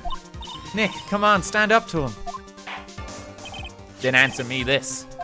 The blackmail letter contains the following passage. If you don't want your identity revealed to the world. Yes, it certainly does. Kane Bullard threatened to make Luke Atme's identity public knowledge. An identity he wanted to keep a secret. So just what was that identity? Atme killed Kane Bullard because he was afraid of his secret becoming known. What was the identity you wanted to keep secret?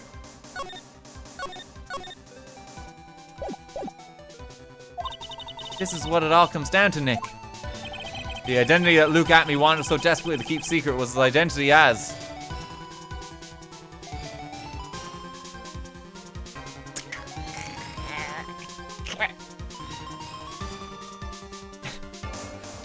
But it was him! Luke Atme was Mass Star-to-Mask.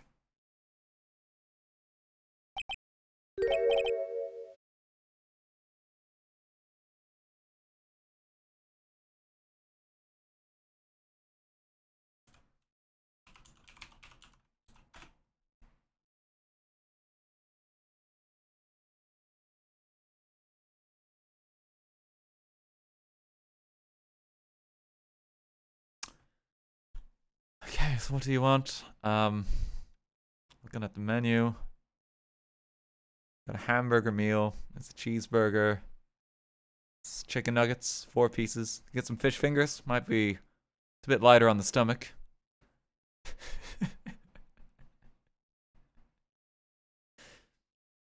I've still proven something. That it was Luke Atme in that picture. Luke Atme was in that photograph, and he was Mass Star-to-Mask in that moment. I only needed to prove that Luke Atme was Mass Star-to-Mask in a single instance, which I have done.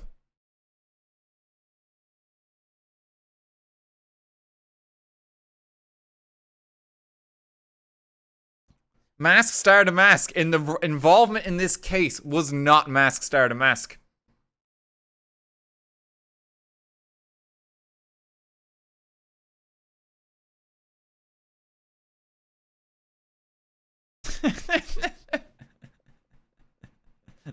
Eat your McDonald's, crow. I'm not wrong. I'm not. The concept of Mass Star-to-Mask was embodied by Luke Atme and Luke Atme alone in this case. Rondelite had nothing to do with it despite being the real Mass Star-to-Mask. In this case, Luke Atme embodied the role. Because think about it. Mass Star-to-Mask didn't do anything outside of steal the urn where Luke Atme was him. I'm right. You can boo me all you want.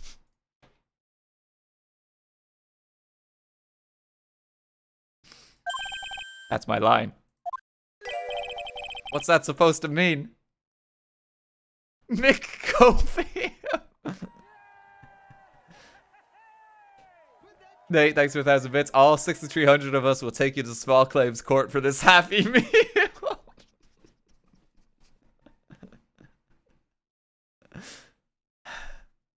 No!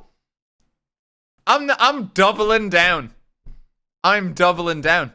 In this case, Luke Atme was Mask Star to Mask. And that's the wager that I made. Because he was. Ron was not in his role. He didn't steal anything. If Ron actually was Mask Star to Mask, he would have committed the crime, which he did not. In both instances.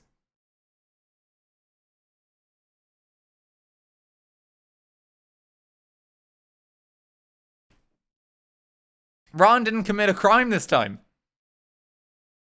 We already threw this, Daniel. Are you in court? Doubling down? That's my line too. Listen up, you. This is what you've been saying up till this point in time. The witness pretended to be Mask Star to Mask in order to pin the murder on the defendant. In which case, you'll want to insist up until beyond the day you die that Ron Delight was in fact Mask Star to Mask. I must say, this sudden change of heart doesn't reflect well on you. Just skip over this bit. Skip over this bit, it's irrelevant. McDonald's is cancelled. McDonald's is cancelled.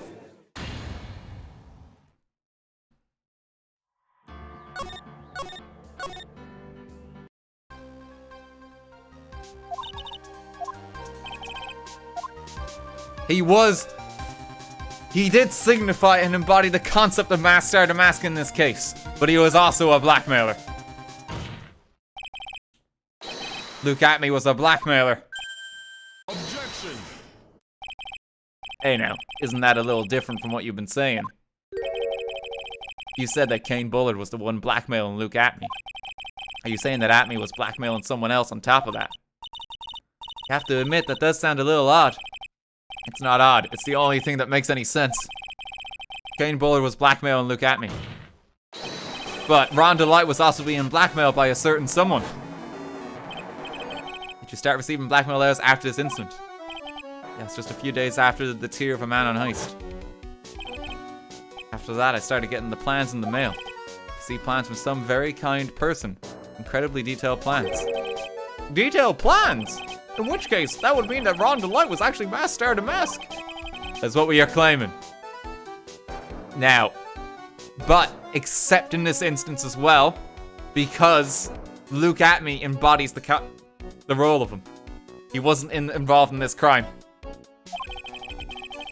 Someone else came up with the plans and had Mr. Delight steal his targets for him. And that someone was none other than Luke Atme. Shh! Silence! Now I see. It's all becoming clear. What is this? When you were in grade school, you received the same report card every year. Careless, with the tendency to jump to conclusions. Am I wrong? How did you... You say that I, Luke Atme, was blackmailing Ron Delight. In which case, I would naturally know all about his relation to Mask Star to Mask. Well, yes. Ron Delight started receiving plans from his second crime onward, correct? Which means, I learned of his identity when he committed that first crime. Good point. You certainly couldn't have blackmailed him otherwise. In that case, let's see some hot bitter evidence. During the first crime, how did Luke Atme know that Ron Delight was Mask Star to Mask? It is in the newspaper clipping, because that's Ron. I think I see it. See what? When you were in grade school, you received the same report card every year. Gets into lots of mischief, trying to be the center of attention. What do you mean? This newspaper clipping. There's a picture of you and Ron Delight in his guard uniform. It seems that Master Damas didn't just disappear into thin air.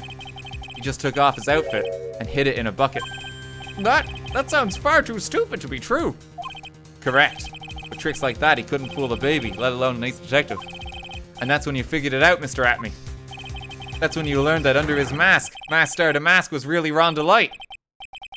That wasn't he supposed to be Master Damas? Not only that, it looks like he wasn't even an ace detective. Can't believe it. He was just a slimy blackmailer. What a fraud, trying to pass himself off as an ace detective. But remember, in this crime, he also was Master Damas. Because Master Damas didn't commit a crime in this case. McDonald's has cancelled, Your Honor. Why, you? How dare you expose me like that? Why, I've never blackmailed anyone in my life. I'm a famous and proud ace detective, and also Master Damas. Why can't you understand that? I'm afraid you are neither a proud thief, nor an ace detective. You're a blackmailer and a murderer. That is your true identity. Why, you? How dare you even dare imply that someone killed— Oh, gee, okay, he's just going. He's having a moment. He's having a moment. Get it out of his system.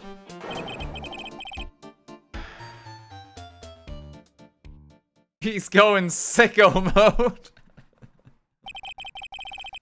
It would seem we finally arrived at the real answer. That was quite a performance by Mr. Atme. Bailiff, please prepare a cell for Mr. Atme.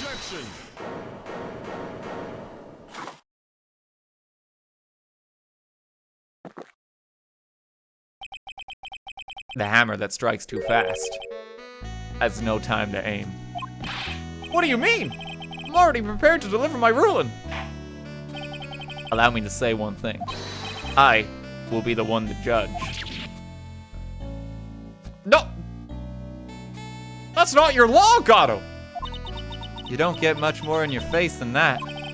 It appears that your claws weren't quite sharp enough, Mr. Wright. What are you? It's true that you've proven a lot of things. Things like Luke Atme was a filthy blackmailer. And that he wasn't at Lordly Taylor the night of the murder. That's right. That's why he's the one who killed Mr. Bolt. But there's still one thing you have yet to prove. What's that? Just because he wasn't at the warehouse doesn't mean he was at the murder scene. Therefore, if you can't prove that this pitiful excuse for a man was at KB security, then I don't see how a verdict can be delivered. God damn, he's good. Order! Order in the court! Well, Mr. Wright? This is it. This is the final round. Got to prove that Atme was at Mr. Bullett's office on that night. But can you really prove that? That's long enough, Mr. Wright. I want to hear your answer. That night, Luke Atme was at KB Security, and the defense. The defense can prove it. With evidence. Are you sure? Ha! Don't you worry. I'll watch over you as you break down and fall to pieces. Very well. Let's see his proof. Proof that Luke Atme was at KB Security that night.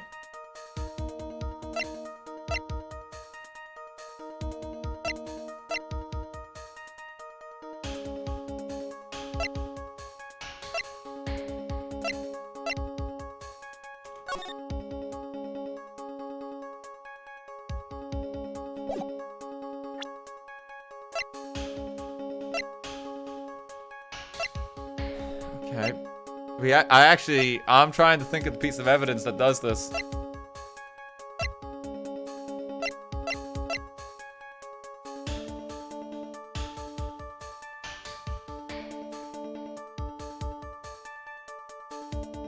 Did he use the sword? No, there's no way.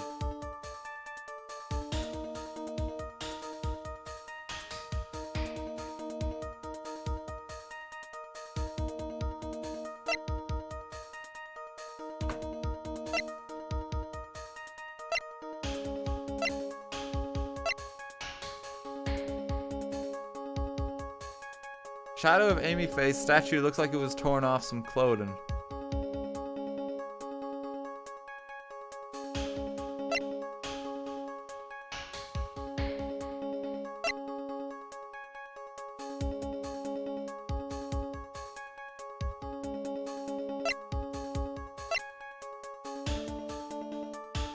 The office buzzer. Is it Kane's list? We haven't actually used Kane's list for anything.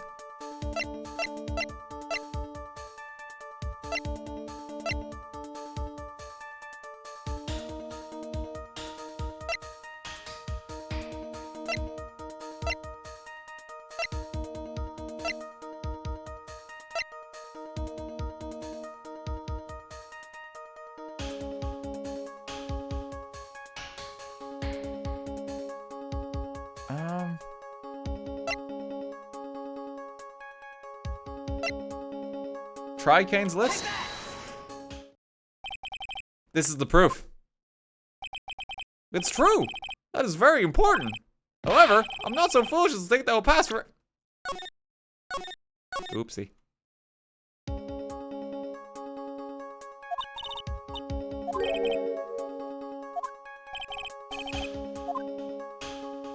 What happens if I just say, I don't know? Don't know what's going on, Your Honor. I can't prove it. Just as I thought. But, if we hear more of Detective Atmey's testimony... Unfortunately, that's as far as you'll go, Mr. Trite. What do you mean?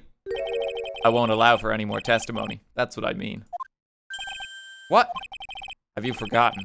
Luke Atmey is here after we interrupted his own trial. And you have failed to prove that he committed the murder. I think it's time for this witness to return to his own trial and face his guilty verdict as masked star to mask.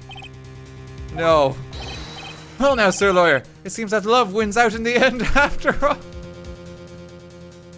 I don't know if this is a love-win scenario. I'm not feeling it.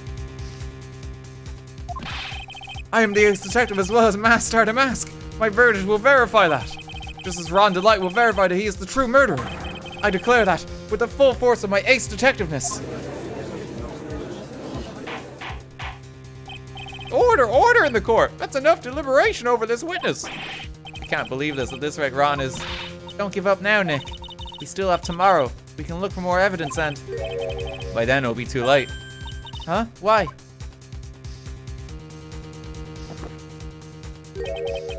Double jeopardy. One of the basic rules of any court of law.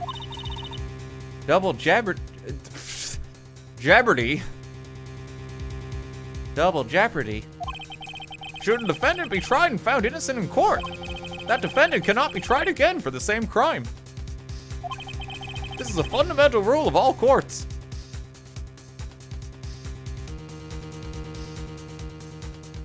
Is it? I feel like we've done that wrong. Somewhere. Either Maya or Edgeworth. And it applies to this witness as much as it applies to anyone else. Mr. Atmey will be found guilty in a matter of minutes. Guilty as masked star to mask, which means he will be innocent as far as the murder of Kane Bullard is concerned.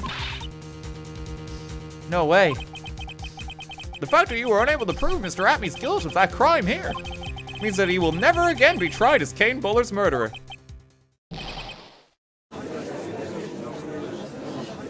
What?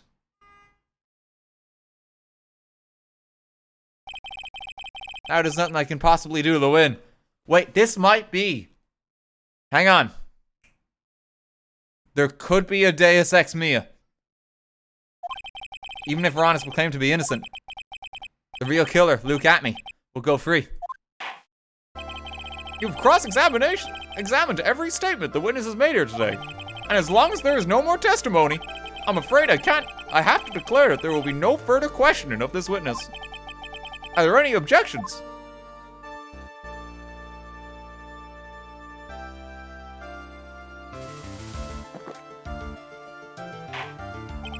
Then I hereby end the cross-examination of Luke Atmey.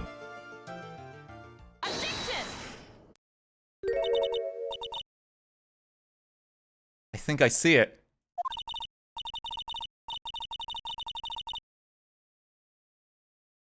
Oh shit, that's not Mia! Your Honor, when you were a child, this is what your report card said every year.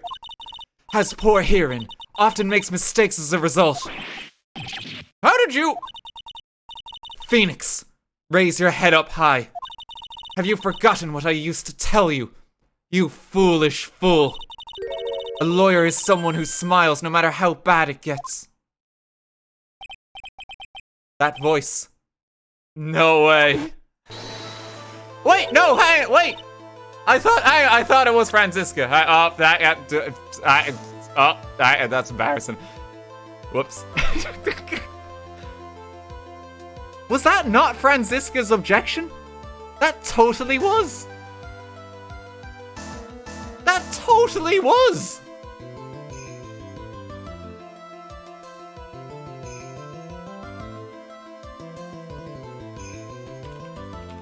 Franziska von Karma, objection. Objection! Objection!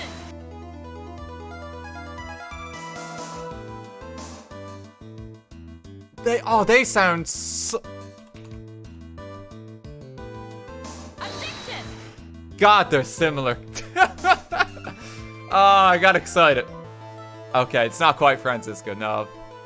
It's no, she's not back. It's Deus Ex Mia. We should have had fate. Long time no see, Phoenix. Mia! This is the true power of the Crane channeling technique. I know that it's really Maya who's standing before me, but right now she's my mentor, Mia Fey. Now, let's do this. But, there's nothing more we can do, Mia. Without any more testimony, I can't cross-examine. Not yet. The testimony's not over yet. What do you mean? Your Honor, just now you said something very interesting. You've cross-examined every statement the witness has made here today. Yes, that's true, but... Unfortunately, Your Honor, you're forgetting something. Earlier, after the last cross-examination, the witness made a number of remarks. Well now, Sir Lawyer, it seems that love wins out in the end after all? What does that have to do with anything, Mia? I am the ace detective as well as Master to Mask. My verdict will verify that. Mrs. Ron, the lights will verify that he is the true murderer. I declare that with the full force of my ace detectiveness. Oh, okay, right. Yes, but these comments appear to have no importance whatsoever. Very well. Then we shall prove their importance via cross-examination. At any rate, as long as the witness has made these remarks, we, the defense, assert our right to question. Is that alright with you, prosecutor? Is something the matter, Mr. Gatto? Nothing. Oh, Sir Lawyer, it looks like you're one step too late. If you think such falsehoods would do anything to me, look at... Let's hear it. Huh? It's true that the witness made some remarks. So then, let's hear this last bit of cross-examination. Mr. Gatto, why are you... Very well then. Mr. Luke at me. I'm going to allow the defense to cross-examine your earlier remarks. The defense would like to hear why you declared the defendant to be the true murderer. So please, give us one last bit of testimony. Phoenix, this is it. This is our absolute last chance. Like, I honestly thought it was Franziska. I thought it was Franziska. I really did think it was her. I don't know if she's gonna come back in this game. I really thought it was her. But no, it was a Deus Ex Mia.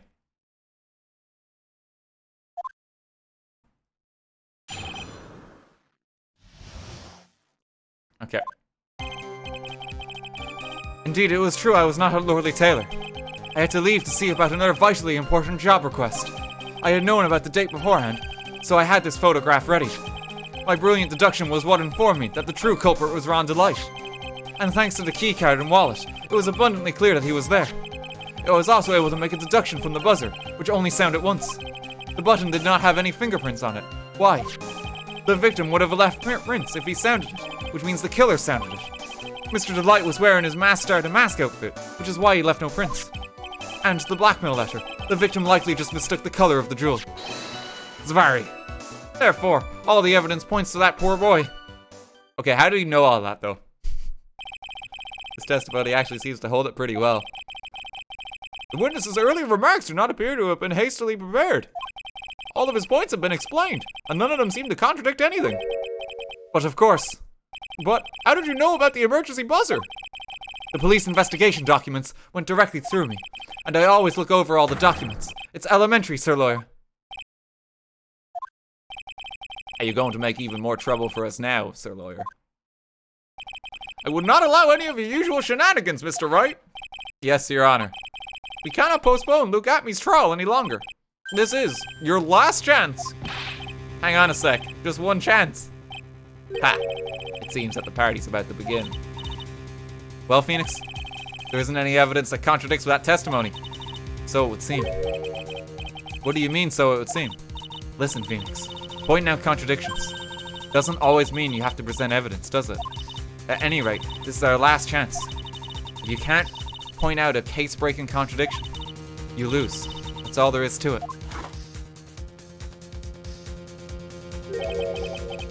Cup number 17. The last cup. Actually... Hang on. Objection! That's cup number 18. Case closed. You lose. Goodbye.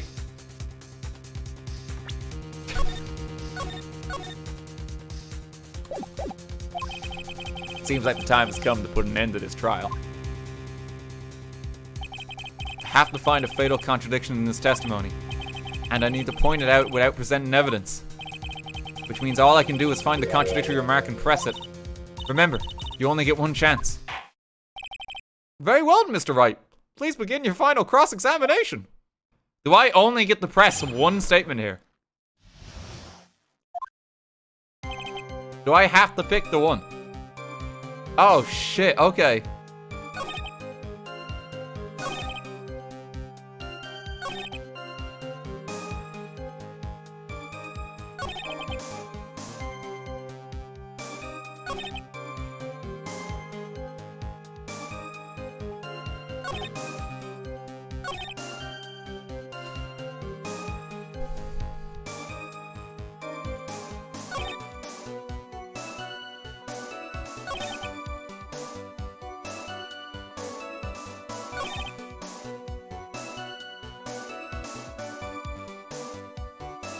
God almighty, okay.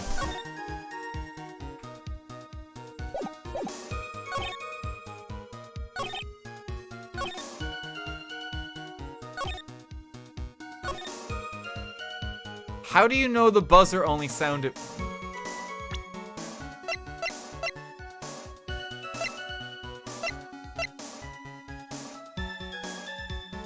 He's not supposed to know that.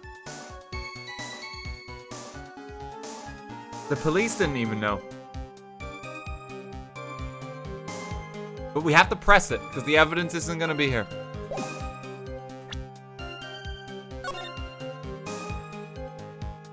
Save it.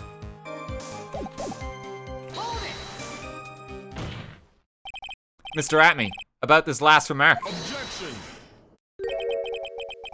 You still don't get it, do you, Trite? This isn't the time to be pressing the witness on every little statement. What? I said this before. There's still one thing you haven't proven. That this scum was in Kane Bullard's office that night. And now, it's time for me to drink my last cup. Mr. Wright!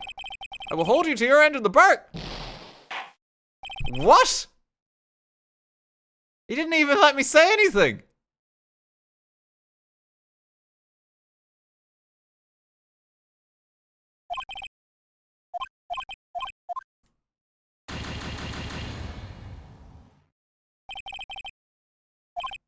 Well, Ron, I guess you're going away a long time.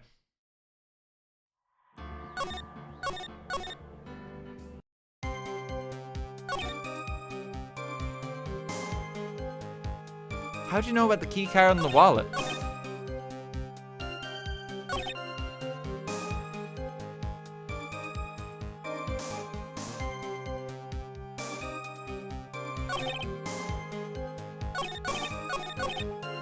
Go through it again. Vague.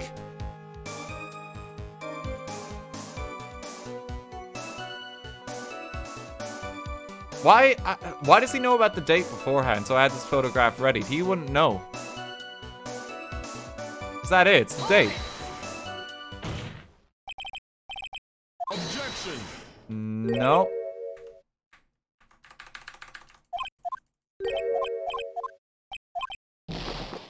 Okay, we gotta go through the motions.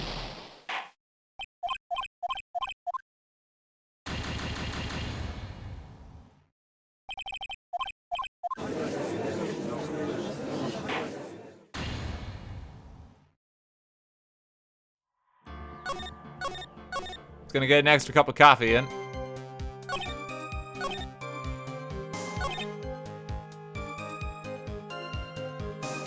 How do you know Mr. Delight was wearing his outfit?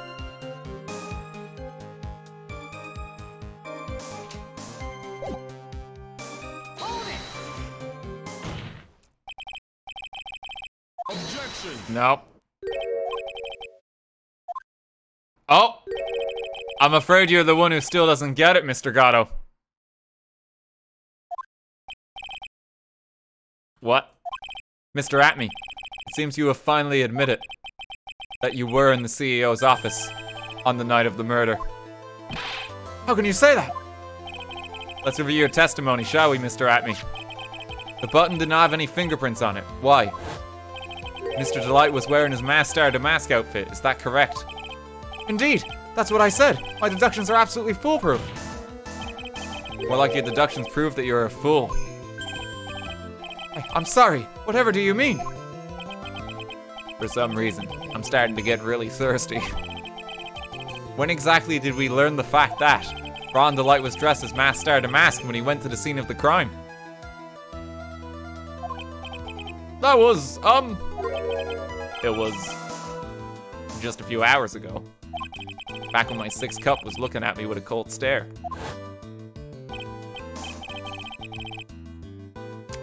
Yeah, because no one knew.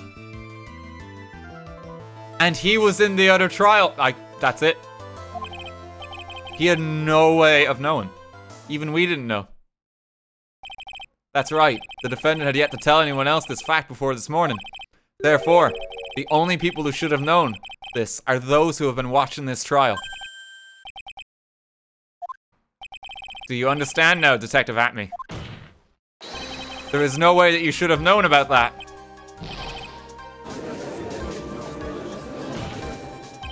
You were in the next courtroom being tried as Master Damask. So then enlighten us. Just how did you know about that piece of information? Well, Objection. come on. This detective must have known about it.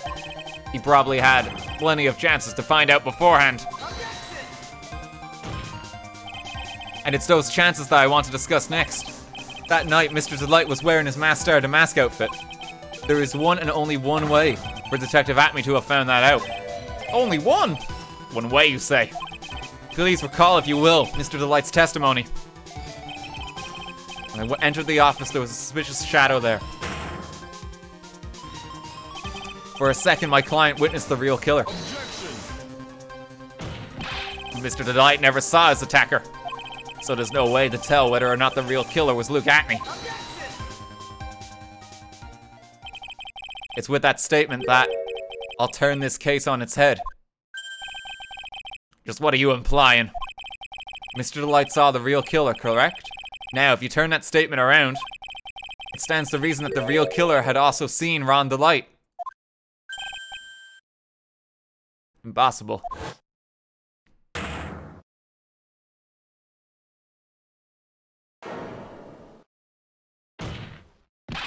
Detective Atme, you saw Master Damask at the murder scene that night. You saw him when you killed Kane Bullard and assaulted Ron Delight. That was the only way you could have known what Ron was wearing.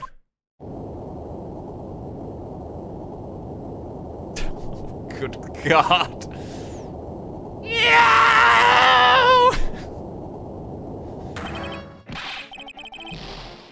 I hear what? It's an earthquake. Hold on, guys. Take a good look, everyone. Unable to find a rival worthy of my genius, I was forced to create one by myself. Here I am, the tragic clown. That's the same line you gave yesterday. But I think there's a little more meaning behind it this time. Yeah! Oh, oh. Someone check the elevator. What an awfully complicated incident. Yeah, you could say that again, Judge. Wow, that was crazy. Kane Bowler was blackmailing Luke Atme, who was in turn blackmailing Ron Delight. And upon killing his blackmailer, Luke Atme tried to frame Ron Delight. He didn't claim to be guilty as Masked Star Damask in order to escape his true crime. And to that end, he came up with this plan. To use the double jeopardy rule in making his alibi. But at any rate, it would seem we finally found the truth. Excuse me. I came perilously close to besmirching the record of an innocent young man. Like 4 times today. In this case? No McDonald's, I've doubled down. Luke Atme was Masked Star Damask as far as this case is concerned. He was. He was. What was my statement? That Luke Atme and Masked Star Damask in this case were the same person. Well, guess what? They were. Now, what I couldn't have known is that Luke Atme was simply impersonating Masked Star Damask. But he was Masked Star Damask in this case. Masked Star Damask is a completely different person that happens to be implicated in this case. They're the same person. As far as the case is concerned, McDonald's is cancelled. We're never going.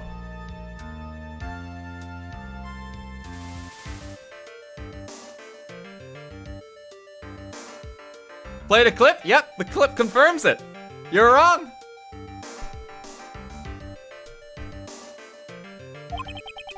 We murdered him with the title of murderer. Don't ignore me. Oh, I didn't realize you were there.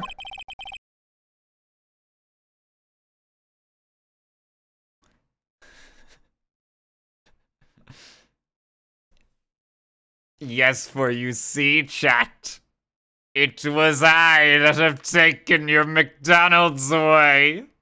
I won my bet on a technicality.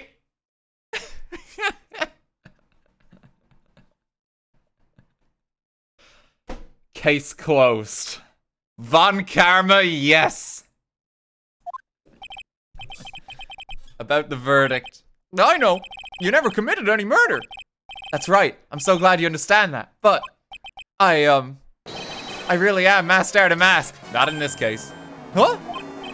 So thanks to that trial yesterday, I'm innocent now, right? What was it you said? Double jeopardy. Now that you mention it. Oh shit, the double, no! Guys, you've lost because of the double jeopardy rule, I think. I've been careless. Careless! What do you think, Mia? As the defendant says, the rule of double jeopardy is absolute! He's not Masked Star Damask, even as far as the judge is concerned! It was I, chat. I was the one who got you with double jeopardy. You'll never see your precious Happy Meal again. Legally, I've won! Yes! A defendant can never be tried twice for a crime in which he was found innocent. Then, Masked Star Damask is really innocent. It would seem so, for now. For now. Now then, this court finds the defendant not guilty.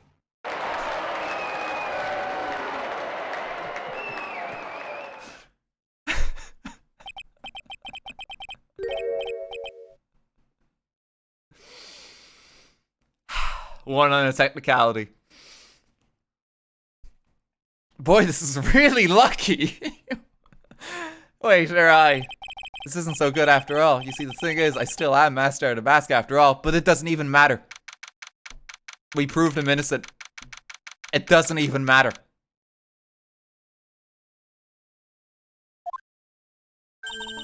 You did it, Phoenix. You don't owe Chat McDonald's. Thanks, Mia. It's been a long time, hasn't it? Yeah, it's because Maya doesn't call me much these days. Oh? I'm just joking, Phoenix. Don't take everything so seriously. But on the other hand, Maya, she seems kind of torn these days. You mean about becoming the master of the Karain channeling school? Becoming the master? You mean saying goodbye to our mother? Misty Faye, right? Watch over her, will you, Phoenix? Of course. Well then, see you around.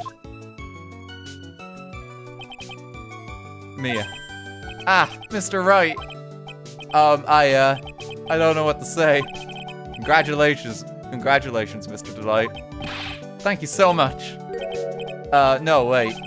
Nothing really matters anymore, though, now that all of this happened. Come on, just be happy already. Maya, you've been cleared of the murder charges and got off as Master of the Mask to boot. But in exchange, I lost everything. Huh? What do you mean? Stealing security information from KB Security, becoming Master of the Mask. I did it all for one reason, for her. Not a Duck is 500 bits, which is the price of a McDonald's Happy Meal. And they say, well, I guess a bet's a bet.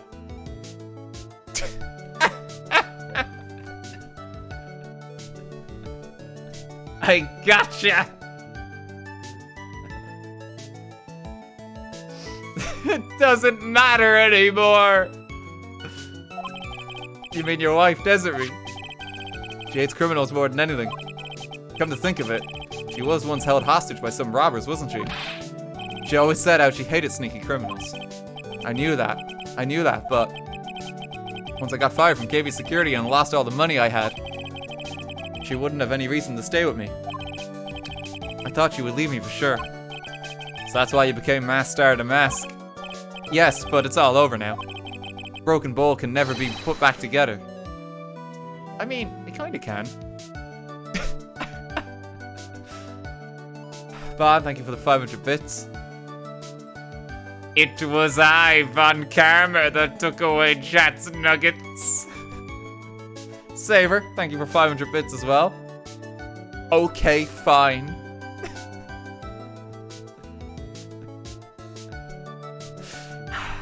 You've been swindled, Chat. How does it feel?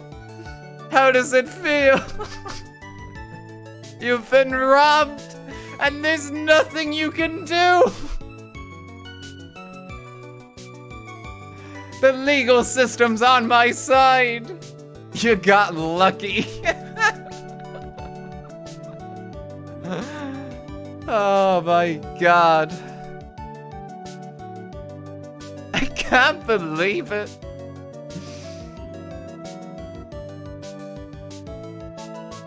Double jeopardy for court cases, not bets. This court has legally found that Ron is not Master of the Mask, and Luke Atme has been tried for being Master of the Mask.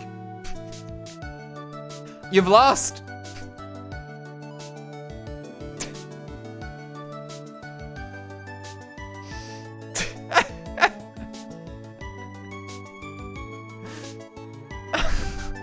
Take your blood money and never talk to us again. Filthy chicken McNugget stealer.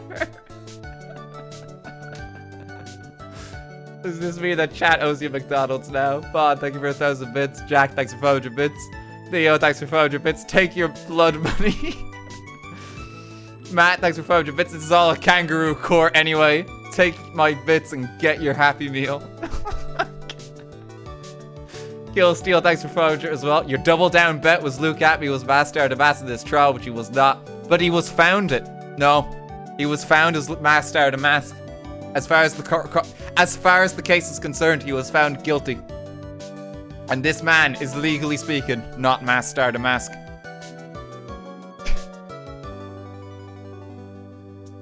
Chat's case was built on the premise that Ron was Master of the Mask. which he was just cleared of thanks to the double jeopardy rule. You've lost. You've lost. You are no longer our dad. A bet is a bet. Take your money and get some food.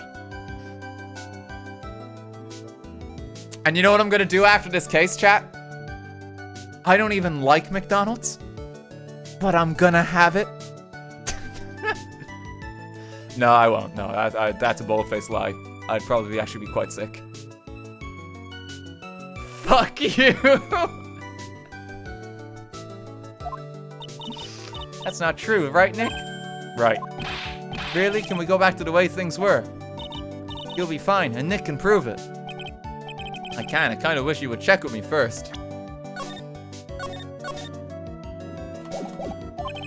Mr. Delight, even if a bowl is broken, there is always a way to put it back together. You dropped your wallet, Ron.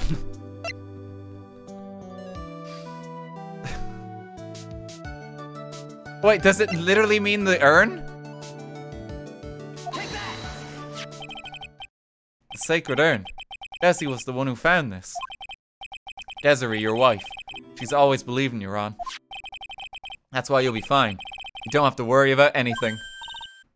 Ah! There you are! Miss Delight. You did it, Ronnie! You're innocent! I'm so happy!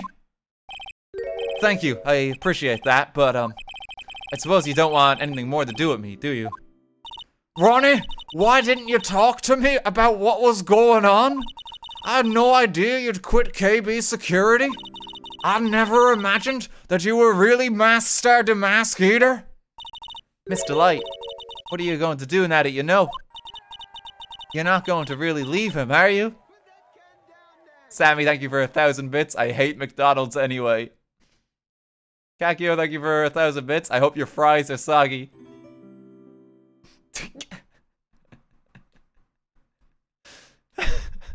Robin, thank you for 500 bits. You win this one, but I'll be back. Heed my words. You will get me my Happy Meal toy.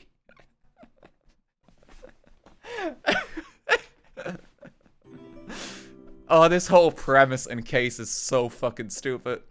Mashtop, thanks for 500 bits. So does that mean Master the Mask was Joker from Persona 5 all along?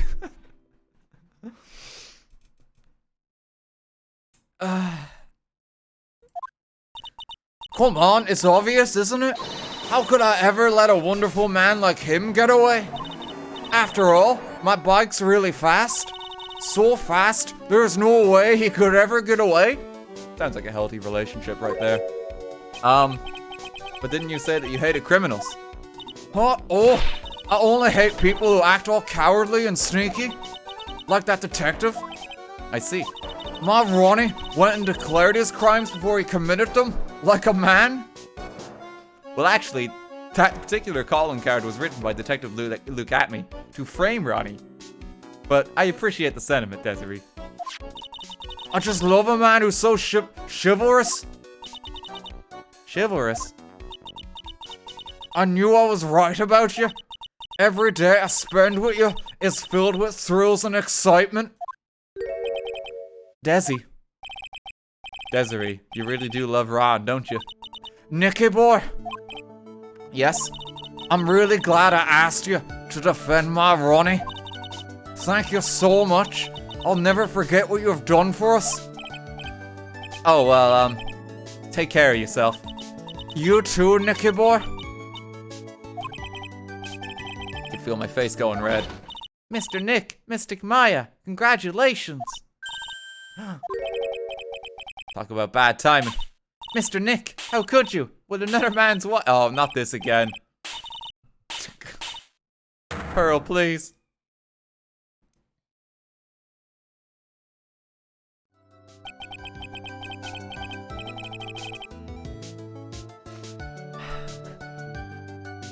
So, just as the case came to a close, so too did my consciousness. Ron said, a broken bowl can never be put back together. But I know that's not true. I mean, just look. Here's a perfect example of one that was put back together, even better than before.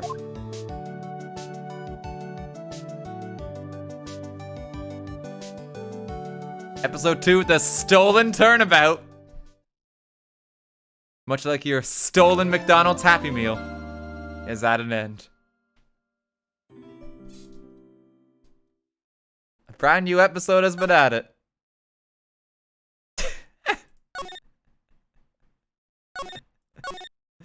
I will never forgive you for this.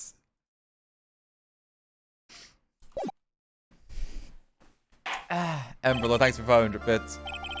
Wait, this court sees no reason to further prolong the trial. This case is extremely clear. I see no room for misinterpretation of the facts. It wasn't me, I swear it wasn't me. The evidence and testimony we haven't heard are conclusive. The victim was alone at his table when he drank from that poisoned cup of coffee. No, you're wrong. I know what I saw. I saw.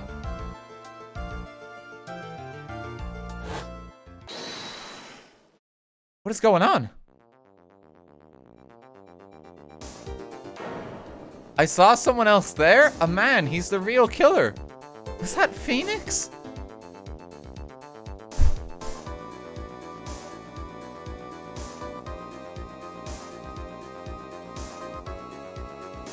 We're not on trial for murder again, are we? Why won't anyone believe me?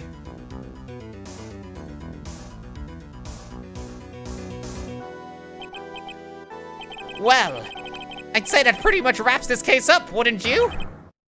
Mr. Wright? This court finds a defendant. Wait, what? This court is adjourned.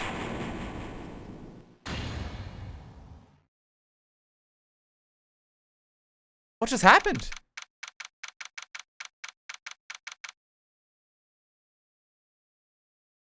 Right in we lost a case. The start of a new year always makes me feel like I can take on the whole world. I bet it does, Maya. So, I've decided that our resolution should be Zavari, take on the world. What do you think? Sure, whatever, Maya. But I think maybe you've had more than enough mistletoe cake. Wait, isn't mistletoe poisonous?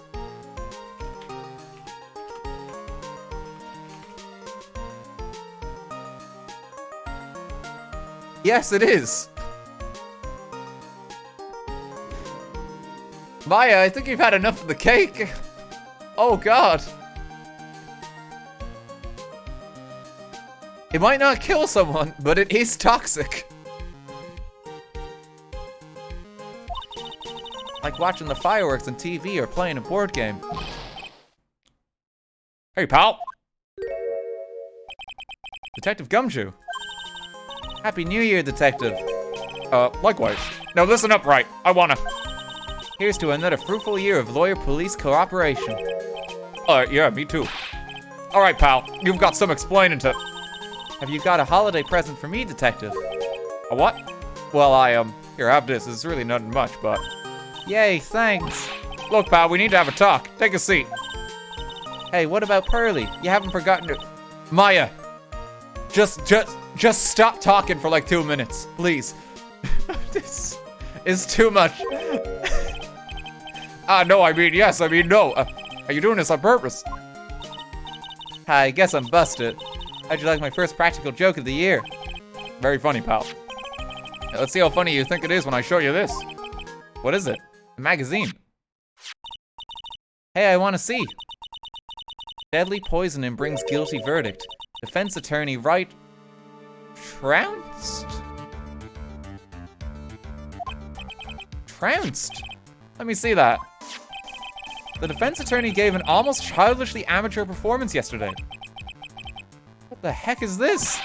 It's a report, pal. About you.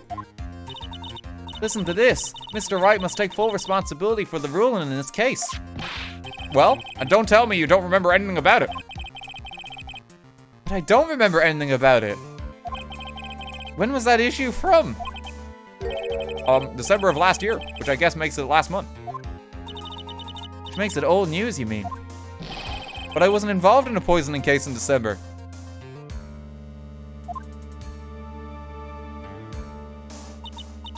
Oh, so what do you think this is all about, Nick? If it wasn't you, pal, then that leaves only one possibility. No way. You don't mean... a phony Nick? This must be Gumshoe's idea of a joke. Guess he's starting off the year with one too. An article from December 5th says I was trounced. Is that trounced? Trounced? And my client was found guilty. How do you pronounce that?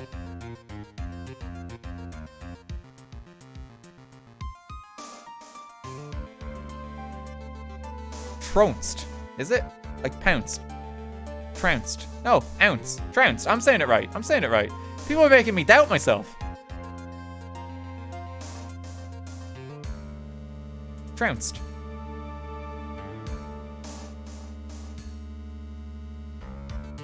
English major. He's an English major. Yes, I am. And actually, chat, if you look at this word correctly, it rhymes with pounce and ounce. It's okay. You don't have an English degree like me.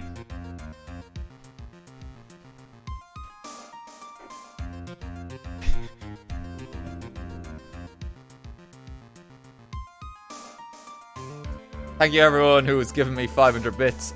Some of them are... Some people are saying you're not my dad anymore. Others is just like, take my blood money. There's one that says for the fantastic content, which is very sweet. Everyone else is bitterly donating money to support my broadcast. So thank you.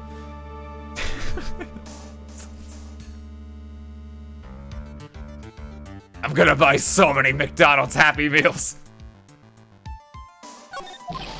So what are you gonna do about it, pal? What do you mean, what am I gonna do about it? Well, it's your fault that the judge found the defendant guilty in this case. My fault? How do you figure that? Because the Phoenix Wright is super famous now. Well, maybe only sort of. Yeah, see what happens when you hotshots start getting too full of yourselves. But I didn't do anything wrong, at least not that I can remember. You better make this right, pal. Now. And that means taking the case back to court, got it? Sounds like we got our first case of the new year. Let's tackle it with gusto. I don't know, the judge already issued a guilty verdict once in this case. It's not gonna be easy to get it overturned. I guess that New Year's resolution is gonna have to wait until next year. So you're taking the case, right? Good, I'm gonna head out to the courthouse then. After that, I'll go back to the precinct. Drop by if you need something, okay, pal? Okay, wait, so is someone literally impersonating me? I guess people are starting to know the name Phoenix Wright. If a client entrusts a case to me based on my reputation, I guess I am kind of responsible. This isn't, I mean, no, this is an imposter, Phoenix. Alright? This is not on you. And yes, I know the implications of me saying that aloud are to the state and mental well-being of my Twitch chat audience.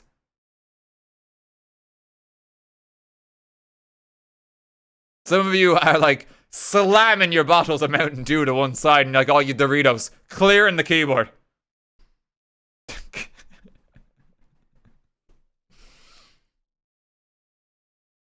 I'm just teasing you, so don't worry. My time has come. The piles of like Big Mac wrappers you got on the desk.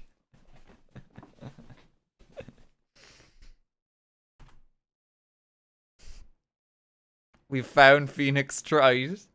No, I'm just teasing you, don't worry. But why would someone want to impersonate me? What sort of guy would do that? Like, how does that work legally, too? Like, Your Honor, it wasn't me who was in court. What to do? So what's our first move? Guess we go down to the detention center and talk. Wait a sec, Nick. This person's behind bars because of you. Whoever it is isn't gonna be jumping at the chance to meet you, right? Hey, let's get one thing straight. It wasn't me, it was a fake me that did this. I wonder if he looks exactly like you. You're phony. Zin Eop? Okay, bit of a stretch, but alright. Mech, thank you for the 10 gift subs. Thank you very much. I hope not. What kind of a name for an evil double is Zin Eop anyway? Ah, Nick, I've got it. If you're gonna ask whether I've got a twin brother, the answer is no. Spoil sport. Did Did you notice Gumshoe was acting weirder than usual, or was it just me? What do you mean? I mean, he was really worked up. Like a guy who's just found out he's going to be a dad or something. That's a very angry reaction to becoming a dad.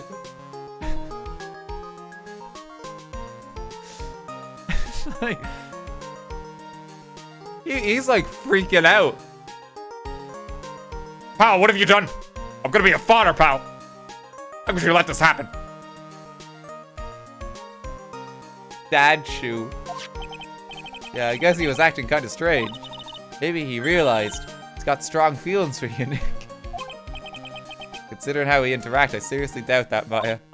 Well, if he wasn't nervous because of you, then maybe it's because of our new guilty client. I think there's a new ship. There's a new ship. Okay, Criminal Affairs Department and Detention Center.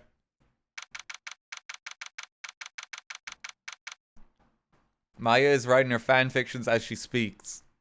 Yes, she is. This is going to be a good time for a quick water break, by the way. We haven't actually had one all stream. I need to go get a drink. So I'll be back in like 2 minutes. I'm going to use the loo too.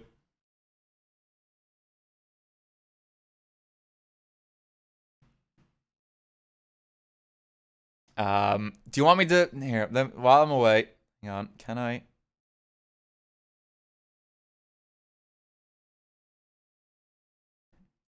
Go. Yeah, I'll leave you in the guard's care. Okay, back in 2 minutes.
Hey, folks.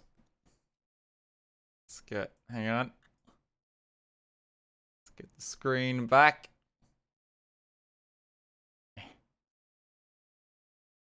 There. How y'all doing? No, come back. It's like the guard, no. I can get him back to where he was. Neo, thank you for 1,000 bits. Breaking news, the famous Irish streamer RTGame has been charged with robbery and vandalism which took place at the local Dublin McDonald's. Onlookers claim he has been mumbling about winning some bet. He has stolen about 6,000 Happy Meals and broke the ice cream machine.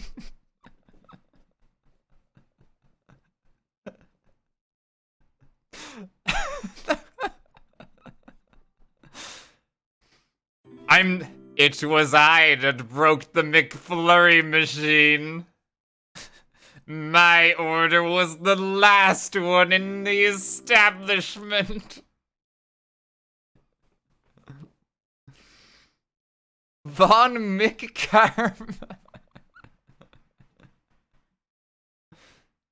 Ba ba ba ba ba. I'm loving it.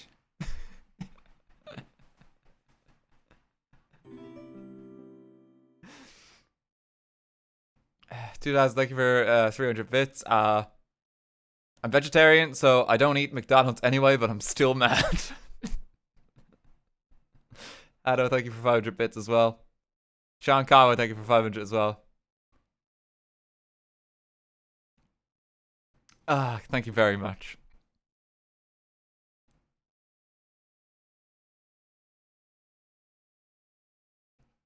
Okay, let's pick up from where we left off. Let's keep going.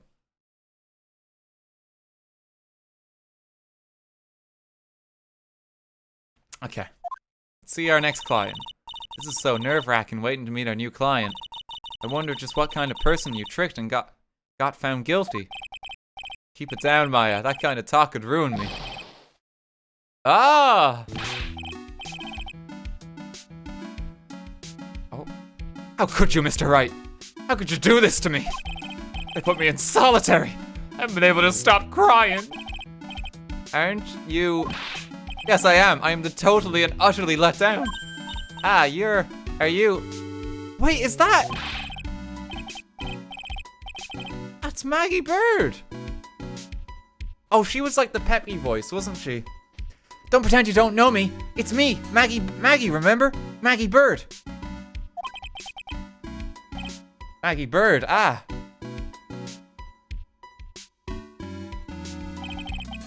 Maggie Bird, she's the policewoman I defended that one time.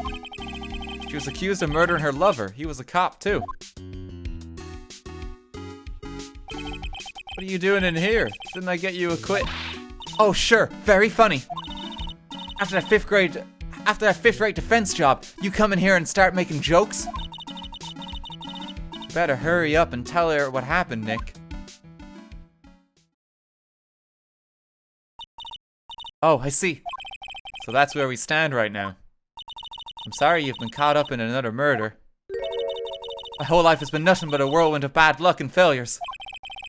I vaguely remember saying the exact same thing last time. But don't mind. What's one more disaster in my life? At least now the real Mr. Wright is here with me. I won't let the world keep me down, sir. Okay, what's going on? What happened? This whole mess started on the 3rd of last month. And it happened at Tribulations. Tribulations. Yes, it's a restaurant where good service and a friendly smile are always included.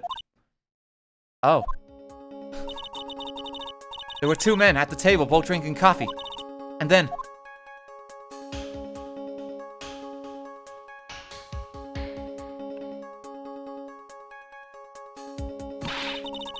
one of the men slipped some poison into the victim's cup. The victim took just 1 sip and was gasping for air. I was so shocked, I passed out. Hey, hold on there, Maggie. What? You keep calling the guy the victim. Didn't you know the guy who was killed? Not at all. I'd never even seen the guy before. Oh. So she wouldn't have had a motive to kill him then, I guess. And the other man, the killer. You saw him, right? It's a very suspicious silhouette. Of course, a good waitress must be attentive to the clientele. So you saw the killer, but you were found guilty of the crime anyway. How come? You tell me, Mr. Wright. Guess the answer to my question is my phony. Anyways, you saw the killer. Better see if I can get a description of the guy.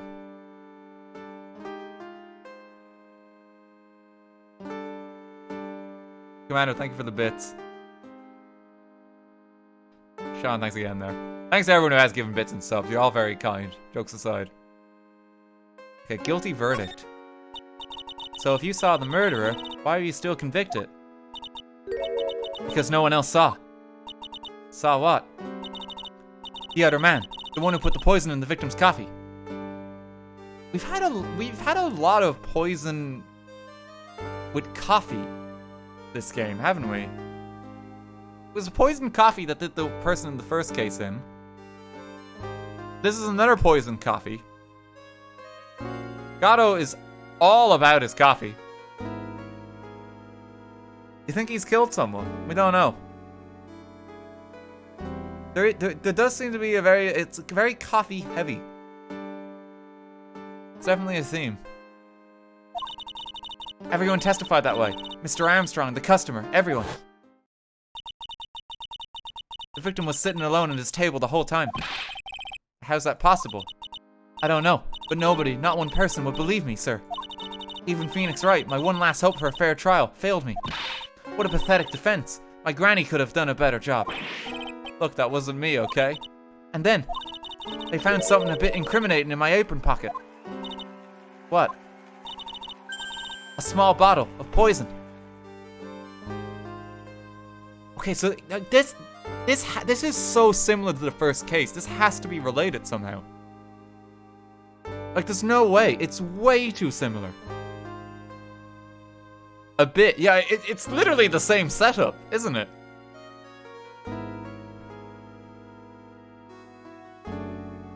Cayman, thank you for the tier 3. Thank you very much. What? Poison? It was in your pocket? Well, I passed out when the victim collapsed. The killer must have slipped the poison into my pocket when I was unconscious.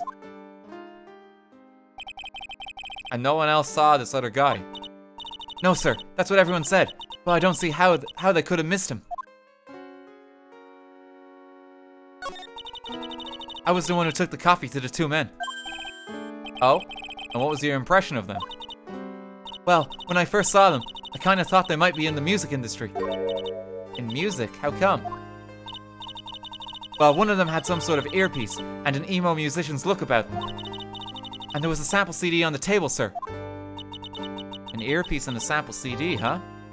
Did you get a look at the CD at all? It had a band's name written on it. I think it was MC something. They must have been preparing for their debut, I guess.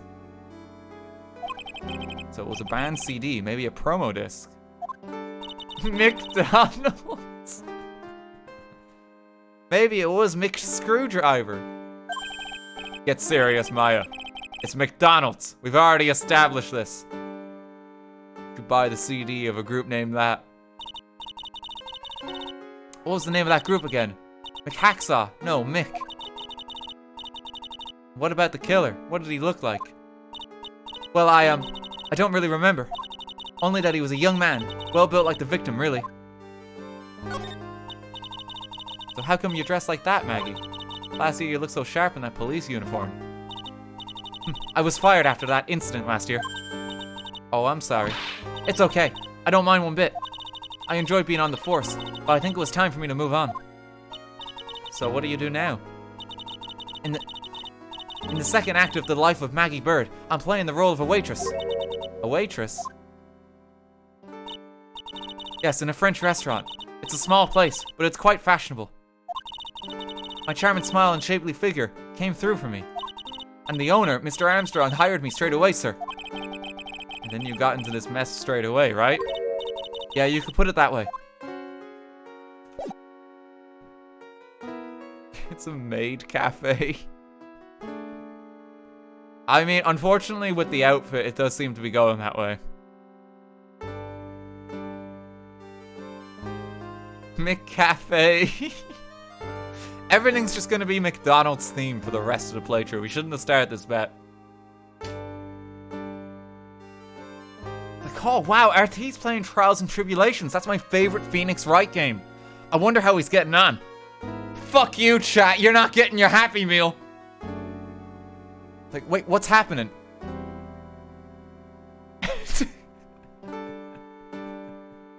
They're gonna be confused. Mick Trials and Mick Tribulations. I can't wait till we catch the Hamburglar. Fuck, he's going away a long time.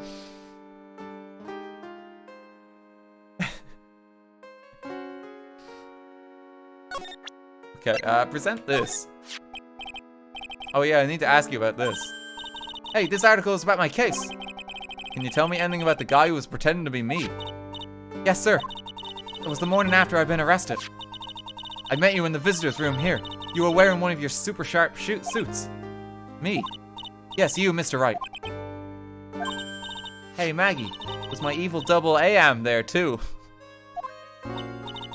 No, I don't remember a phony you, Maya. Oh, it would have been so cool. Then you got really worked up and passionate. I'm gonna get you cleared this time, you said. That's an accent there. Okay, I get the picture, but you've met me in person before. So how come you didn't realize that guy wasn't the real me? I guess looking back now, it was a little strange. Only a little. Well, okay, so you were a bit taller than normal, and you looked a bit shady. And your voice was a bit weird.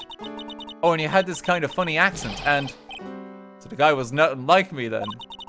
But he had your spiky hair and blue suit. Is that all it takes for someone to imitate me?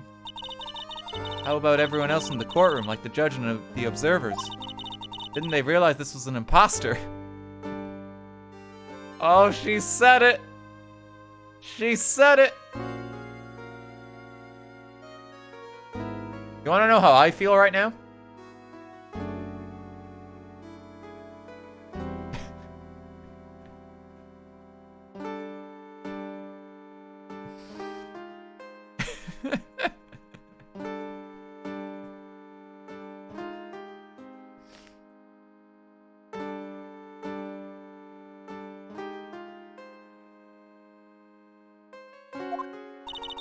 Everyone had these big question marks on their faces. But it seems that no one wants to say anything, sir. This case just keeps getting weirder and weirder. Mr. Wright, do you think it's possible to get a retrial? Probably. The court ruled in the absence of a genuine defense attorney. So we should be able to get a retrial. Mr. Wright, do you think we'll win next time, sir? My life has been a full course meal of bad luck, complete with defeat for dessert. Since I was 6 months old when I fell from the 9th floor of my apartment building. I've been hit by all sorts of vehicles, gotten sick from all sorts of foods, failed at almost every test I've taken, experienced almost every kind of disaster. I even landed a phony lawyer when I had the misfortune of being accused of murder. But I will survive because Maggie Bird always lives to fight another day. Poor, she's been through a lot. And one day I'll find it. Just you wait and see, sir. I'll find that one single moment of good luck. Zinniop is really gonna pay for this. What are you staring at me like that for? But Maya's right. Whoever it is that thought it was a good idea to use my name and get an innocent girl convicted of murder had better watch out. We'll find him, don't you worry. We'll get Zinniop for you. Thank you. Oh, I'll tell you where Tribulations is then. Right. The restaurant where the murder took place. Yes, sir. When you go, please tell Mr. Armstrong I say hi. Sure. Alright, Nick. Let's go check out this restaurant and its food. Are we just going to encounter a character that just has, like, Phoenix's hair? And it is like, well, that's them, Your Honor.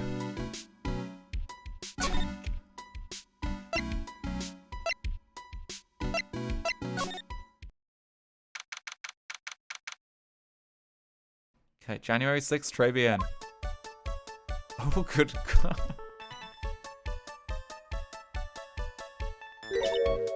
Wow, look at this place. Look, more like smell. What is it with the suffocating scent of flowers in here? Then again, Girls like that kind of thing, right? Actually, I'm not all that into it. And you really shouldn't assume these stereotypes, Phoenix. No one's coming to see us. Maybe there's no one here. Don't be silly, Maya. This is a restaurant and it's open for business. Hello, anyone here? I don't believe it. There really isn't anyone here. Perfect. Let's get intrusive. If there's no one here, we can take anything we want. Yeah, I suppose we can. Let's have a look about. It's a rack full of fashion magazines, and they're all in French. Why don't you try wearing something a bit more chic sometime, huh, Maya? Yeah, I guess I could. I'm always in my acolyte clothes, aren't I?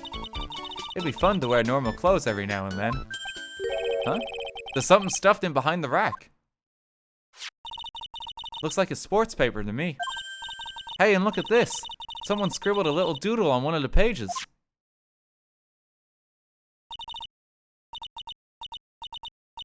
MC Bomber and 1, 2, 3, 4, 5 zeros. $100,000, maybe?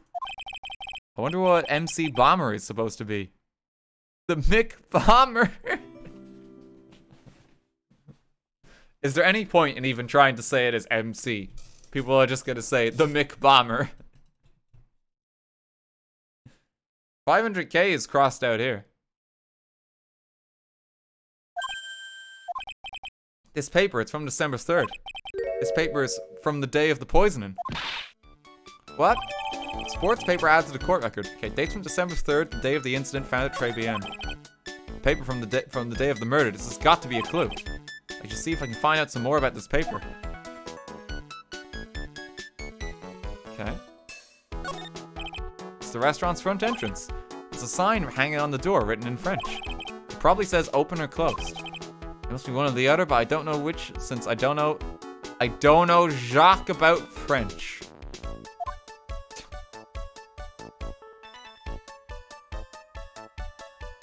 I don't think that deserves the laugh track. I don't think that deserves it.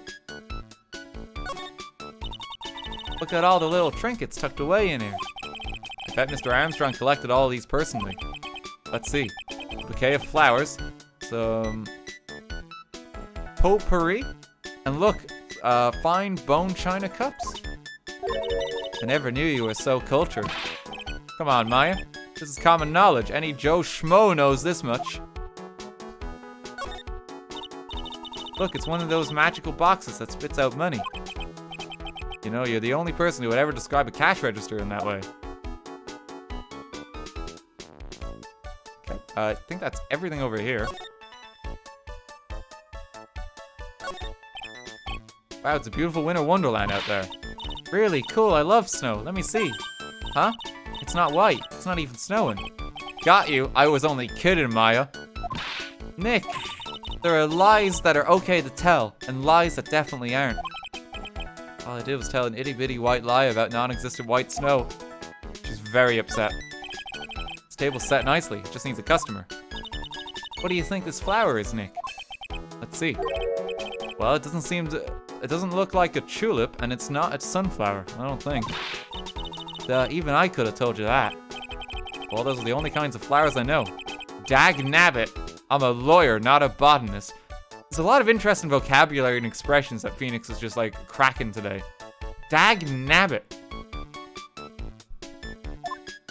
I'm no Joe Schmo. I don't know Jacques. It's strange, isn't it? This must be the table where the murder occurred. I guess so, with all this police tape around it. And that stain must be from the poisoned coffee. Don't go licking the tablecloth, okay, Maya? Why would I lick it? I'm not a cat, you know. Why can I picture you doing just that? Phoenix, you're one to talk. You literally ate poison on a previous case. This restaurant has partitions that separate the tables. When you see that at a table, you can only see the tables to your right or left. Okay, I think that's everything here.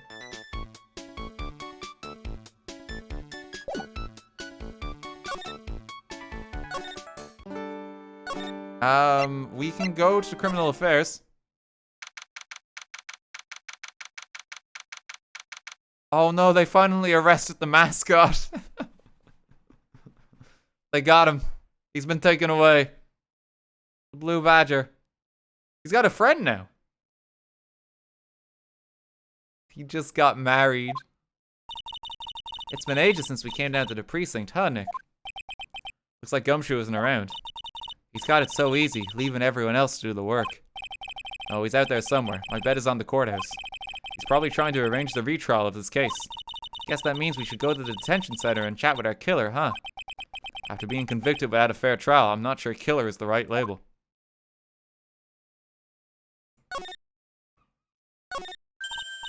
Hey, that's the police mascot, isn't it? It's so cute. That's the blue badger. It was my idea. I made it. And now it's a national symbol of the police force. So what's with the pink one? It's new, right? She's not an it, Nick. She's a she, right, Chief? Yep, meet the pink badger. So one's called blue and the other's called pink. But they're both called badger. You got it. They're married. Mr. and Mrs. Badger seems to be cuffed together, Chief. You got it. That's marriage for you. Oh, a mascot that's deeper than the deepest of deep oceans. Goodness me.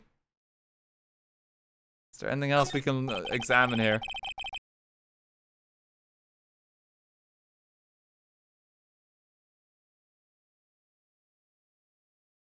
This must be the chief of the detectives here. He's glued to his computer screen. What mass Sardamas turned up at the bank? What's he doing? Hands up, you scallywags, you're under arrest. Hey, that's our job. Looks like Ron Delight's opted for a new career. Quit surfing the net, Chief. Sorry, I was just, things feel pretty tense in here. Wait, is Ron, so Ron isn't taking his get out of jail free card. He's literally just gone back to a life of crime. God damn it, Ron. But as far as our case is concerned, I've still won. He's a vigilante now. These are the detectives' desks. There are computers and files on each one. Funny, they're a lot tidier than I expected. Guess the detectives don't spend a lot of time at their desks.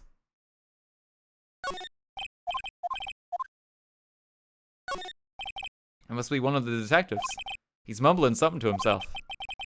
Don't die running around a red light. Die the old-fashioned way of old age. You have a winner. Inject a bit of humor. That's the key. You must be coming up with slogans for a safety campaign, I guess. Poster of a female police officer. Wait, no, that's the latest Babes in Uniform calendar. My bad. Oh, no. Okay, doesn't seem to be much going on here. Maybe someone's back in the cafe?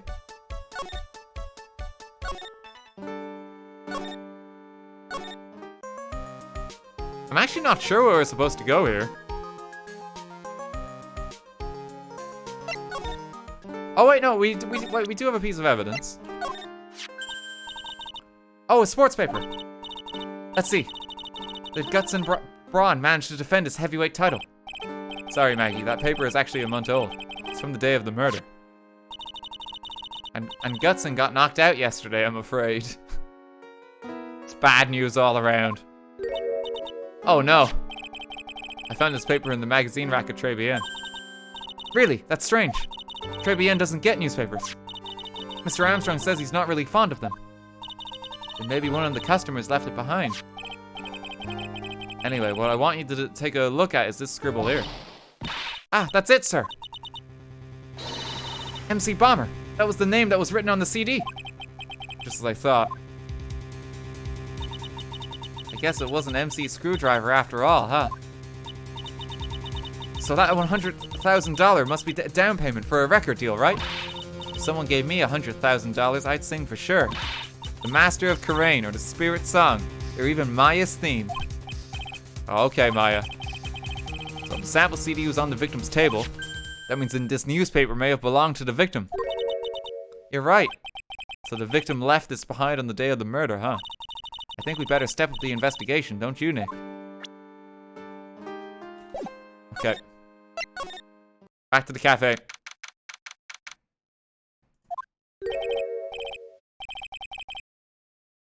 Ooh la la, bonjour. Welcome to La Tribulations. Oh, hello. What happened to Maya? She's frozen stiff. Oh, people are freaking out. Bienvenue. Welcome to my petite restaurant. Huh? B Avenue? Oh no, my petite julep? Huh? Me?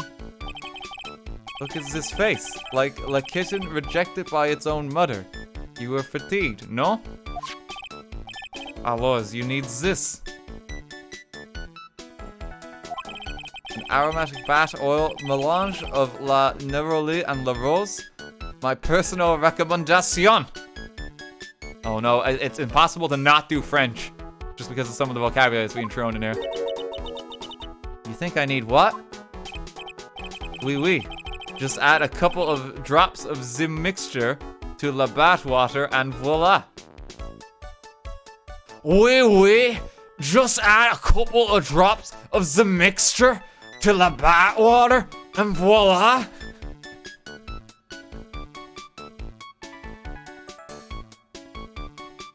We go back to Scottish? I don't really know what accent to give him.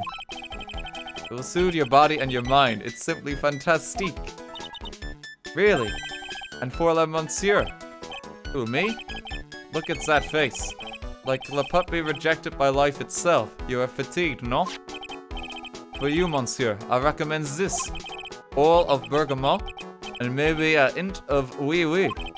I will add the peppermint and the clary sage for a fragrance exceptionnelle. I'm sorry, I can't do a French accent. I actually studied French.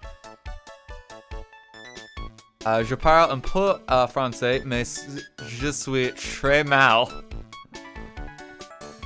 I don't have an accent in it either. Spent 5 years studying French. I could never get the accent right. Honestly.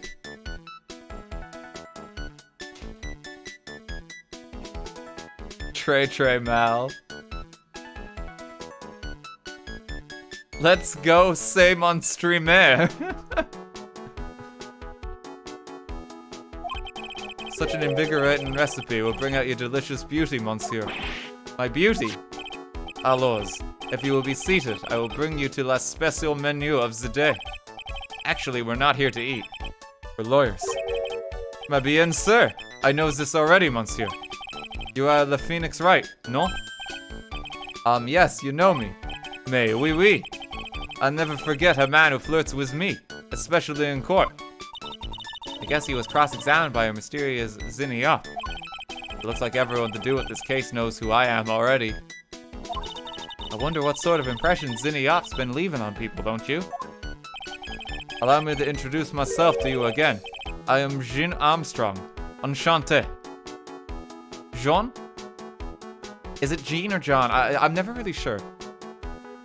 Jean? Jean? Jean.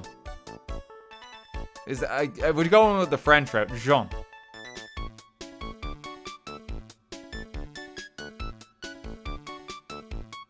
Yeah, we'll do that. Jean Armstrong.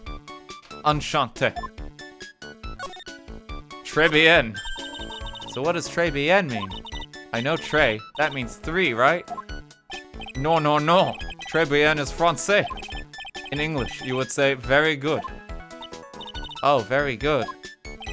Oui, exactement. La atmosphère is très bien, and the cuisine is très bien. I think in the spirit of me not being able to do French with an accent, Armstrong's voice will be unaccented French. Which is not the most exciting. I am trying to do a French accent right now. I simply can't. I'm doing my best. As a French person, I'm not sure how to feel about this character. So thanks for the 100 bits. I'm quite curious what Julie actually makes of this, because like Julie, aka Akia, like loves the Phoenix Wright series, and is herself French. I'm quite curious what she makes of like the French representation, I guess. You do have Desiree, who's apparently French. But this is like the English speaking French actor in like a Hollywood movie kind of exaggeration, where it's like really over the top.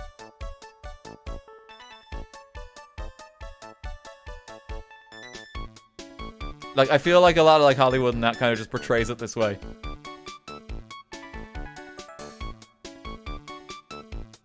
I don't think he's actually French. The food's so good, why aren't there any customers in here? Good thing you're not a French major, huh? My cuisine is not for all. Some people, they do not appreciate la haute cuisine. How do you pronounce that? La cuisine. I thought everyone liked hot cuisine. Since I have lost Maggie, I do not have enough hands. So you're running this place on your own now? Oui, for the moment. No one has answered my advertisement. Oh, pour moi. Please don't eyeball me while you say that. I am the chef. I am the manager. I am also a trained aromatherapist. Aromin what? A practitioner, the aromatherapy. The art of soothing the soul with the delicate floral aroma. This is the equivalent of like the Italian character that you see is like, it's a me. Let me buy you my pizza. Basically, what's happening here? They're gonna mention baguettes in a moment.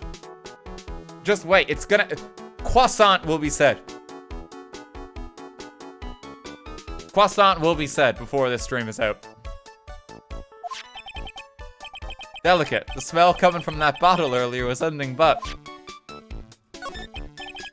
So, could you tell me what you know about the incident? The end. It makes me sad not to remember it. Yet I remember it so well. More than a month has passed since it happened. Yeah, I guess it's been about a month since Maggie's sentencing. So, it was the 3rd of last month, just after 1 in the afternoon. A man who was in here for a coffee suddenly became ill. Because of the poison in his coffee. In the French version, he actually is Italian, I believe. Oh, that's quite funny. Yeah, it's like, it's not often known for like our English media, but a lot of the time, if we get like the token French character or something, there sometimes is a replacement, which would be the exaggerated English character. It does actually happen sometimes, just to kind of represent that idea of like, this is someone who's like not from here and like a European basically, but they have to pick somewhere else on the continent. It's quite cute, honestly. That is the truth as I know it. It was Maggie who took the drink to him. I was in the kitchen. I heard the sound of someone collapsing. When I came out to see what it was, he was already slumped in his chair. He was dead. Mon Dieu, oui. He was dead. Maggie had passed out also. And this man who died, was he alone? Oui, monsieur. All alone. I know that Maggie said it was someone else, but... I see. The police, they asked me many times. Are you sure there was no one else at the table? They asked. But I am not the only one. The old man said the same thing. Old man? What old man? So who's this old man that you mentioned? At the time of the murder, there was another customer in here. What? Someone else saw it? Mais oui, as usual, he came alone that day. At the time of the murder, he was here. He saw it too. But he said the same thing. That there was no one else at the victim's table. Maggie swears there were 2 people. Mademoiselle, the lawyer. He could not prove this, no? About the lawyer. That was me, I suppose. Maybe, and sir. Oh, he's the first person who said it wasn't me. Don't kid yourself, Nick. Now, who's the one making stuff up? Okay, do you know anything about this? We found this sports paper in the magazine rack here. One of my customers must have left it behind. Do you have any idea which customer it was? The only ideas I have, mademoiselle. I save for my kitchen. the magazine clipping. I am not a lawyer myself. I do not wish to speak out of turn. But your defense in court that day was a little, how you say, lacking, perhaps. Even a Frenchman who cannot speak any English could have done a better job. You were very cool, though. Oh, oui. So handsome. Wow, I wonder just how bad the defense could have been. Every time you opened your mouth, the old courthouse stirred. Oh man, that is something I don't want to imagine. But what, like, that you were received well in court, Phoenix? He was caught lacking. Okay, is there anything else?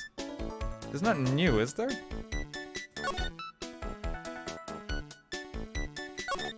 We already examined this. It's a rack full of fashion magazines, and they're all in French. It's like Mr. Armstrong doesn't get any newspapers. Well, it wouldn't exactly suit the feel of the place, would it? Why don't you try wearing something a bit more... Yeah, we had that. We found that sports paper behind his magazine rack earlier. Better try to find out everything I can about it. Is it actually gonna do something here? It might. Please, Monsieur, there is no need to show me that. You are Phoenix Wright, the worst defense attorney in town. I think I can imagine how he formed this completely wrong impression of me. The last time we met, did I show you this badge? Oui, you flash it to everyone in the restaurant. Well, that does sound like me. Looks like Zinni Up is a bigger fan of flashing stuff than you are, Nick. That doesn't sound right, Maya.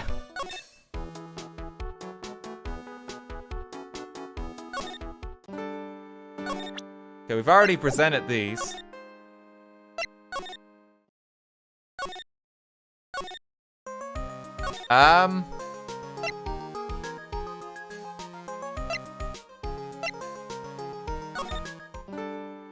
I can present profiles. I think that's the only other thing I can do. I was just trying to figure out what I'm supposed to do.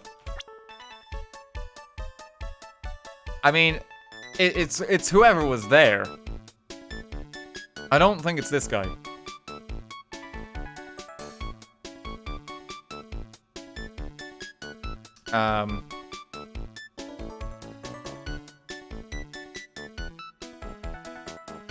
Fun fact, in Rise from the Ashes, there are a lot of references to the future games. Gumshoe's locker had a picture of Maggie from Justice for All, and he also handed Edgeworth a flyer for the newly opened Tribulations, with a picture of Armstrong on it. Edgeworth's office also had what we consider to spoil at this point, but it's a neat reference from... Okay.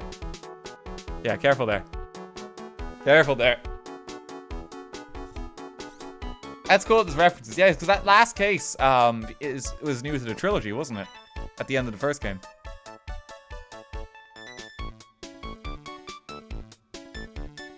Okay, let's ask about Maggie. Nope. Maggie was a police woman once, n'est-ce pas? Yes, but she had to quit for reasons beyond her control. Oui. She was the suspect in la murder investigation, no? Also, you know about that. That is why I gave to her la perfume for la happiness. Happiness perfume. Oui, blended from bergamot, like I have given to you before. She's been arrested again and found guilty this time. This is true. A natural aroma of unhappiness must have been very strong. Just admit it, your perfume doesn't work. I'm not surprised she was la prime suspect. After something like that took place before my very eyes.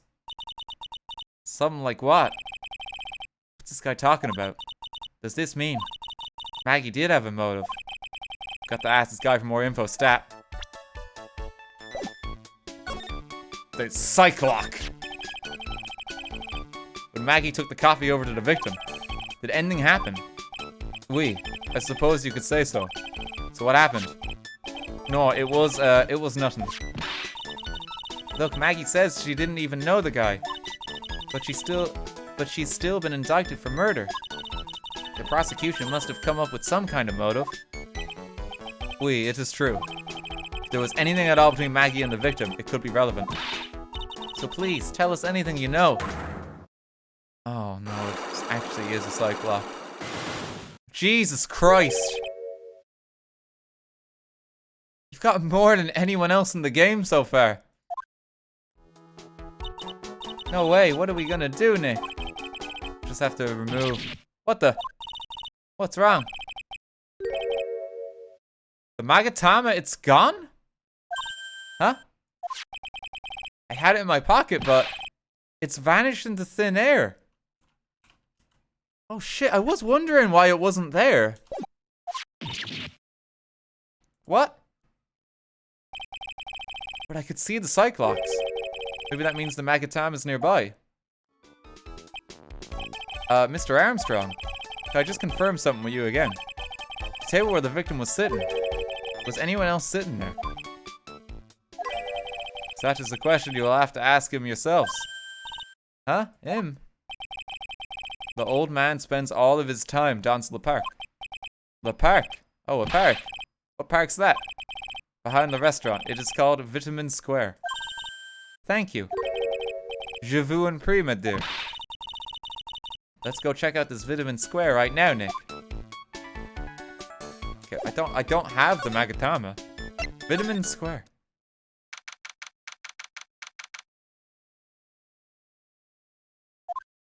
I am begging you to use la at least once. Yeah, he's gone. They've gone for like the la every time. Okay, so this is Vitamin Square. This is Vitamin Square. Look at all the pigeons. Oh my god, there's so many. Yeah, I see where they get the name from. The fruits scream vitamins at you.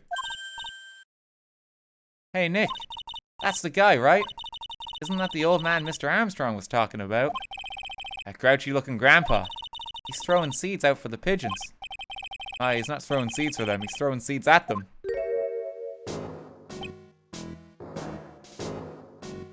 Oh, hello? Oh, my grumpiness threat level has been raised to red. Who's this? What's wrong with his nose? The lad on this nose. Excuse me. Would you mind if I had a word with you? Yeah. Just want to ask you a couple of questions. Oh god, I don't know what kind of voice to give him. Old Mo. Mo's hit hard times. What's the matter with you? Can't you see I'm busy? They don't like my seeds, hey, pigeons? He's really chucking those seeds at them. It's gotta hurt. Go on, eat this. Excuse me, sir. Can I ask you about Maggie Bird? I don't know any Maggie Bird. Yes, you do. Maggie, the waitress at Tribulations. Ha! It's a disgrace, I tell you. A disgrace. A disgrace. Innocent young girl revealing herself like that. Revealing, you mean her uniform? The youth of today. They don't have any shame. No shame, I tell you. Not 1 ounce. But you went to the cafe. You don't get to talk. The old Bushido values of Japan, like honor and modesty. What about me? I'm not wearing anything revealing. Your problem is you lack any sense of grace. Talk about hitting a girl where it hurts. You go to Tribulations a lot. That miserable excuse for a restaurant. The garbage they serve in there is not food. Where's the sushi, the tempura, the rice? But you did go there. Tribulations is a French restaurant, sir. Where do you think we are, boy? In Paris? I want real food, not those snooty snacks. What about those shameless girls? You mean the waitresses? You can see all the way up to there. There. Yes, the waitress.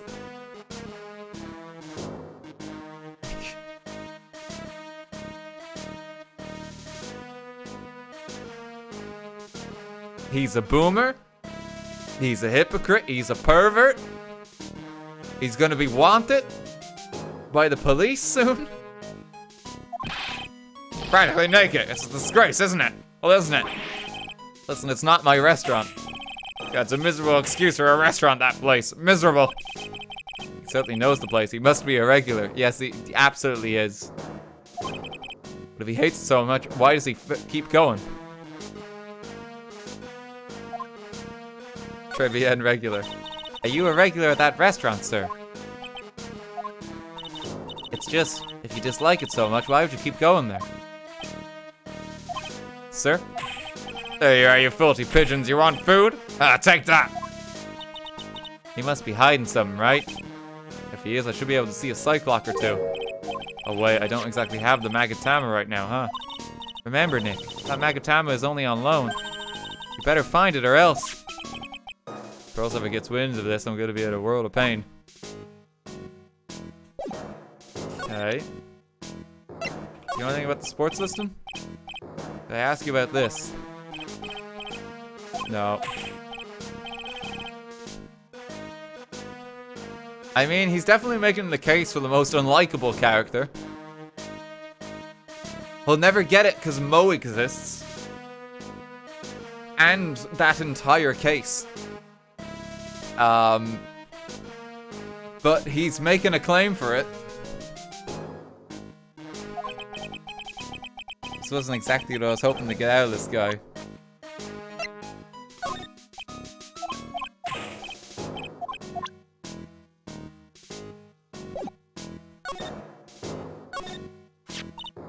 Oh, there's a magazine here.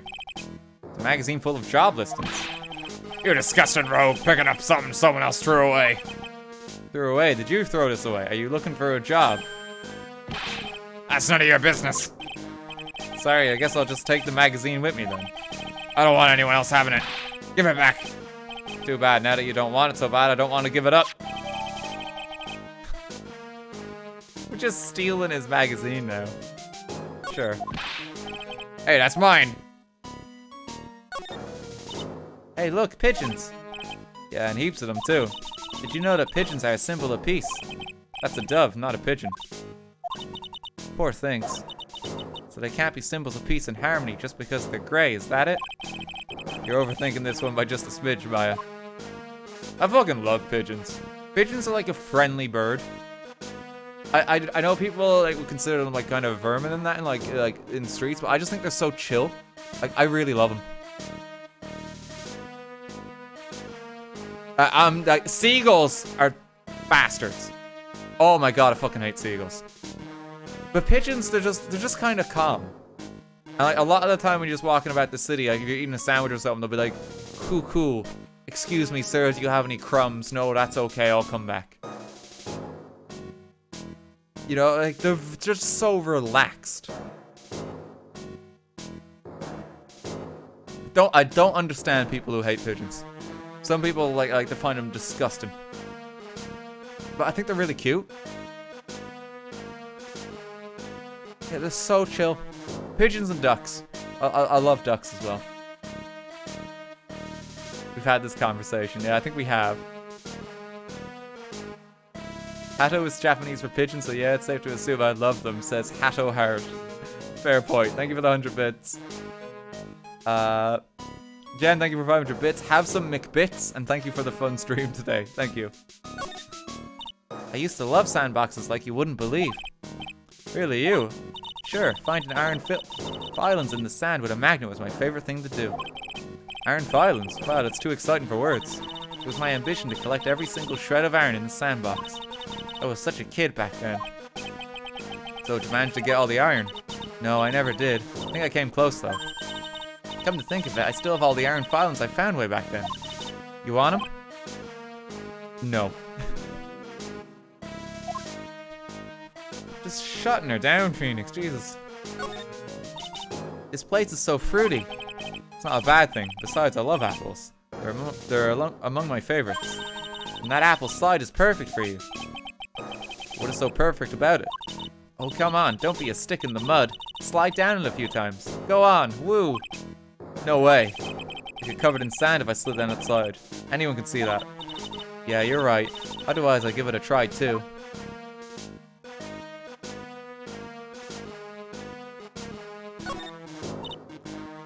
Looking at this orange reminds me of what?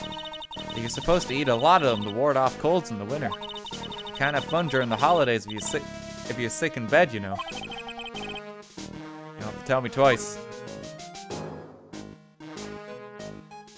Fruity Phoenix.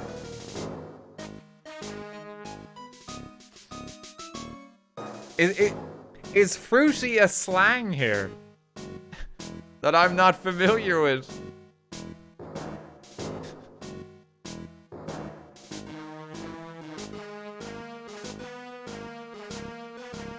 It means gay. Oh, okay, right. I've never heard that term used, I'll be honest with you. Describing someone as fruity. Like, he's a bit fruity. I've never heard that.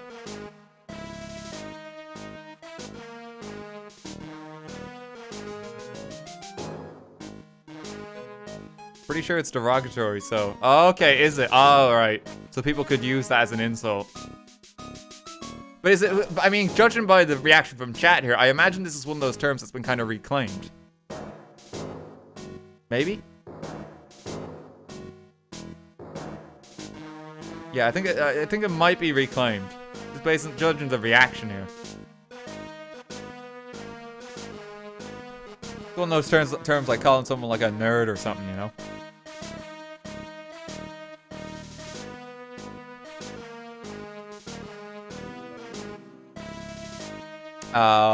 Mooncat, thank you for 500 bits. Here's some McNuggets money, Dan.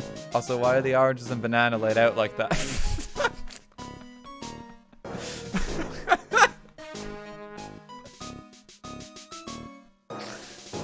Why? Get your mind out of the gutter.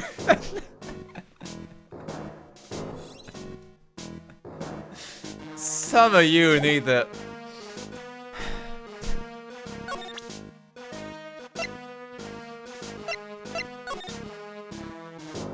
That looks like mask to mask here as well.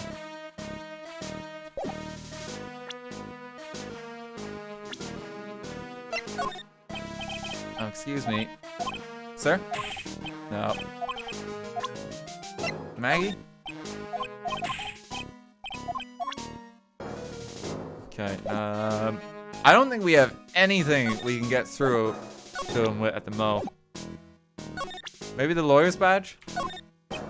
We're at a shop? No.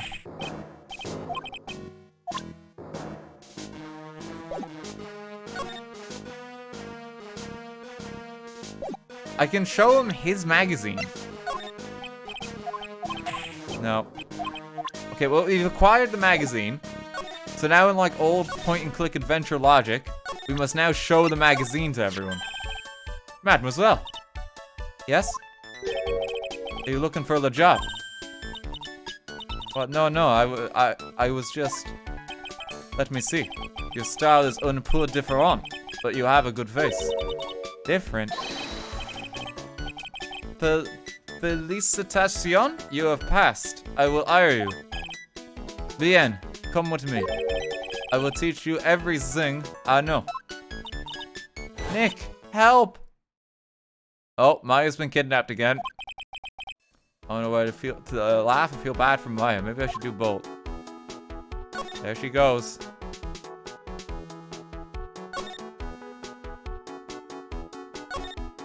This must be the table where the poisoning occurred. The stain tells the story well. Whole area is still cordoned off with police tape. Guess it must still be under investigation. Maybe there's something new we can discern. Mr. Armstrong must be a pretty big neat freak. He already had this table ready to go. Now, if only the food in this place was edible. You thought Phoenix is have you been to a cafe?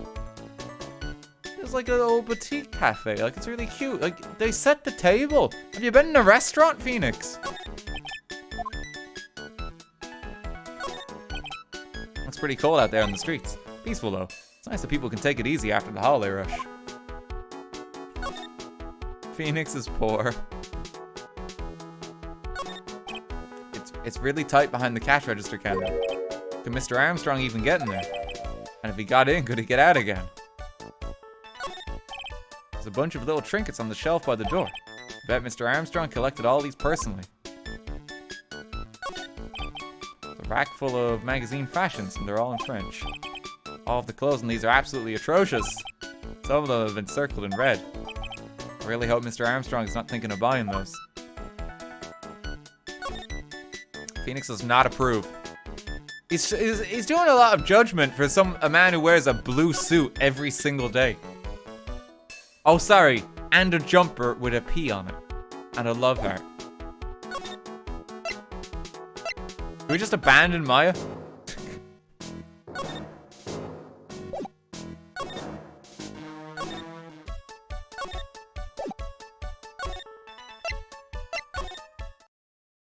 Yeah, it's just abandon Maya.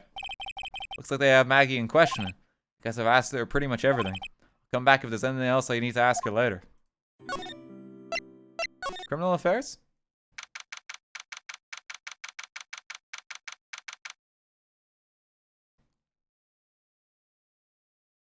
Gay Spork, thank you for 400 bits. The cherries on the pink spiral pole. I did not see that. Sammy, thank you for 100 as well. Fun fact, Gado's Japanese voice actor is the same person who created Devil May Cry and Bayonetta. Oh, like they got like this is the game developer that does it, is it? This is actually quite surprising.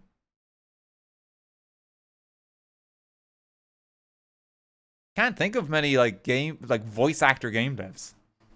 I don't think we have many of those. It's only in Japanese. I take it this is the anime for Phoenix Wright. I've seen very little of it. I've been kind of waiting because I didn't want any accidental spoilers to come up at any point. Like, because I know like they like. I know because I tried watch like a snippet of like even a Justice for All one, and it starts with like a jump ahead in time or something like that. So I'm just kind of waiting.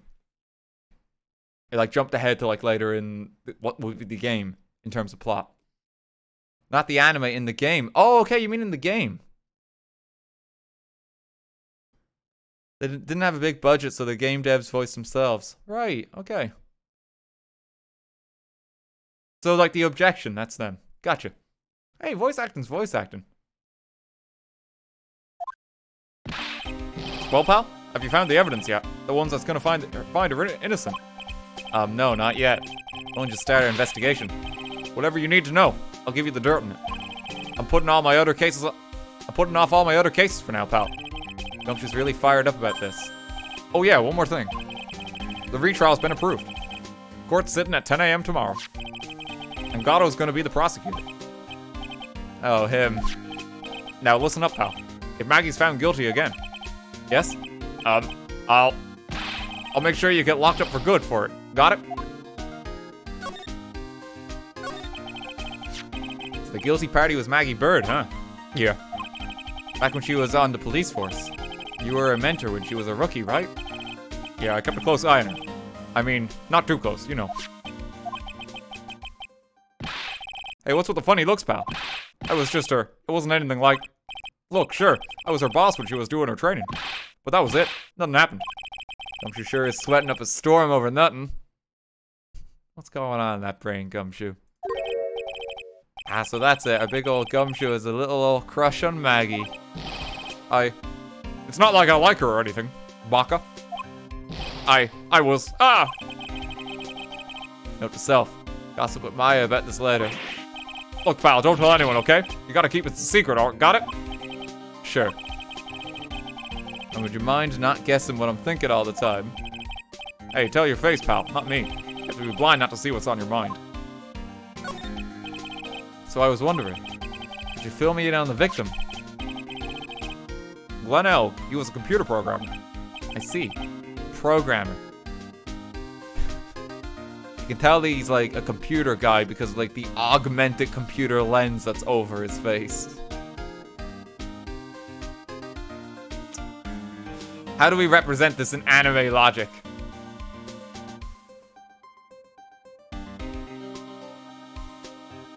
Also note the minuscule amount of facial hair.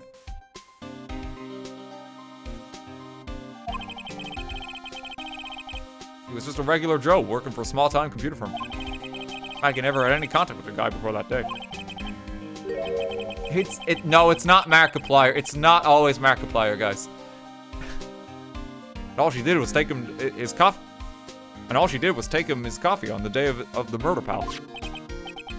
Yeah, Maggie also claimed to have never seen the guy before. Did the victim go to the restaurant often? Not according to the chef. Said it was the first time he'd seen the guy. Gumshoe looks more like Markiplier than who you're saying looks like Markiplier here, guys. Good evening, good evening. It's Detective Gumshoe Gaming. Was that the bite of 87? Okay, I'm gonna stop. I'm gonna stop while I'm ahead. A programmer, and a first-time customer at that. What possible reason could Maggie have had to kill a guy like that? That's what I thought. But a motive was still somehow established in her trial. You're kidding. What was her supposed motive? Sorry, pal. I'm real busy. I haven't even got enough time to sift through these papers. Queen Bovine, thank you for the 5 gift subs. Thank you very much. Look into it yourself, okay? What could this motive have been? This isn't really a proper investigation. I'm kind of working on it by myself. Oh, that's right. The judge already ruled in the case, and all the evidence is in already. The only problem is with Maggie's testimony. Yeah, it doesn't sound very good for us, huh? Look, pal, I've got a mountain of papers on this case to look over before tomorrow. So I'm just gonna say this. Maggie Bird's no liar. She's... Okay, so she's a bit out there, and a bit off base sometimes. But she was a good cop.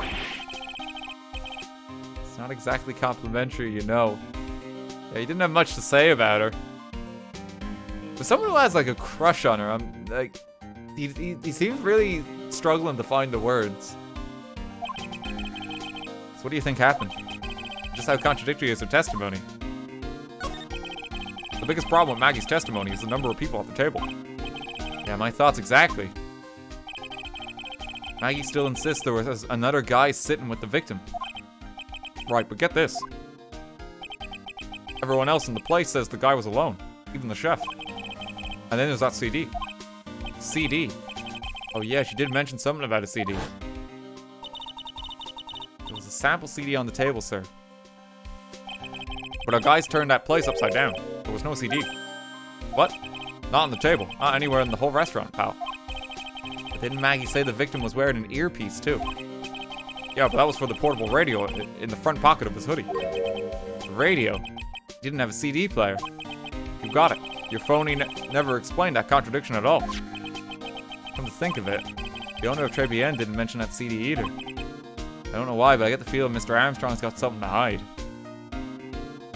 Okay, I mean, I doubt it's the old man in the park we met. I doubt it's them. I'd be genuinely surprised if it was Armstrong. I feel like there's someone else that we haven't met yet that it's gonna be. Because whoever it is, right? The killer is whoever pretended to be Phoenix in court. So it's like, who fits that profile? Is basically what I'm wondering. And like, the old man in the park? No, not really. Armstrong? Like, no, like, it's not really gonna pass, just in terms of like stature and that, you know? Okay, Armstrong's a big lad.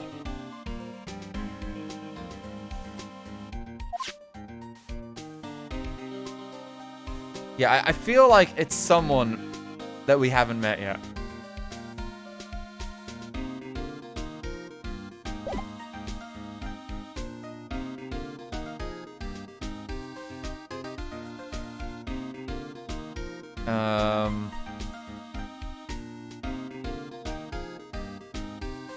Is there anything more we can present? Job listings?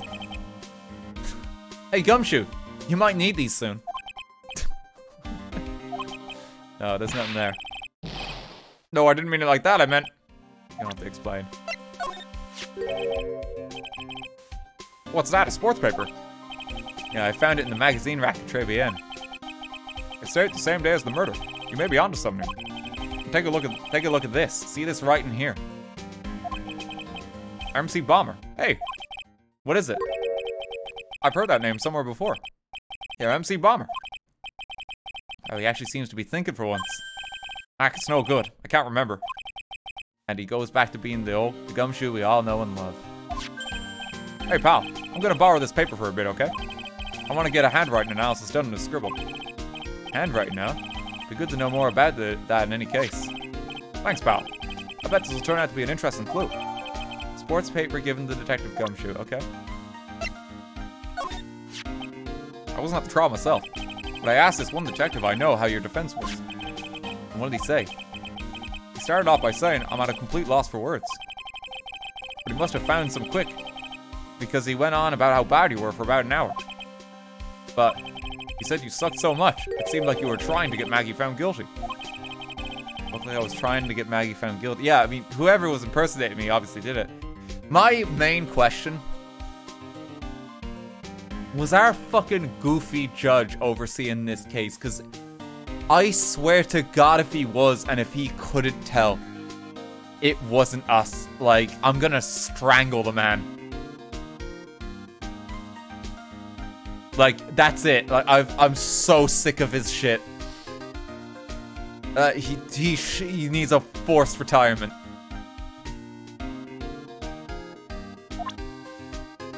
He was in the cutscene. Judge Goofy.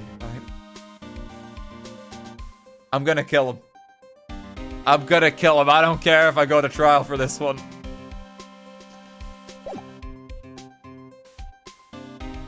This fucking judge.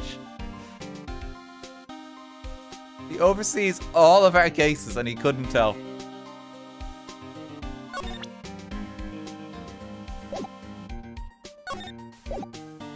Okay, we've presented everything.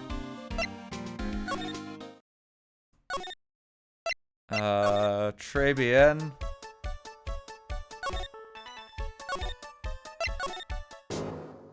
Vitamin Square.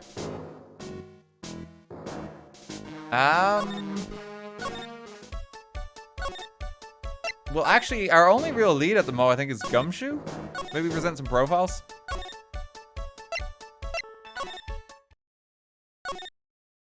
Save Maya. Maya's fine.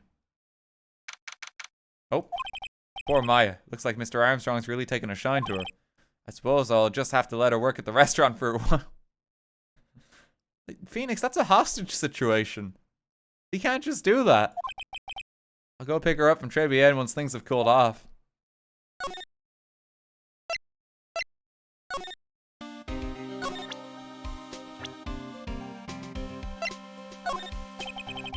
Hey, what do you make of this?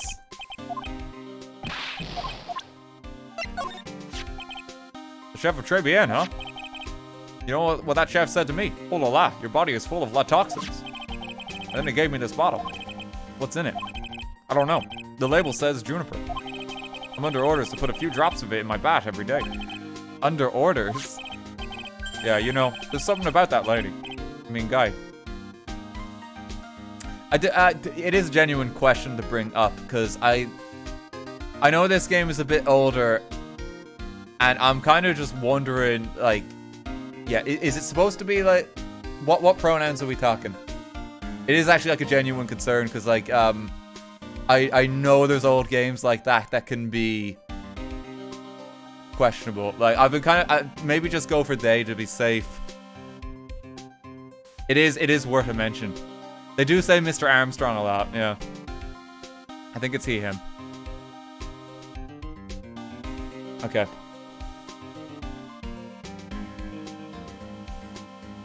Okay, it is a he, him. Cool. Yeah, we'll just go with that, yeah. I think it is just the case of maybe not the best handling of some of this. Game shows its age in that respect. You can't stop thinking about him. Not like that, pal. Give me a break. He's not my type. I mean, I can't stop thinking that he's involved with this case somehow. Sounds like he knows a little something more about our charming chef. The charming chef?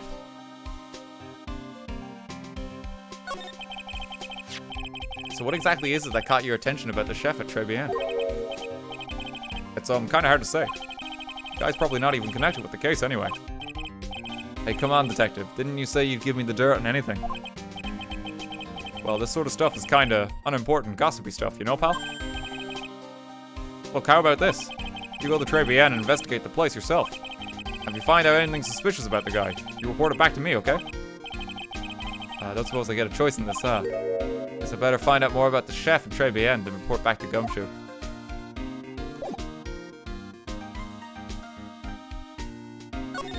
Okay, let's head back. What is the leap that I want? Like, make sure you're in the detention center first to access the cafe, And if you want to get to the park, you gotta go to the cafe first.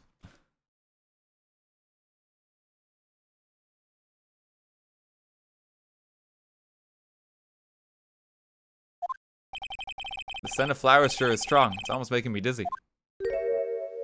Oh. Oh, hello?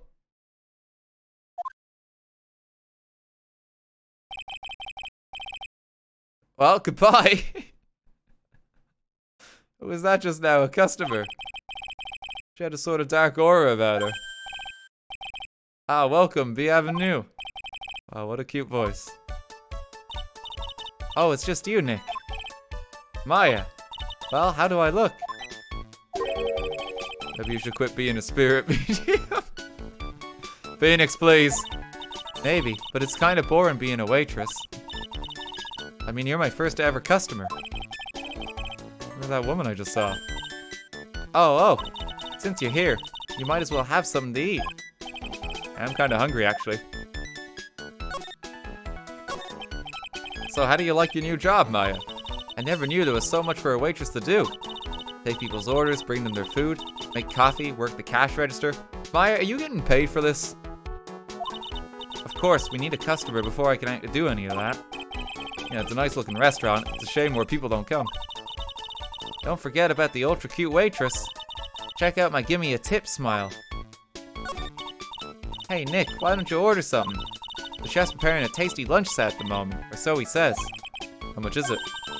It's the twin tea set, though it's $20, of course. Twin tea set, I believe. You're taking a pass on that, it's kind of expensive. What? But you can't, come on Nick. It's not every day I get to be a waitress. I want to try carrying plates and working the cash register. How about cleaning the toilets? That should keep you busy. Jesus, Phoenix. Yeah, right, maybe later. Oh, about the lunch. Oh, a fine choice, sir. No, Kitchen, a lunch special, please. With all the extras. Drinks, side salad, dessert, and a gift. I don't need any of that. Just a moment, please, sir. Maya's really getting into this. So how much is the set lunch then? $20, huh? With the drink, side, salad, and dessert, it's $45.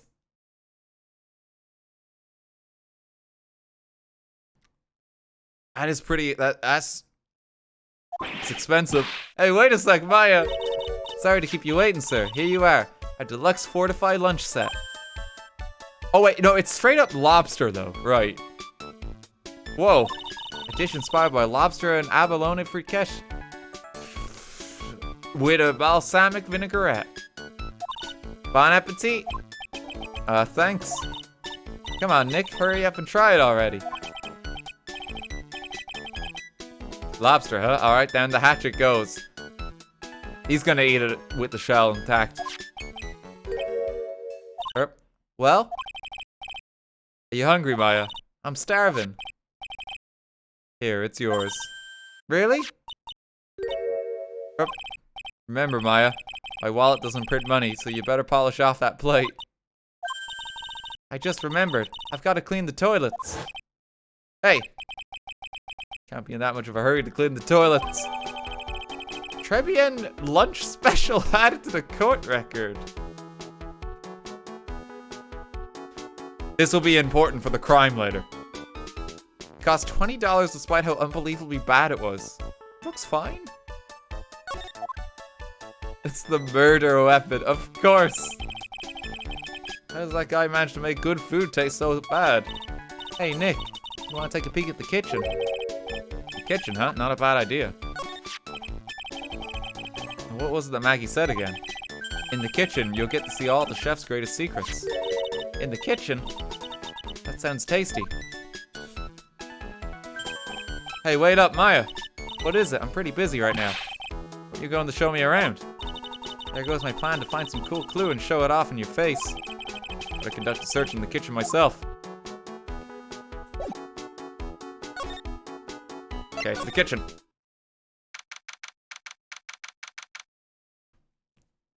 If you're paying $20 for lobster, I want to say that's actually not bad. I don't eat lobster. I've no idea, but I mean, it has a rep for being expensive. It's 45 for the whole meal, but if just the lobster bit is 20. What's my Magatama doing back here too?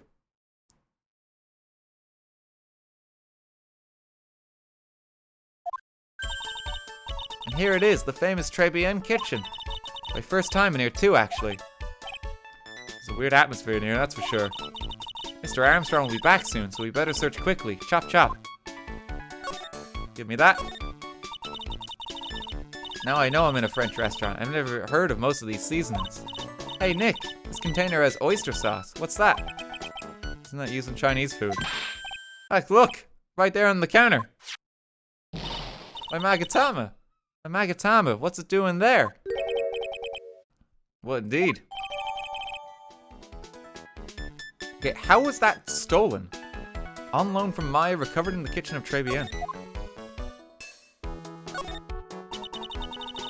Now I know I'm in a French restaurant. I've never heard of most of these seasons. No, we got that one. I like to see how one of those slices through a cheesecake. A cheesecake? You don't exactly need a sharp knife for one of those, Nick. A lot of bottles of something here. What's this? It looks like a treasure chest or something. Wow, look at all these little bottles. Oh, they're aromatherapy oils. He's got so many. They're overflowing onto the floor. Let's see. They're all the same, too. 100 of them. Hey, wait a minute. What is it? There's one bottle that's different from all the others. What do you know? And it doesn't have a label either. And it doesn't smell. So what's that liquid inside then, I wonder? Oh shit, is this...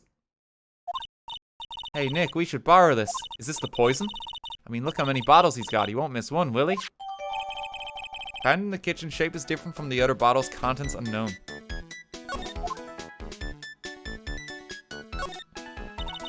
Now this is one large mirror. I bet this is where he makes himself look pretty. There's a book on the dresser. Clarice Armstrong's Bedtime Literature. Not exactly, This is bad that I can't pronounce this word. I should know this one. Pulitzer Prize material, is it? Pulitzer.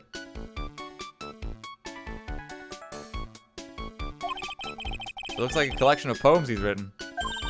Poems? Cool. Read one out. And say it in your best French accent with intensity, okay? Okay, here's one. It's called Printemps. The two of them? Like actors from a film? The coffee? Still undrunk? Sweet nothing's over too soon? On that Sunday morning? The foolish cocktail? So delicious? Take the last sip of your tea. I know what I will do. I must lie to you. I must.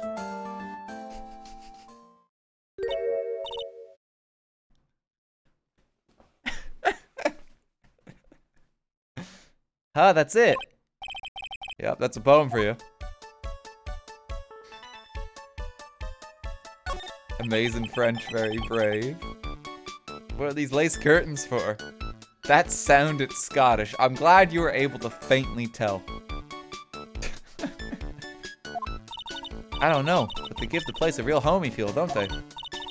Oh, lace curtains. You know, if I was a cooking pot, I'd be perfectly happy to sit on a shelf under those. How do you respond to something like that? God bless you, Maya. That smells good. Something's bubbling away nicely in that pot. It must be the lobster. An abalone with a balsamic vinaigrette. Fricassee? Fricassee. Isn't that what I just ate for lunch?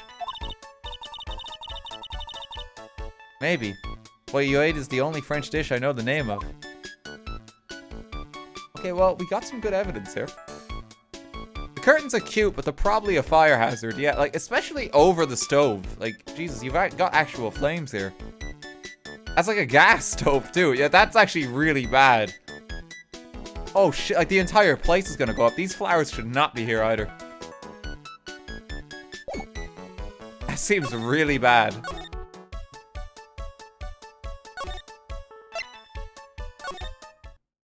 Okay. Vitamin Square.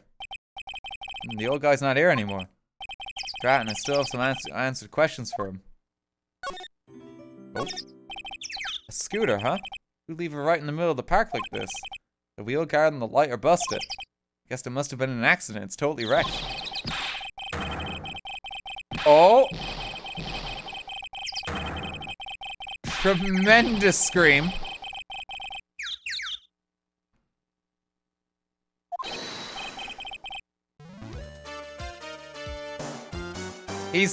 It's him. He's the criminal. He did it. It's absolutely him. So he pretended to be us in court because he murdered the person in the cafe. My guess is from his appearance that he's something to do with a record label.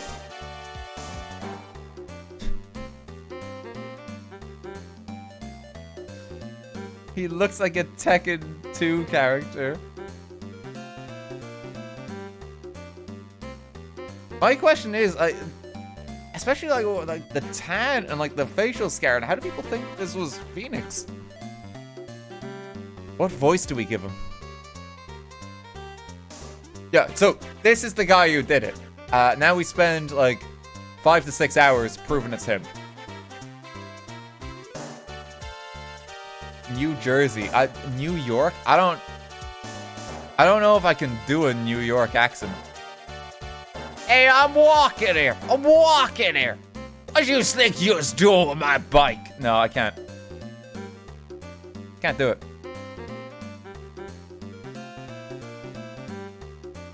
People are saying that's perfect. That was terrible.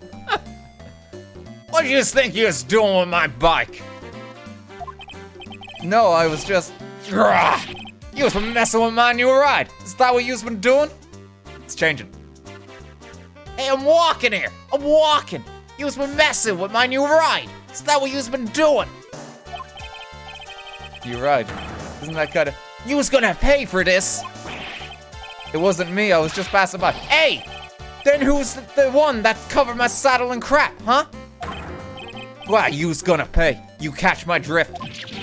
No, wait a sec. I'm not a pigeon, so I couldn't have done it. A wise guy, eh? I oughta beat you so hard. I'm really struggling. I'm walking here. I oughta beat you so hard it'll feel like you was a smooch in the express train. So hard to do. It's gonna change a lot. It's gonna change a lot as we go. You's better watch your back. This ain't over. I'm gonna round up a group of lawyers, and then you's gonna pay. Actually, I'm a lawyer. Actually, I'm somewhat of a lawyer myself. What do you say? I'm Phoenix Wright, attorney at law.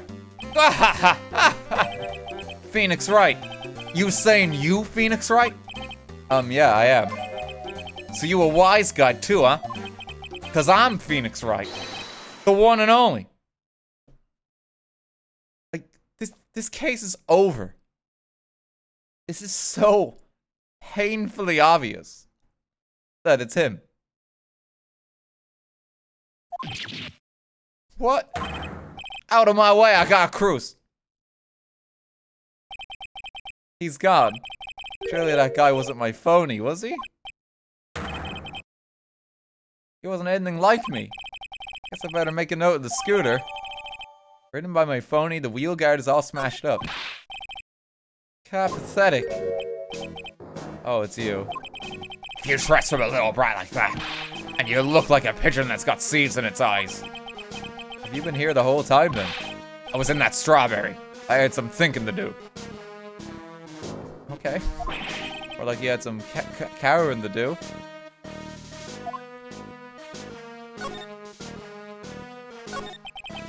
You're a regular at that restaurant, sir.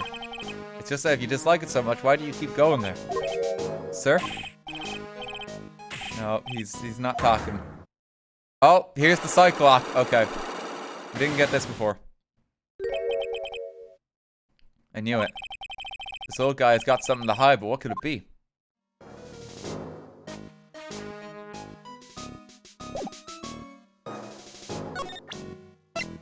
I don't know if I'll make anything of this. Scooter? Lunch special?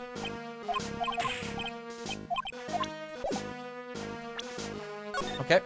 Well, we have a fair bit of new evidence.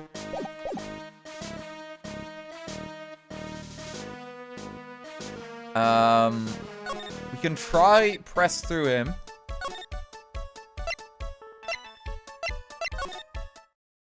Maggie's gone. Okay, what's happening back here? Hey, you're just in time. What is it, Detective Gumshoe? The lab got back to me about that newspaper you gave me. You must mean the sports paper with the memo scribbled on it. So, what did they say? Did the analysis turn up anything? They said the doodle was written by the victim, Glenn Elk. No doubt about it. I expected as much. The victim took the paper with him to the restaurant on the day of the murder. That's our best interpretation of the facts at the moment. Okay, left by the victim, doodle is in the victim's handwriting. MC Bomb. I get the feeling I've heard that name somewhere before. Oh well, guess it'll come back to me. Don't forget to report back to me whatever you find in the restaurant, okay, pal? When did I start taking orders from Gumshoe? Although, I get the feeling there's something I need to show him. Yeah, wait, I don't have a profile for him? I have the bike. No?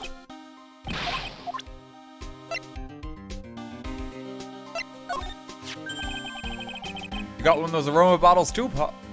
Okay, at least we can do something with this. Only this one doesn't smell. Huh? I don't get you. This was mixed in with all the other aromatherapy bottles, but it's not the same. It doesn't even look the same, wouldn't you agree? Cologne bottle doesn't smell, huh? It smells like a skunk to me, pal. Mind let me borrow that bottle for a while? I want to send it to the lab for analysis. The victim was poisoned, so the contents of this bottle are pretty important. I had a hunch there was something funny about that chef. You suspect Gene Armstrong? I've got that guy's number. I know what his secret is. It must be the same secret Gumshoe was talking about before. I guess I better fill you in on the details. About this Armstrong guy's secret, I mean. Okay. By the way, it's not Armstrong.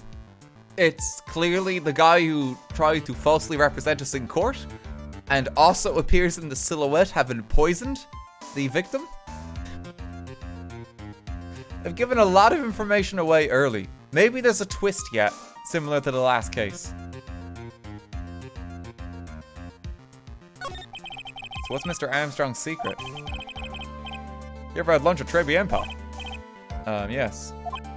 So how was it? Put it nicely, it was inedible. Hey, don't worry about being nice around me, pal. You and I both know the reason that place is so empty is because of the food. I mean, the place is clean. He's got a girl like Maggie as a waitress, so I guess it's probably the food. The real scoop on the guy is up to his ears in debt. Really, how much does he owe? This is a copy of his loan contract. He's about $500,000 in the red. $500,000, are we talking dollars? Okay.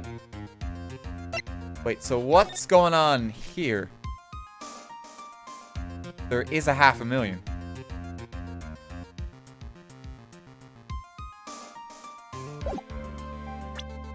Okay. Yeah, hey, if I was Sterling, he'd really be in trouble. Sorry, that figure just took me by surprise. Yeah, this case is full of surprises. And I'd be willing to bet the chef's got something to do with most of them. That's my hunch. Okay, Jean's loan contract added to the court record. His debt is $500,000. The owner of the loan is tender lender. Okay.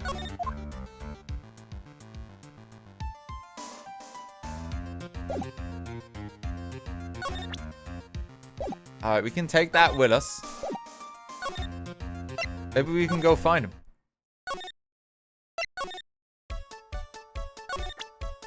Hey, you should probably see this, Maya. No, she's too busy working.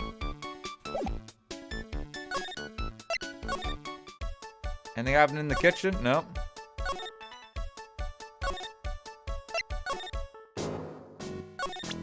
Hey, what do you make of this?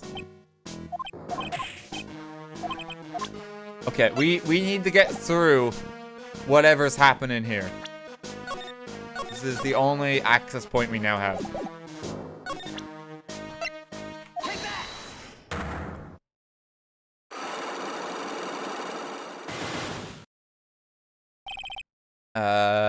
Every Eve, thank you for the 500 bits. Sorry, RT, I'm late with my payment. I had to take out a loan as I was so confident we'd all win our Happy Meals. Do you want to bet a second Happy Meal that... Do you want to bet a second Happy Meal? No. No, I'm good.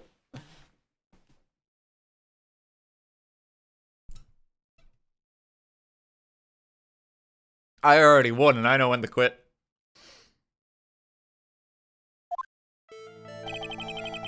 It's time you told me the truth.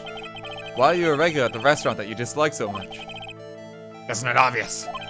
People only have one reason to go to restaurants. To eat. To eat? Is that the whole truth? What do you mean? Oh god, I'm slipping into Walter White. I just... What do you mean?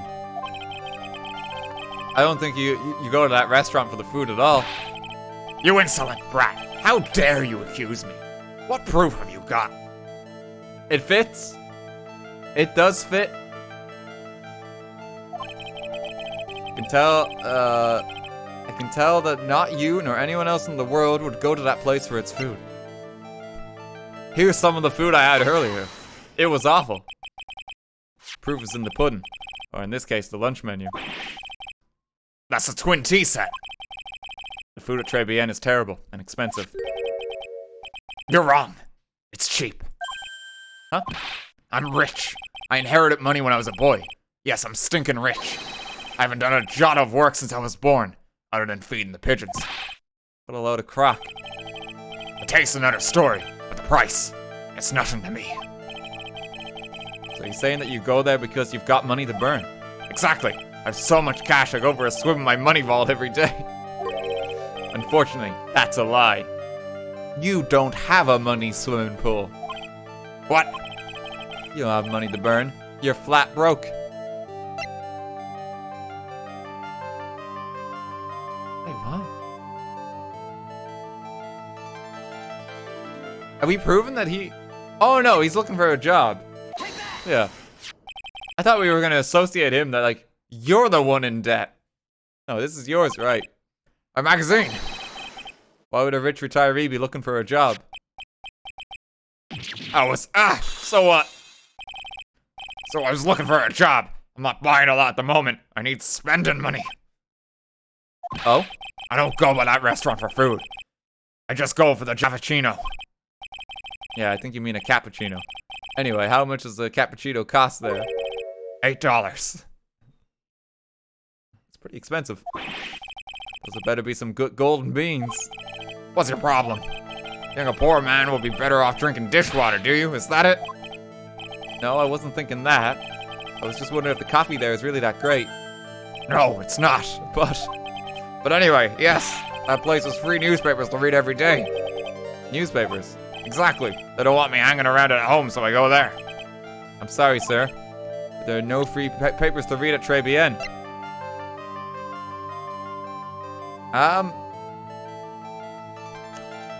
I mean, I think that's the evidence they want, but that doesn't really prove that there's no newspapers. Like, there's no newspapers at that restaurant. Here's a newspaper I got from there earlier.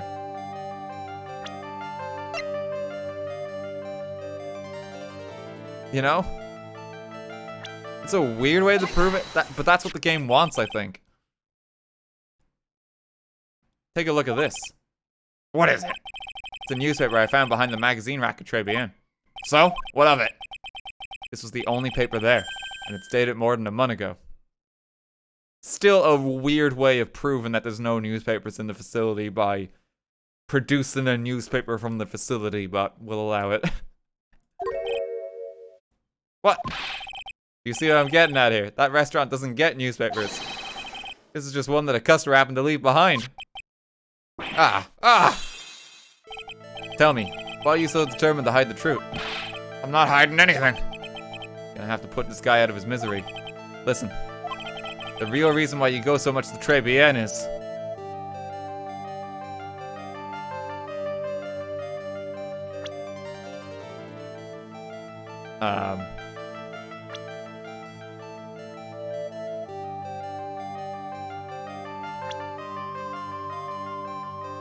It's not because of Maggie, is it? The uniform. It had, I mean... This guy's a creep. What are you asking me about that girl for? She was the waitress at Tribulations. Ah! Therefore, the answer to the mystery of why an old man would drink expensive coffee at a terrible restaurant is the waitress. Ah! I don't recognize that face. And you're probably telling the truth here. Because you weren't looking at the girl's face. You disgust me. But at her outfit. That's the truth, isn't it? You became a regular at the restaurant because of the waitress's uniform. The uniform is all you can think about, isn't it? Ah! I can't take it. To you, that waitress was your... Enough, please. No more. Stop saying that word. Stop saying waitress. Stop it. Stop it.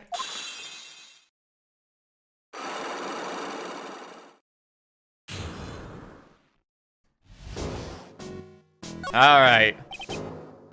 Alright, sir. Yes, it's true. I was there for the young girl. Finds him a dirty, wicked, sinful old devil. No, I didn't mean it like that. I even get one of those lousy cups of Javachino every time for $8. All because of the serving girl. Punish me. Lock me up. Really, that's not why I'm here. You'll be the same. Another 20 years and you'll understand what it's like. Although how painful it is to be an old man like me. No, really. Listen, sir. Stop calling me that. I have a nickname, you know. I have a name, you know, boy. So show some respect. I'm Victor Kudo. Okay. No longer old man. Sorry, Mr. Kudo. You young ones think you know it all, don't you? Well, I'm not saying another word. I won't tell you anything more. This guy was in the restaurant at the time of the incident. Which means I have to hear his testimony one way or another. Don't believe this. I even broke his cyclops and everything. Guess I'll have to try to get him when he's in a better mood. Really? So even after all of that, like, he's not gonna tell me anything?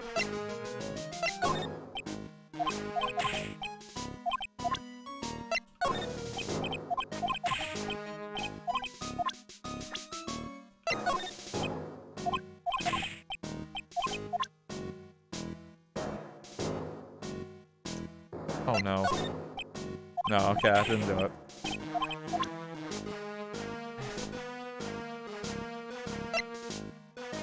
Has a thing for waitresses.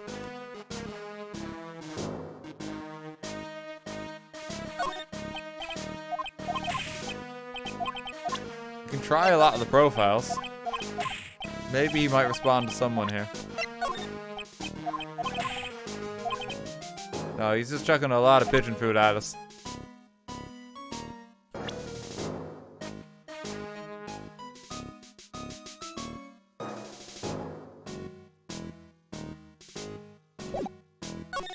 I don't think there's anything else I can do with him.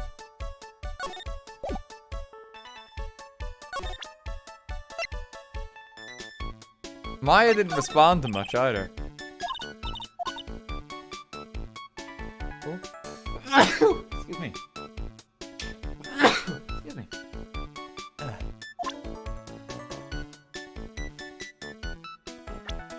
I don't know, like, does Maya make anything of the people here?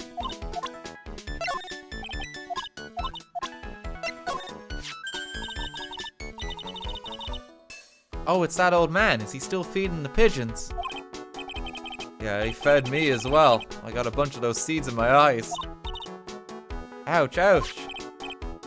Hey, Maya, would you mind coming with me for a while? Huh? Me? Why? Something I really want to ask that old man. Oh, this is uncomfortable. Sure, okay. I'll just get changed. No, hang on. Can you go like that? I guess.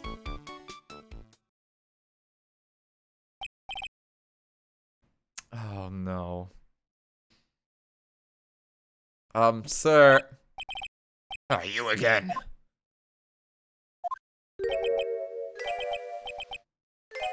Well, well, I see. Nick, his eyes are burning into me. It's okay. I think it's going pretty well. Oh. Everything about this is awful. Gah. Huh? You're still just a little child. Run along and play on the slide, alright? Play on the slide. We were so close. Just a little more and he would have spilled. Oh, God almighty, Kudo. How can we crack this guy? Excuse me, please, sir. Quiet, can't you see I'm feeding the... Pidge?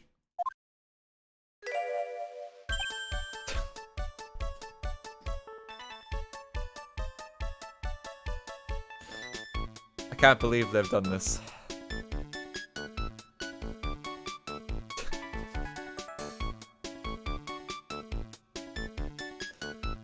Oh, Jesus.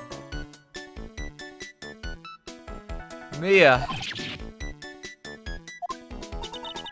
If you wouldn't mind, sir. I'd really have to talk with you.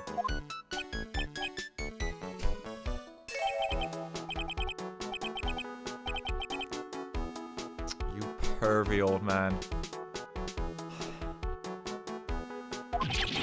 Even from beyond the grave, wow. Alright, tell us everything you know. About the incident. I mean, the man who died after drinking the Javachino. Like he's a different person. It's quite a shock, even for me. It was a strange-looking boy. A girl took the Javachino over to him, you see. And was the customer alone? Definitely, he was the only person at the table. And he took one sip of his Javachino and... Right, just one sec, there's a bit of noise outside. Just gonna flick on a light too.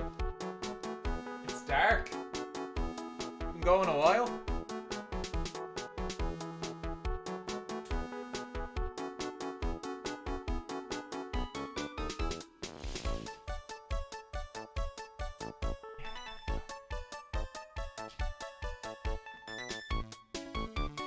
It's the FBI, I hope so.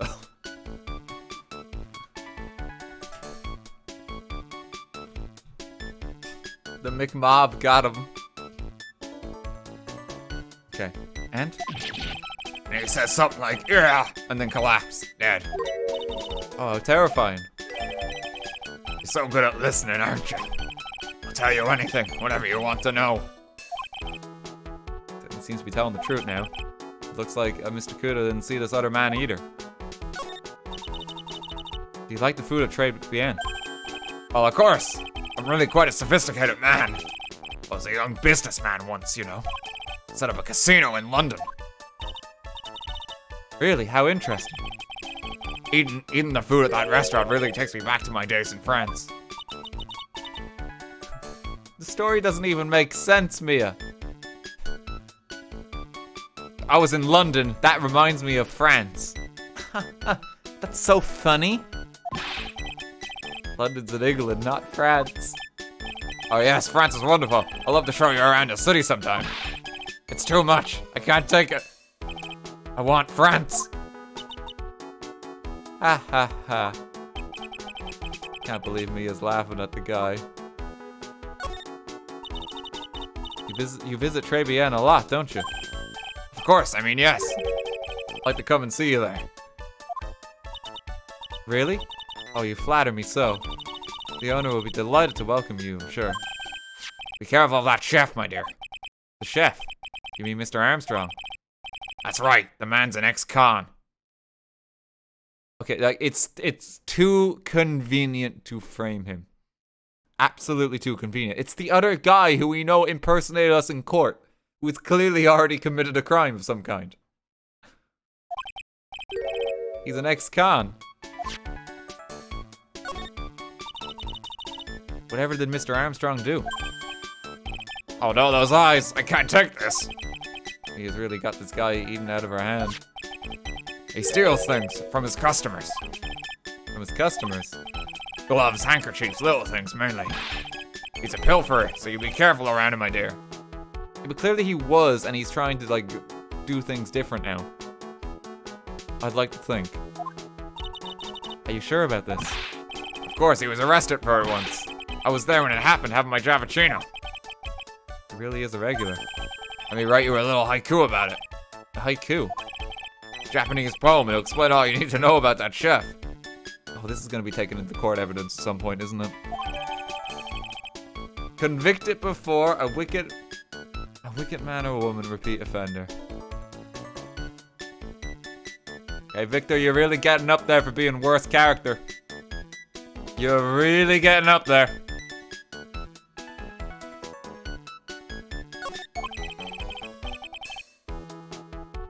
If he takes anything again, you let me know. It's not too expensive, I'll buy you a replacement. Poor guy, he couldn't do enough for me yet. Okay, Phoenix. That's about as much as I can do to help. Thanks, Mia. We got some really important information thanks to you. Honestly, I can't believe Maya called me for something like this. Okay. He's gone for now.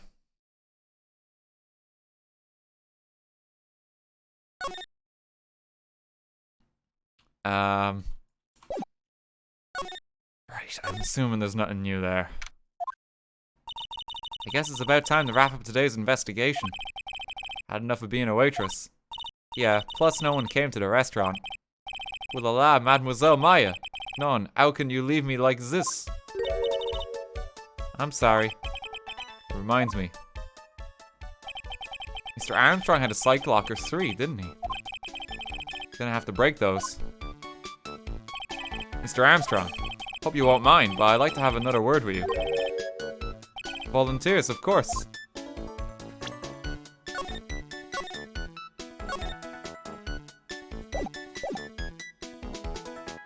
Okay, do you think there's anything... Oh. No, I clicked the wrong one. What about this? Pardon, pardon. Without my reading glasses, I cannot see this. I do not read English well. He's not even looking at it. Better find a way to make him look then. Okay. Magatamaton. Wait. Je ne comprends. Nick, don't just make something up. Oh, I clicked the wrong one. There we go.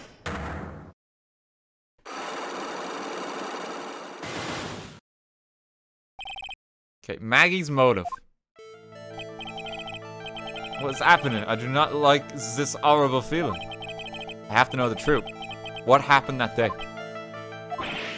Alois, Alois, I will confess everything. Just don't hurt me.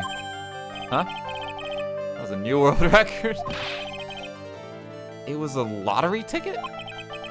A lottery ticket. The man who died here had a lottery ticket. For $500,000. $500,000? Oui. But after the incident, this ticket... It disappeared. The ticket disappeared. This was the motives that the prosecution gave for Maggie. They said that she poisoned the man to get the $500,000 lottery ticket. Okay, there's a clear motivation for you in this, though, because you're in debt for $500,000. Why didn't you tell me about this sooner? May, allure. You've been trying to hide this information about the lottery ticket from me. And I want to know the reason why. No, monsieur, you doubt me, but I have confessed to you everything I know. Mr. Armstrong, a $500,000 lottery ticket. I think I know who took it. Like the winning ticket was stolen by this person.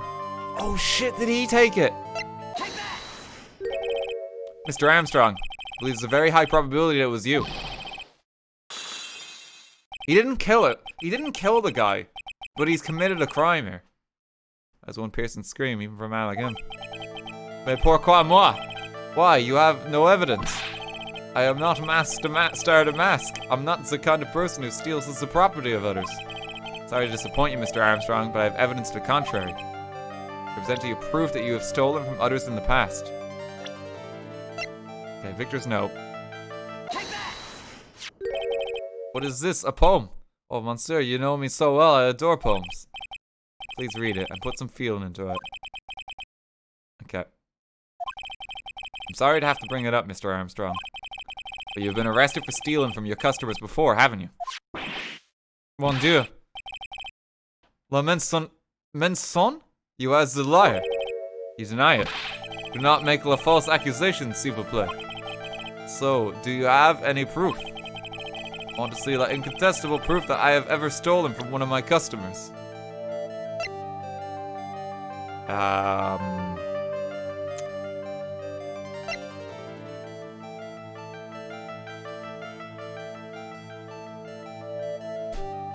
Did he steal the newspaper?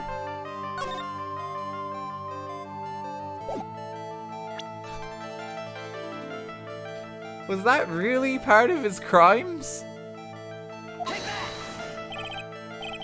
Imbecile, imbecile, you are an imbecile. What are you singing?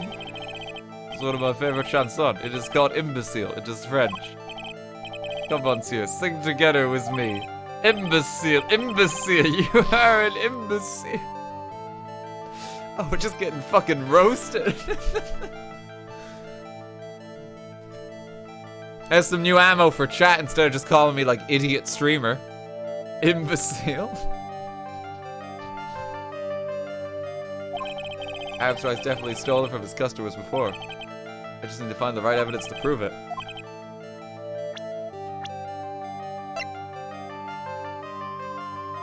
Well, Victor would have seen it. No. Oh, no! He stole my Magatama!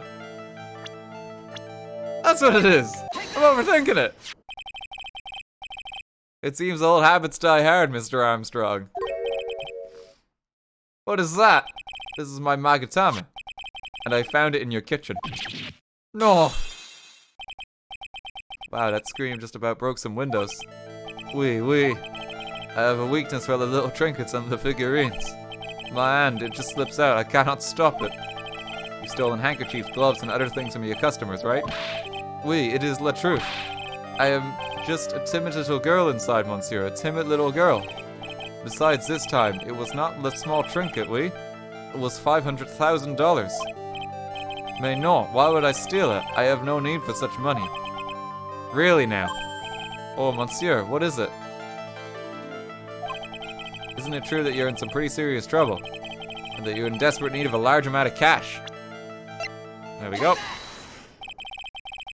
This restaurant is deep in the red, isn't it? Ah! You have a loan to the tune of $500,000. A lottery ticket would have wiped out your debts.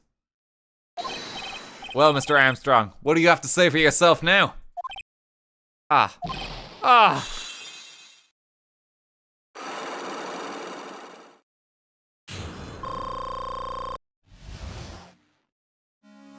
Okay, we got him. Mr. Armstrong, you said that the victim had a winning lottery ticket for $500,000. How did you know he had something like that in the first place? The man, he was listening to the radio with the earpiece. Maggie said something about that too. The winning number was announced on the news, I think. All of a sudden, he exploded. Yes, $500,000, he shouted. And the ticket. Oui. He had all of his tickets spread out on the tablet. On the table. I was so desperately in need of money, so I put the poison in his coffee. No, I don't think he did that. No.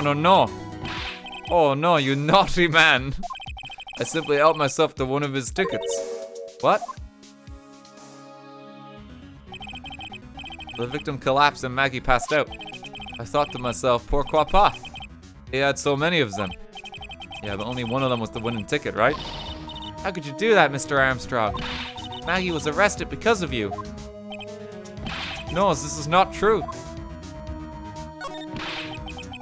did not take it. The ticket for $500,000, I mean. But you just told us you did. You said you took a ticket. Mais non, ma fille. It was not. That's enough. Huh? Ah! Oh, shit. Mr. Gatto! What in the heck are you doing out here? Ugh. This is without a doubt the worst coffee I have ever tasted, Mr. Armstrong. Came in here for coffee. Does this craving for coffee know no bounds?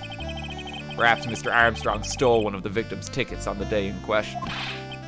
I am La Airhead, no? Just a pretty little girl who everyone is laughing at.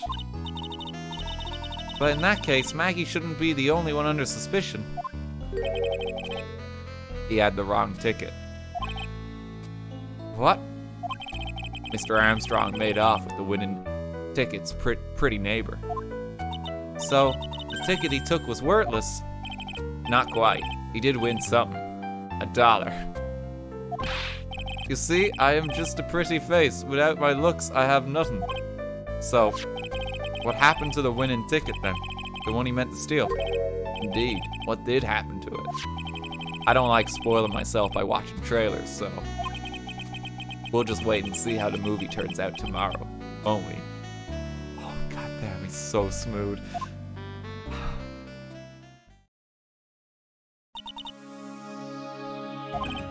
Voila, you two, time to laugh at the pretty little airhead.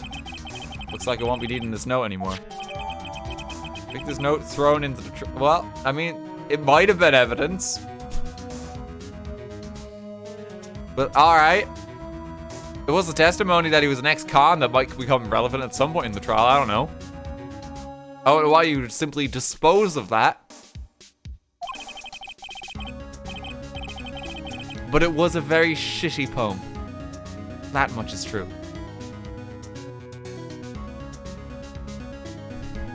Looks like we got a new mystery now. Namely, where did the winning ticket go? I got a bad feeling about this. Well, anyway.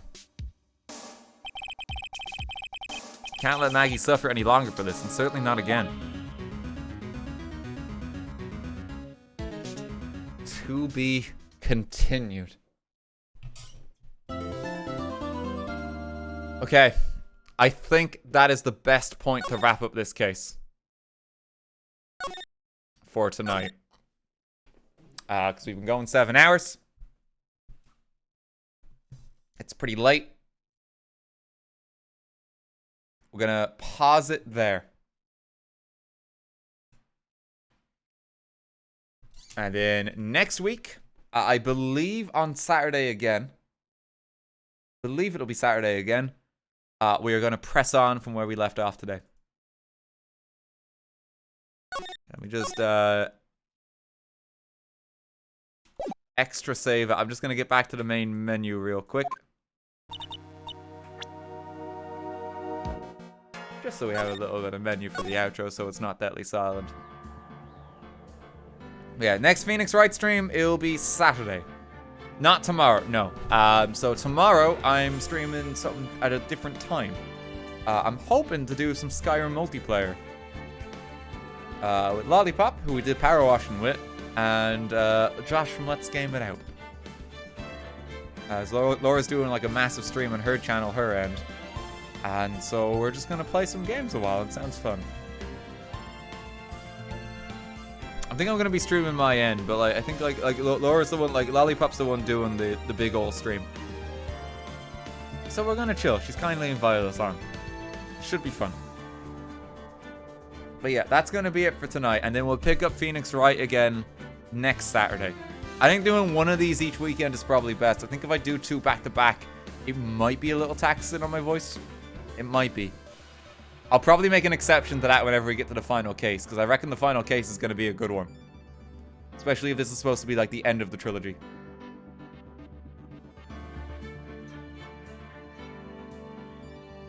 But yeah, so we'll keep going one a week, and then when we get to the final one, I might just say, fuck it, we're doing it over 2 days. Do you like Gatto? Ah, yeah, he's cool. I like him. Thank you to everyone who subbed.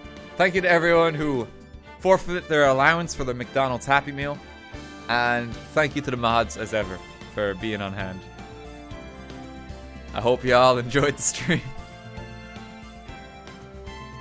Yeah, so next stream from me will be tomorrow. It won't be starting at 3. I think it's going to start at the later time of 6. So that'll be like 3 hours after when we started. Or 20 hours from now, if you want to check time zones. Google the time in Ireland if you're ever unsure. It's the easiest way to check. It'll be at 6 my end.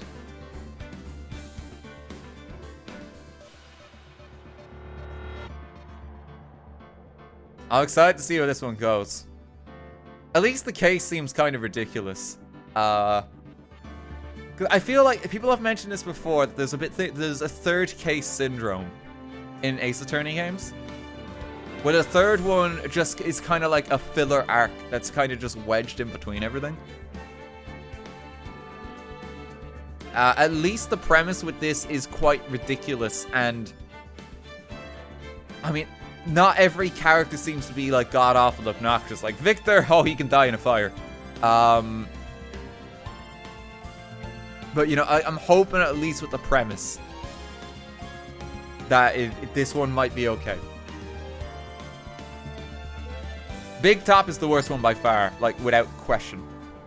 Like, oh my god, like, that was awful. The movie one was okay in the first game. It just, when I think back in, like, the cases we've done, like, it just pales in comparison, you know? Because, like, you have the intro, you have your first one with Edgeworth. The movie one's kind of just there, and then Von Karma overshadows fucking everything. Like, it just does. Best case of the first game by far.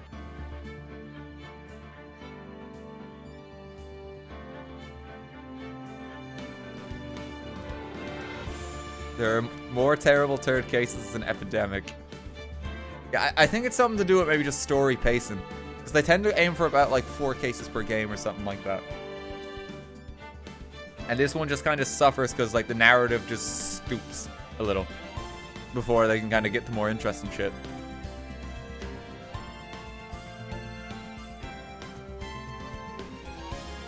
Okay. We're going to leave it there for tonight, though. Now. I have to check one thing.